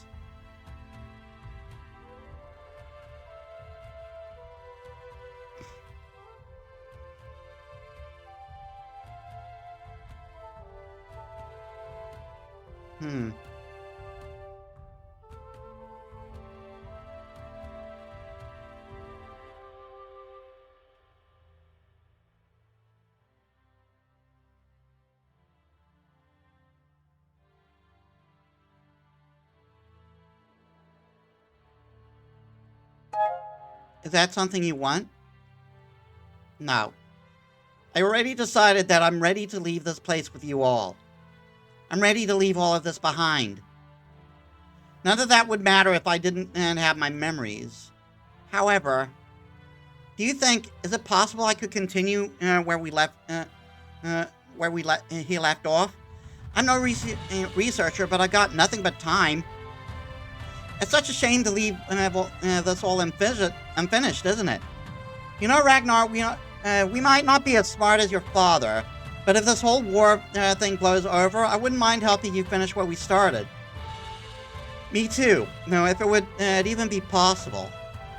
You would? Okay, then it's a deal. Once I've helped you quell the rebellion, and You will help me bring my people back.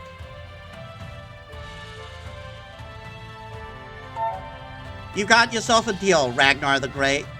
That's the spirit. Okay then, no time for me to keep moping around. We got a ship to fix. Ready to go on that test flight, Ragnar? I was born ready. With my guidance, we'll have your ship soaring through the sky with the grace of a dragon. Ooh, brace yourself, birds of the sky. A new ruler of the heavens has arrived.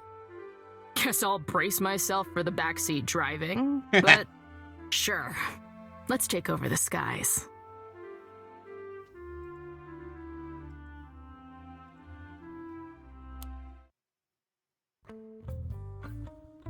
Come to think of it, I'll have to find a way to get your pot moved to the hangar as well. Yeah, I know you're not keen on the plan, but I can't just leave you here. Who knows when we'll be back, if we'll ever be back.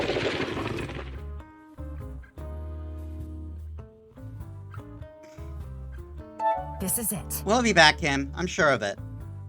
It might take a while, but we'll fight to set things right. Yeah, I hope you're right. We'll have to set things right somehow for our classmates, both those here and those who are taken. I still can't believe that Sullivan put all this into motion, and all because of those. He gestures to the case of spirit seed sitting on a low table. All this pain and fear, my classmates' removal, Hyben's fate, all just to steal power from spirits who can't fight back. We humans really are capable of the worst cruelty.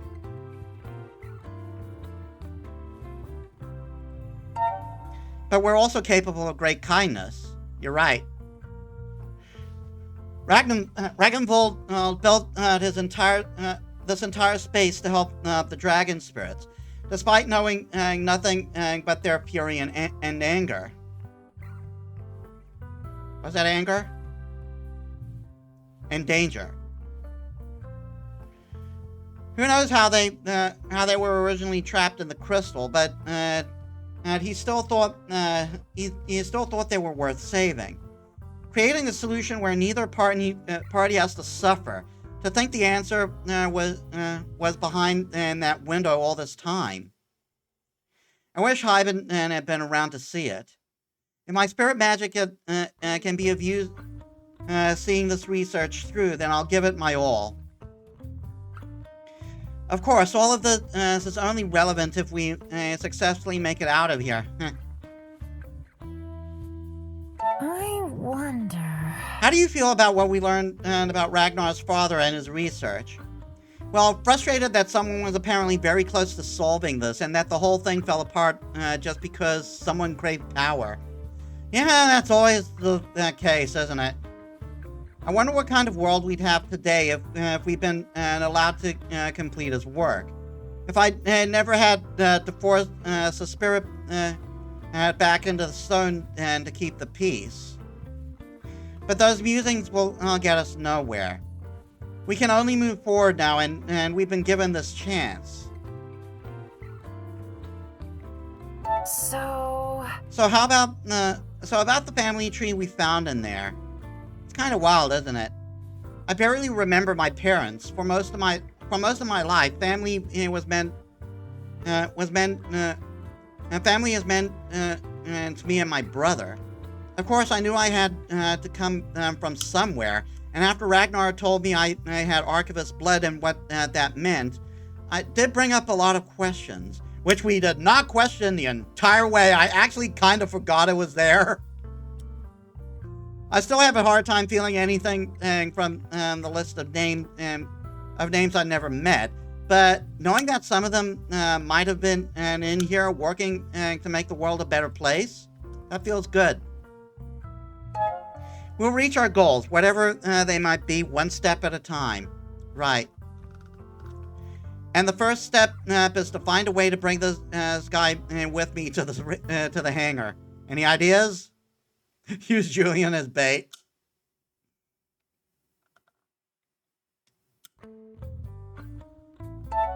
Can't Ragnar move it through the pipes with the rest of us?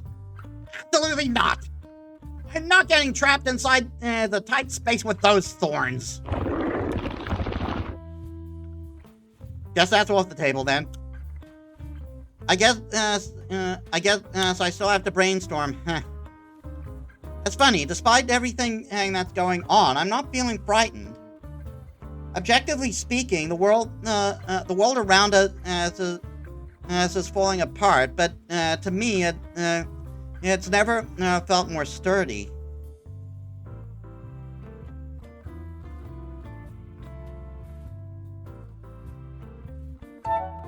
When you're in good company, the struggle doesn't seem nearly as hard. You're right. I'm glad we're facing this together. I finally know where I'm going, and I know who I'm going there with. It's wild. It's wild how I spent nearly 7 years feeling lost before cramming all of this into the final semester. I guess I did end up getting a shared study experience. I'm sure my brother would approve. Anyway, I better get packing. I better get to packing. So I'll be ready to head out whenever Pook's finished with their repairs. I want to be ready for the next step of our adventure together. Has your opinion of me changed now, Doc? Knowing what I truly am? I already told you, Ragnar. A hunter's mission is to protect humans from demons and chaotic magic. Dragon hunting is not part of that deal. Who knew the fearsome hunter had a soft side to him? Almost makes me feel guilty for swiping one of your earrings. You... what? Guess I'll be off before the hunting season starts. I was waiting for a week. Get back here. Excellent. Okay, the knights have gone off on their rounds. The baby is free for the next half hour or so. You ready for this? This is it. I'm so ready. Let's go. That's what I like to hear. Come on, then. The two of you sneak around the hangar where the ship looms over you. Pook runs a hand along the side of it, smiling fondly. Don't you worry, little one. I'm here, and I'll fix you right back up.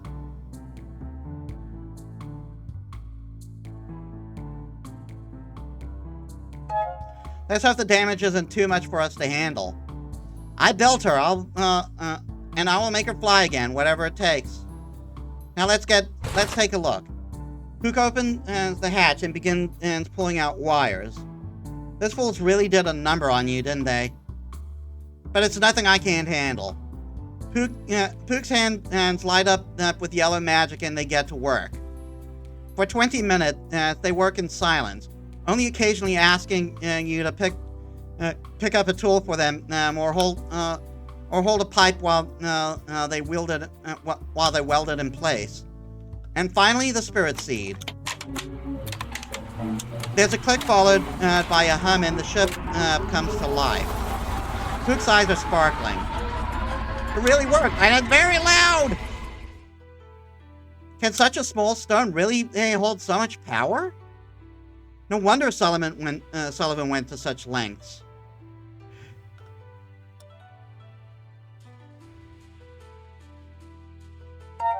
It's such a high price to pay, though. Those poor nature mages getting forced to make the seeds. Sullivan must be convinced that the end result is worth the suffering of other people. How very noble of her. She doesn't see mages as people, and so the nature mages are a small sacrifice for an endless, stable power source. An invention like this will most likely change the course of history. The question is, though, who's going to benefit from the change? Who else? The rich and powerful?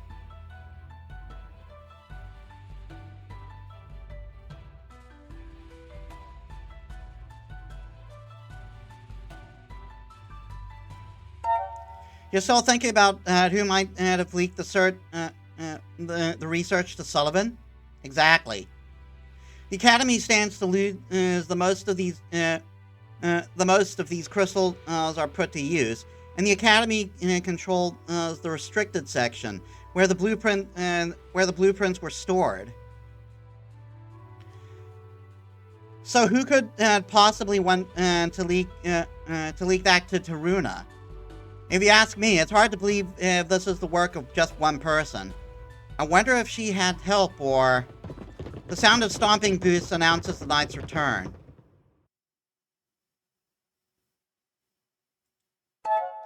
Time for us to go. Are you done? So, don't panic or anything, but I may have gotten a little too caught up in my rewiring.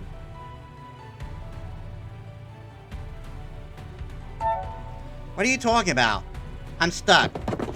The stomping boots are getting closer, and you're left with little choice. Scoot over.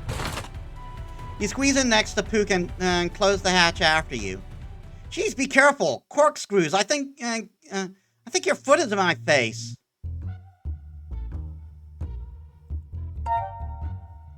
Shh, they'll hear us. All right, I'm shutting up. The two of you hold your breath as its footsteps echo around the hangar. You hear the sound of a crate being opened. Could have sworn I heard someone in here. Yeah, well, you heard wrong. Let's just get back to our rounds, right? The heavy steps fade away, and Pook lets out a huge sigh of relief. We're safe. Now let's get the heck out of here.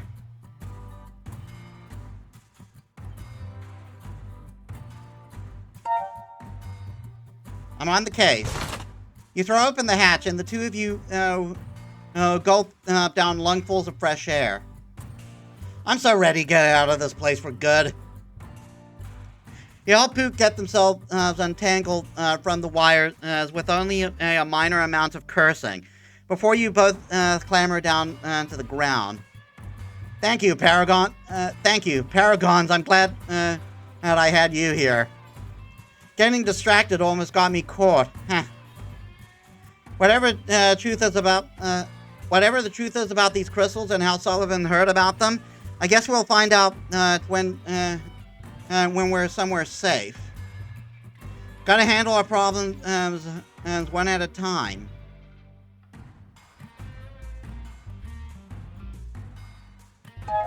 Indeed, let's hope we can avoid getting tangled up in future problems. Wow, that was bad, like really bad. We should just go. You leave the hangar and Pook's ship behind for now. Oh, Kim, look, the Harmony Rose is blooming. What an interesting color. What kind of music did you sing? I've never seen this shade before. The song determines the color?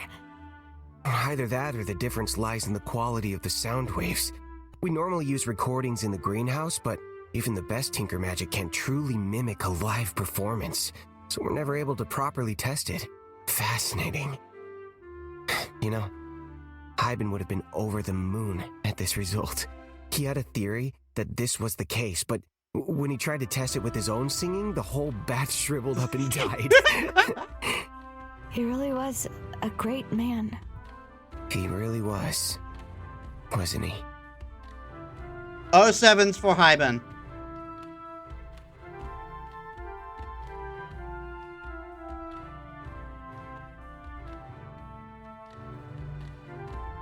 I'm going to the second floor last.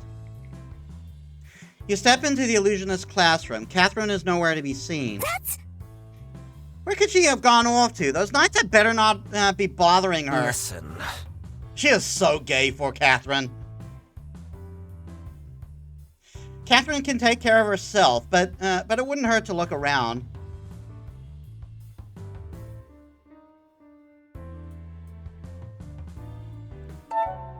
You can't find Catherine? What's it to you? The knights came by this morning and dragged her off for another stupid task. It just makes me so mad thinking she has to follow their orders like this. Regates.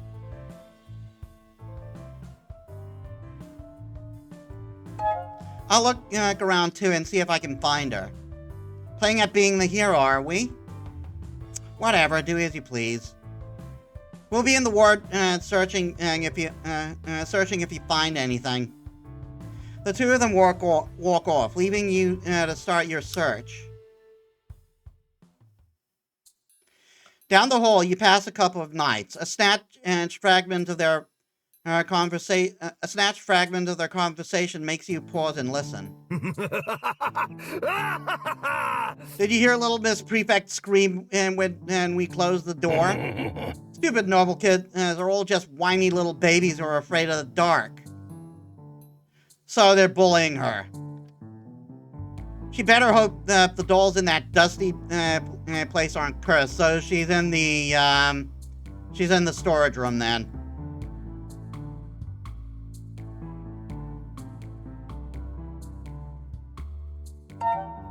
Those Taruna assholes will pay for this. You mutter under your breath as you rush to the storage room. You enter the storage room and find it in total darkness. It's only because you know the space so well that you notice the shape sitting on the floor by a shelf filled with dolls. She looks up at you, eyes wide in surprise. What? Metis, what are you... Catherine, are you okay? You reach to help her up, but Catherine smacks your hand away. I'm fine, I don't need your help. She moves to get up, but then inhales sharply as she straightens up. Then leaning against the shelf. For Paragon's sake.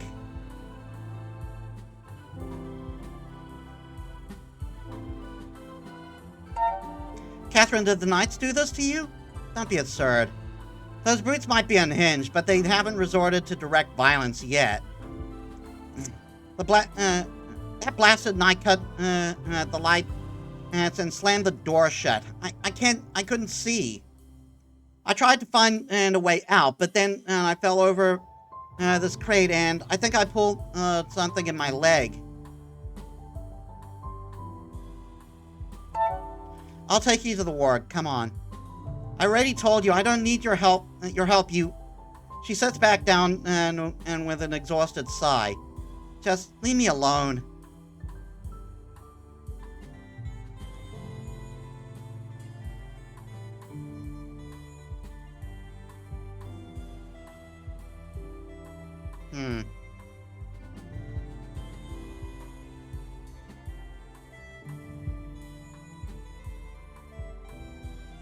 I'm not gonna. Yeah, that's not gonna happen. You sit down next to Catherine, who just stares at you in confusion. Seriously? Why are you so persistent? Can't you understand that I don't want you here? This insane idea that you and I can somehow be friends is absurd. You should just give it up already. Friendship isn't a luxury that someone like me can afford.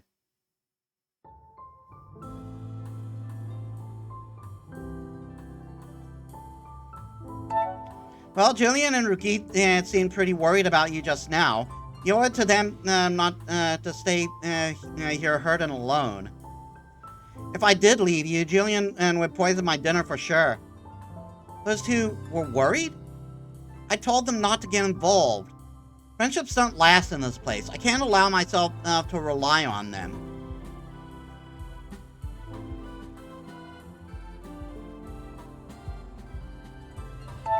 Why not, though? Seems to me like you plenty reliable friends around. Julian was practically tearing his perfect hair out, and Rugit's looked ready to take up the fight against the knights all on her own. She might even win. Those two. I can't rely on them. I can't afford to get comfortable. In the end, we'll be forced to part ways.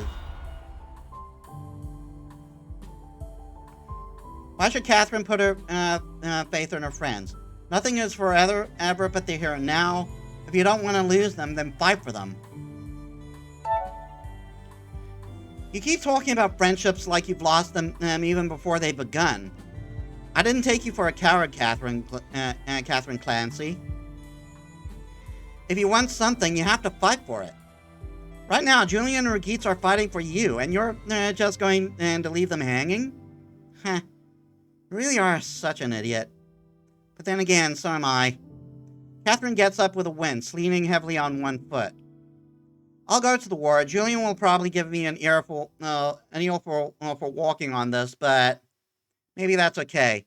Thank you for finding me. She hobbles out of the storage room towards the ward. It makes you happy to know that even after you leave, she'll be fine. If you hadn't been forced to become a hunter, then what kind of job would you have been aiming for instead? If I could have picked myself? Yeah. I'm curious. I'm quite fond of charming people. So perhaps a host in one of those illusionist clubs where the patrons pay for dazzling company? I think I would be quite good at it. Maybe I'd score some rich clients and live a life of leisure. You're joking, right? Am I? Forget I asked. Let me quickly make sure. How many chapters do we have left?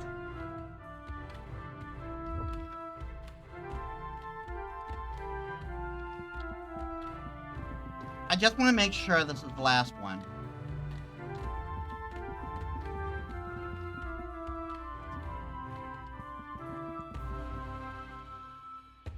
How many chapters? It's structured into 12 chapters, according to reviews.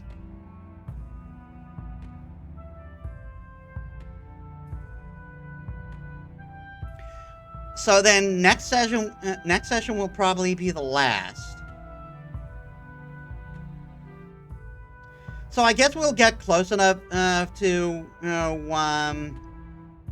I guess we'll get close enough to the end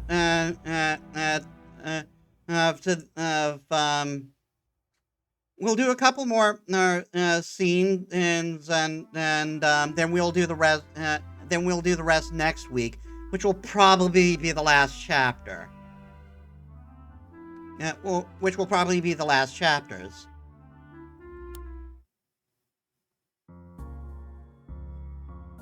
You find Elliot in a peaceful corner of the academy ground. For years, I focused on not getting too attached to this place. I knew I would have to leave everything behind. It's useless to indulge in nostalgia, but standing here now, I think this is one spot I'll miss. It's such a sorry excuse for a garden. Just a few scraps of grass and a couple of trees. The world has a never-ending supply of those. But here, crammed in among the stone walls, it's like it's on quiet resistance. How's your wound, Elias? It looked pretty serious. Is it really okay for you to be up and about like this? It would be really suspicious, wouldn't it? To be suddenly bedridden right after a train gets derailed.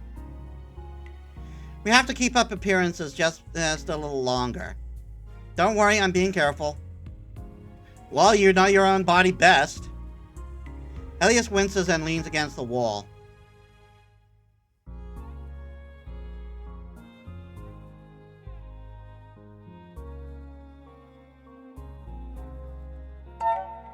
Are you sure you can't find the time to rest a little?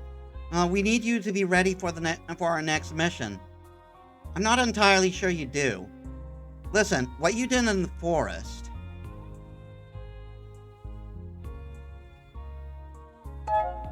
What we did in the forest, you mean?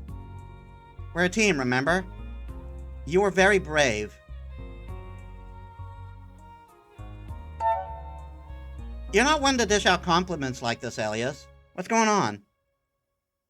Some part of me was convinced that when danger arrived, real danger, you would turn and run. But you didn't.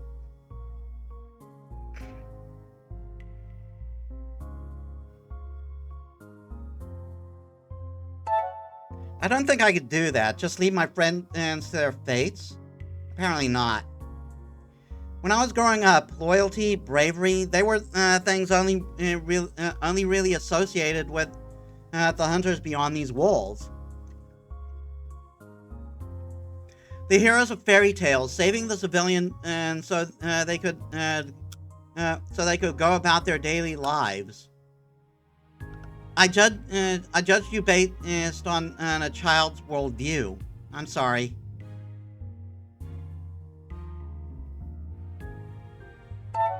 I accept your apology, Elias, and thank you for trusting me. It's rather maddening that you're being so reasonable about this, you know that? You and the rest of this ridiculous team are clearly driving me mad. that must be what happened, but you like us. You like us. And now I'm leaving this place at last, not to join the well-trained, disciplined demon hunters, but to join some ragtag resistance group with you.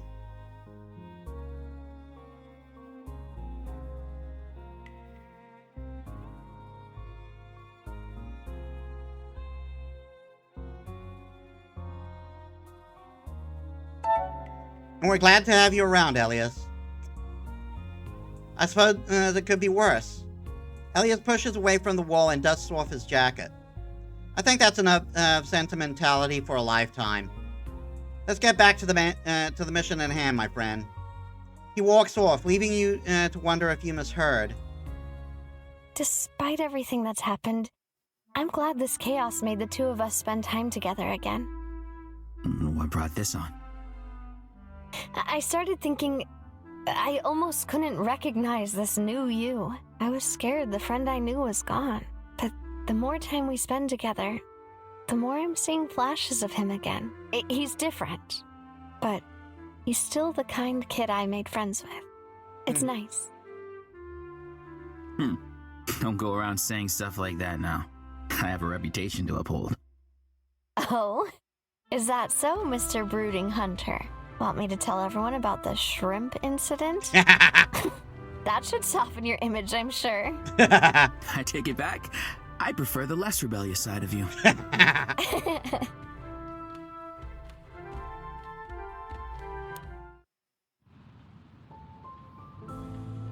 You find Hannah up on the roof, gazing out at the forest below. Her clear voice carries through the crisp air as she sings. My heart is an open book for you to find. Find me, read me, I'm here.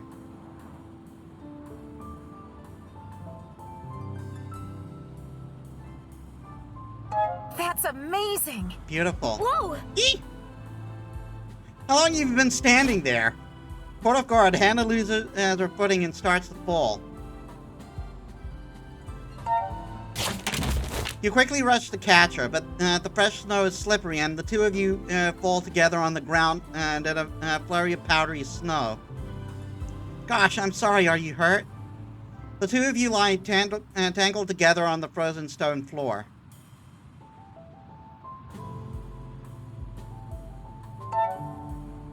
I'm such an idiot. Sorry for being so clumsy.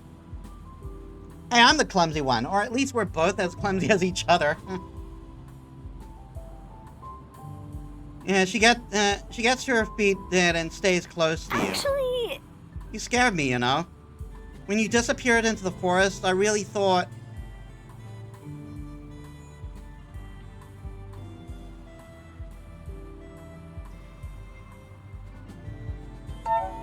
How did us falling over trigger this? It didn't, and I've just been thinking about it since we came back. You know, for someone who prides herself on doing a perfect job, I sure do make a lot of mistakes. I'm working so hard not to have any regrets, but they're still there, caused by my own hesitation. But meeting you and the others, I have no regrets about that. You changed my life and changed me for the better, I think.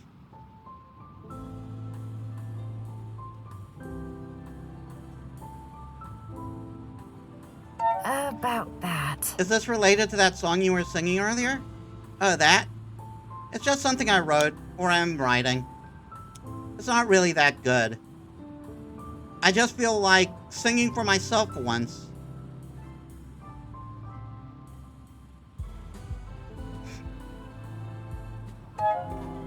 That makes me happy to hear.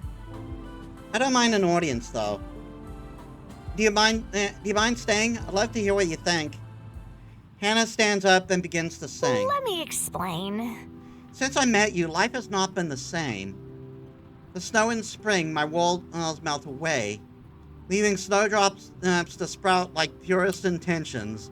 I am not going to actually try singing this. I'm not going to put you all through that torture.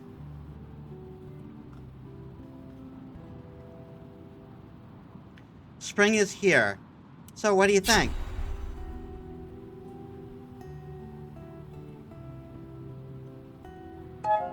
It's beautiful, Hannah. Thank you for sharing with me. Well, I have to share with you at some point. I mean, after all, it is about you. You know what? That's not important. No, it is quite important, isn't it? My song, it's about you, or me. Me and you, actually, because you mean a lot to me, and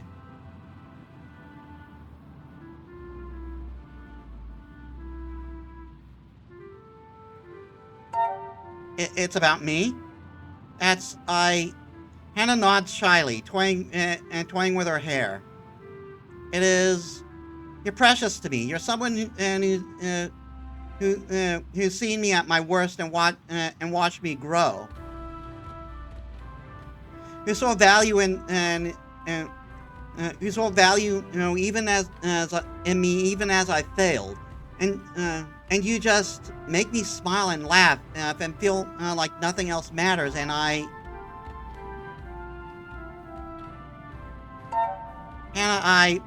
that makes me so happy to hear, because, well, I feel the same way.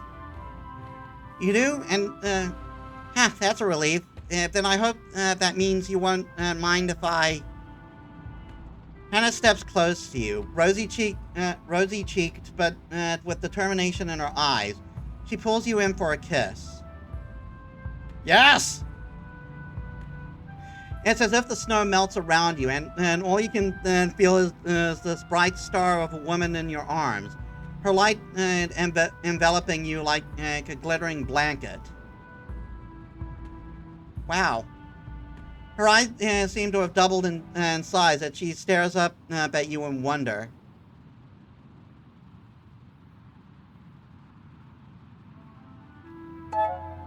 Wow, indeed. That was wonderful, Hannah. It was very nice, wasn't it? Can we stay like this just for a little while longer?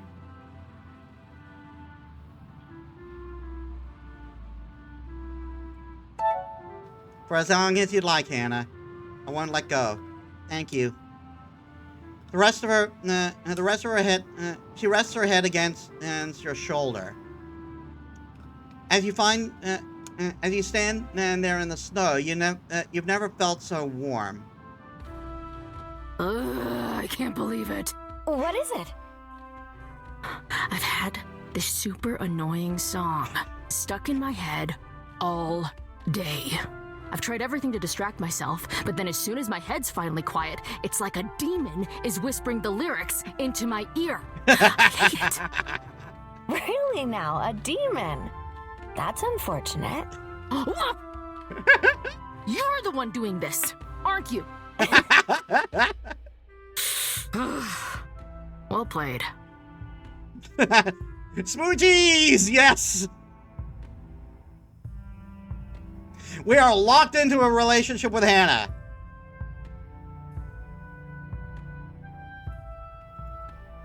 That's it. While we do have time,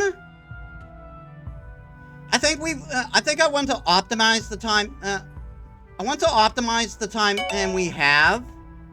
So we're going to stop here again.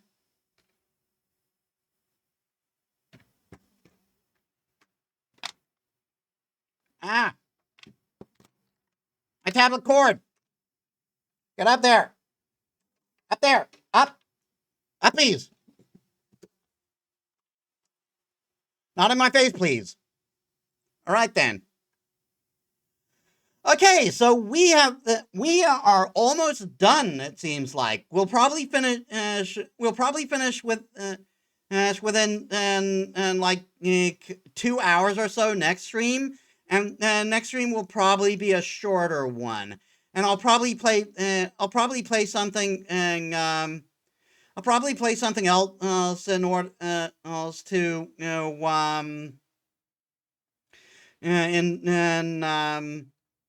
I'll probably play something else in the meantime. Maybe I can actually use this to my advantage. Because there is a VTuber I kind of got in contact with over Twitter. Yes, I know I'm still using Twitter. I kind of have to. Because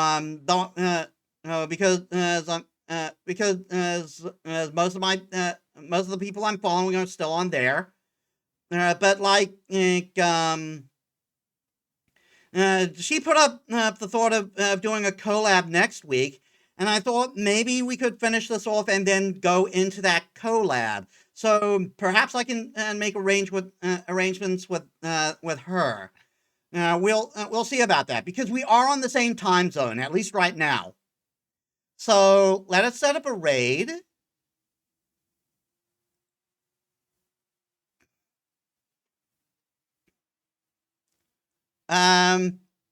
Ginger Fox is playing some retro game. Oh, he's playing Croc 2.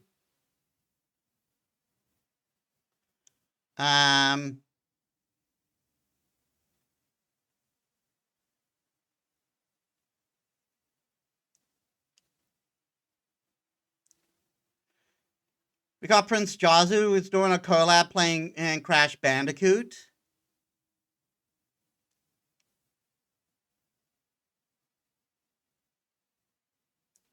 Oh, Can Tater is doing some just chatting. An update.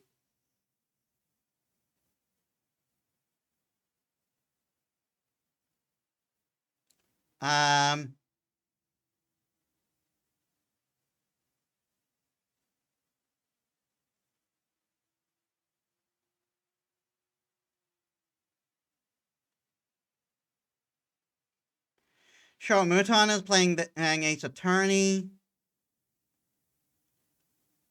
Oh, we got Nelly, who is playing Metal Gear Solid. Looks like the original.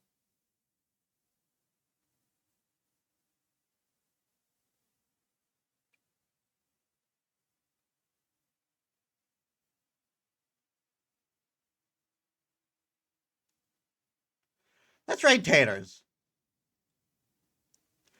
Alright, so, thank you all so much for watching. I hope you all enjoyed. If you like this stuff and you haven't already, please leave a follow. It helps me as a small VTuber. I upload all my stuff on YouTube. If you're watching on there, please leave a like, comment, and subscribe. That helps me too. And you can also check my socials down there. So, tomorrow, we'll be doing more art streams. We'll be doing more art stream where I'm doing more stuff with my tablet. And we'll see what else we can do there. So I hope to see you there. So thank you all so much for watching. I'll see you all on the next one. This is Metis Balaska, signing out.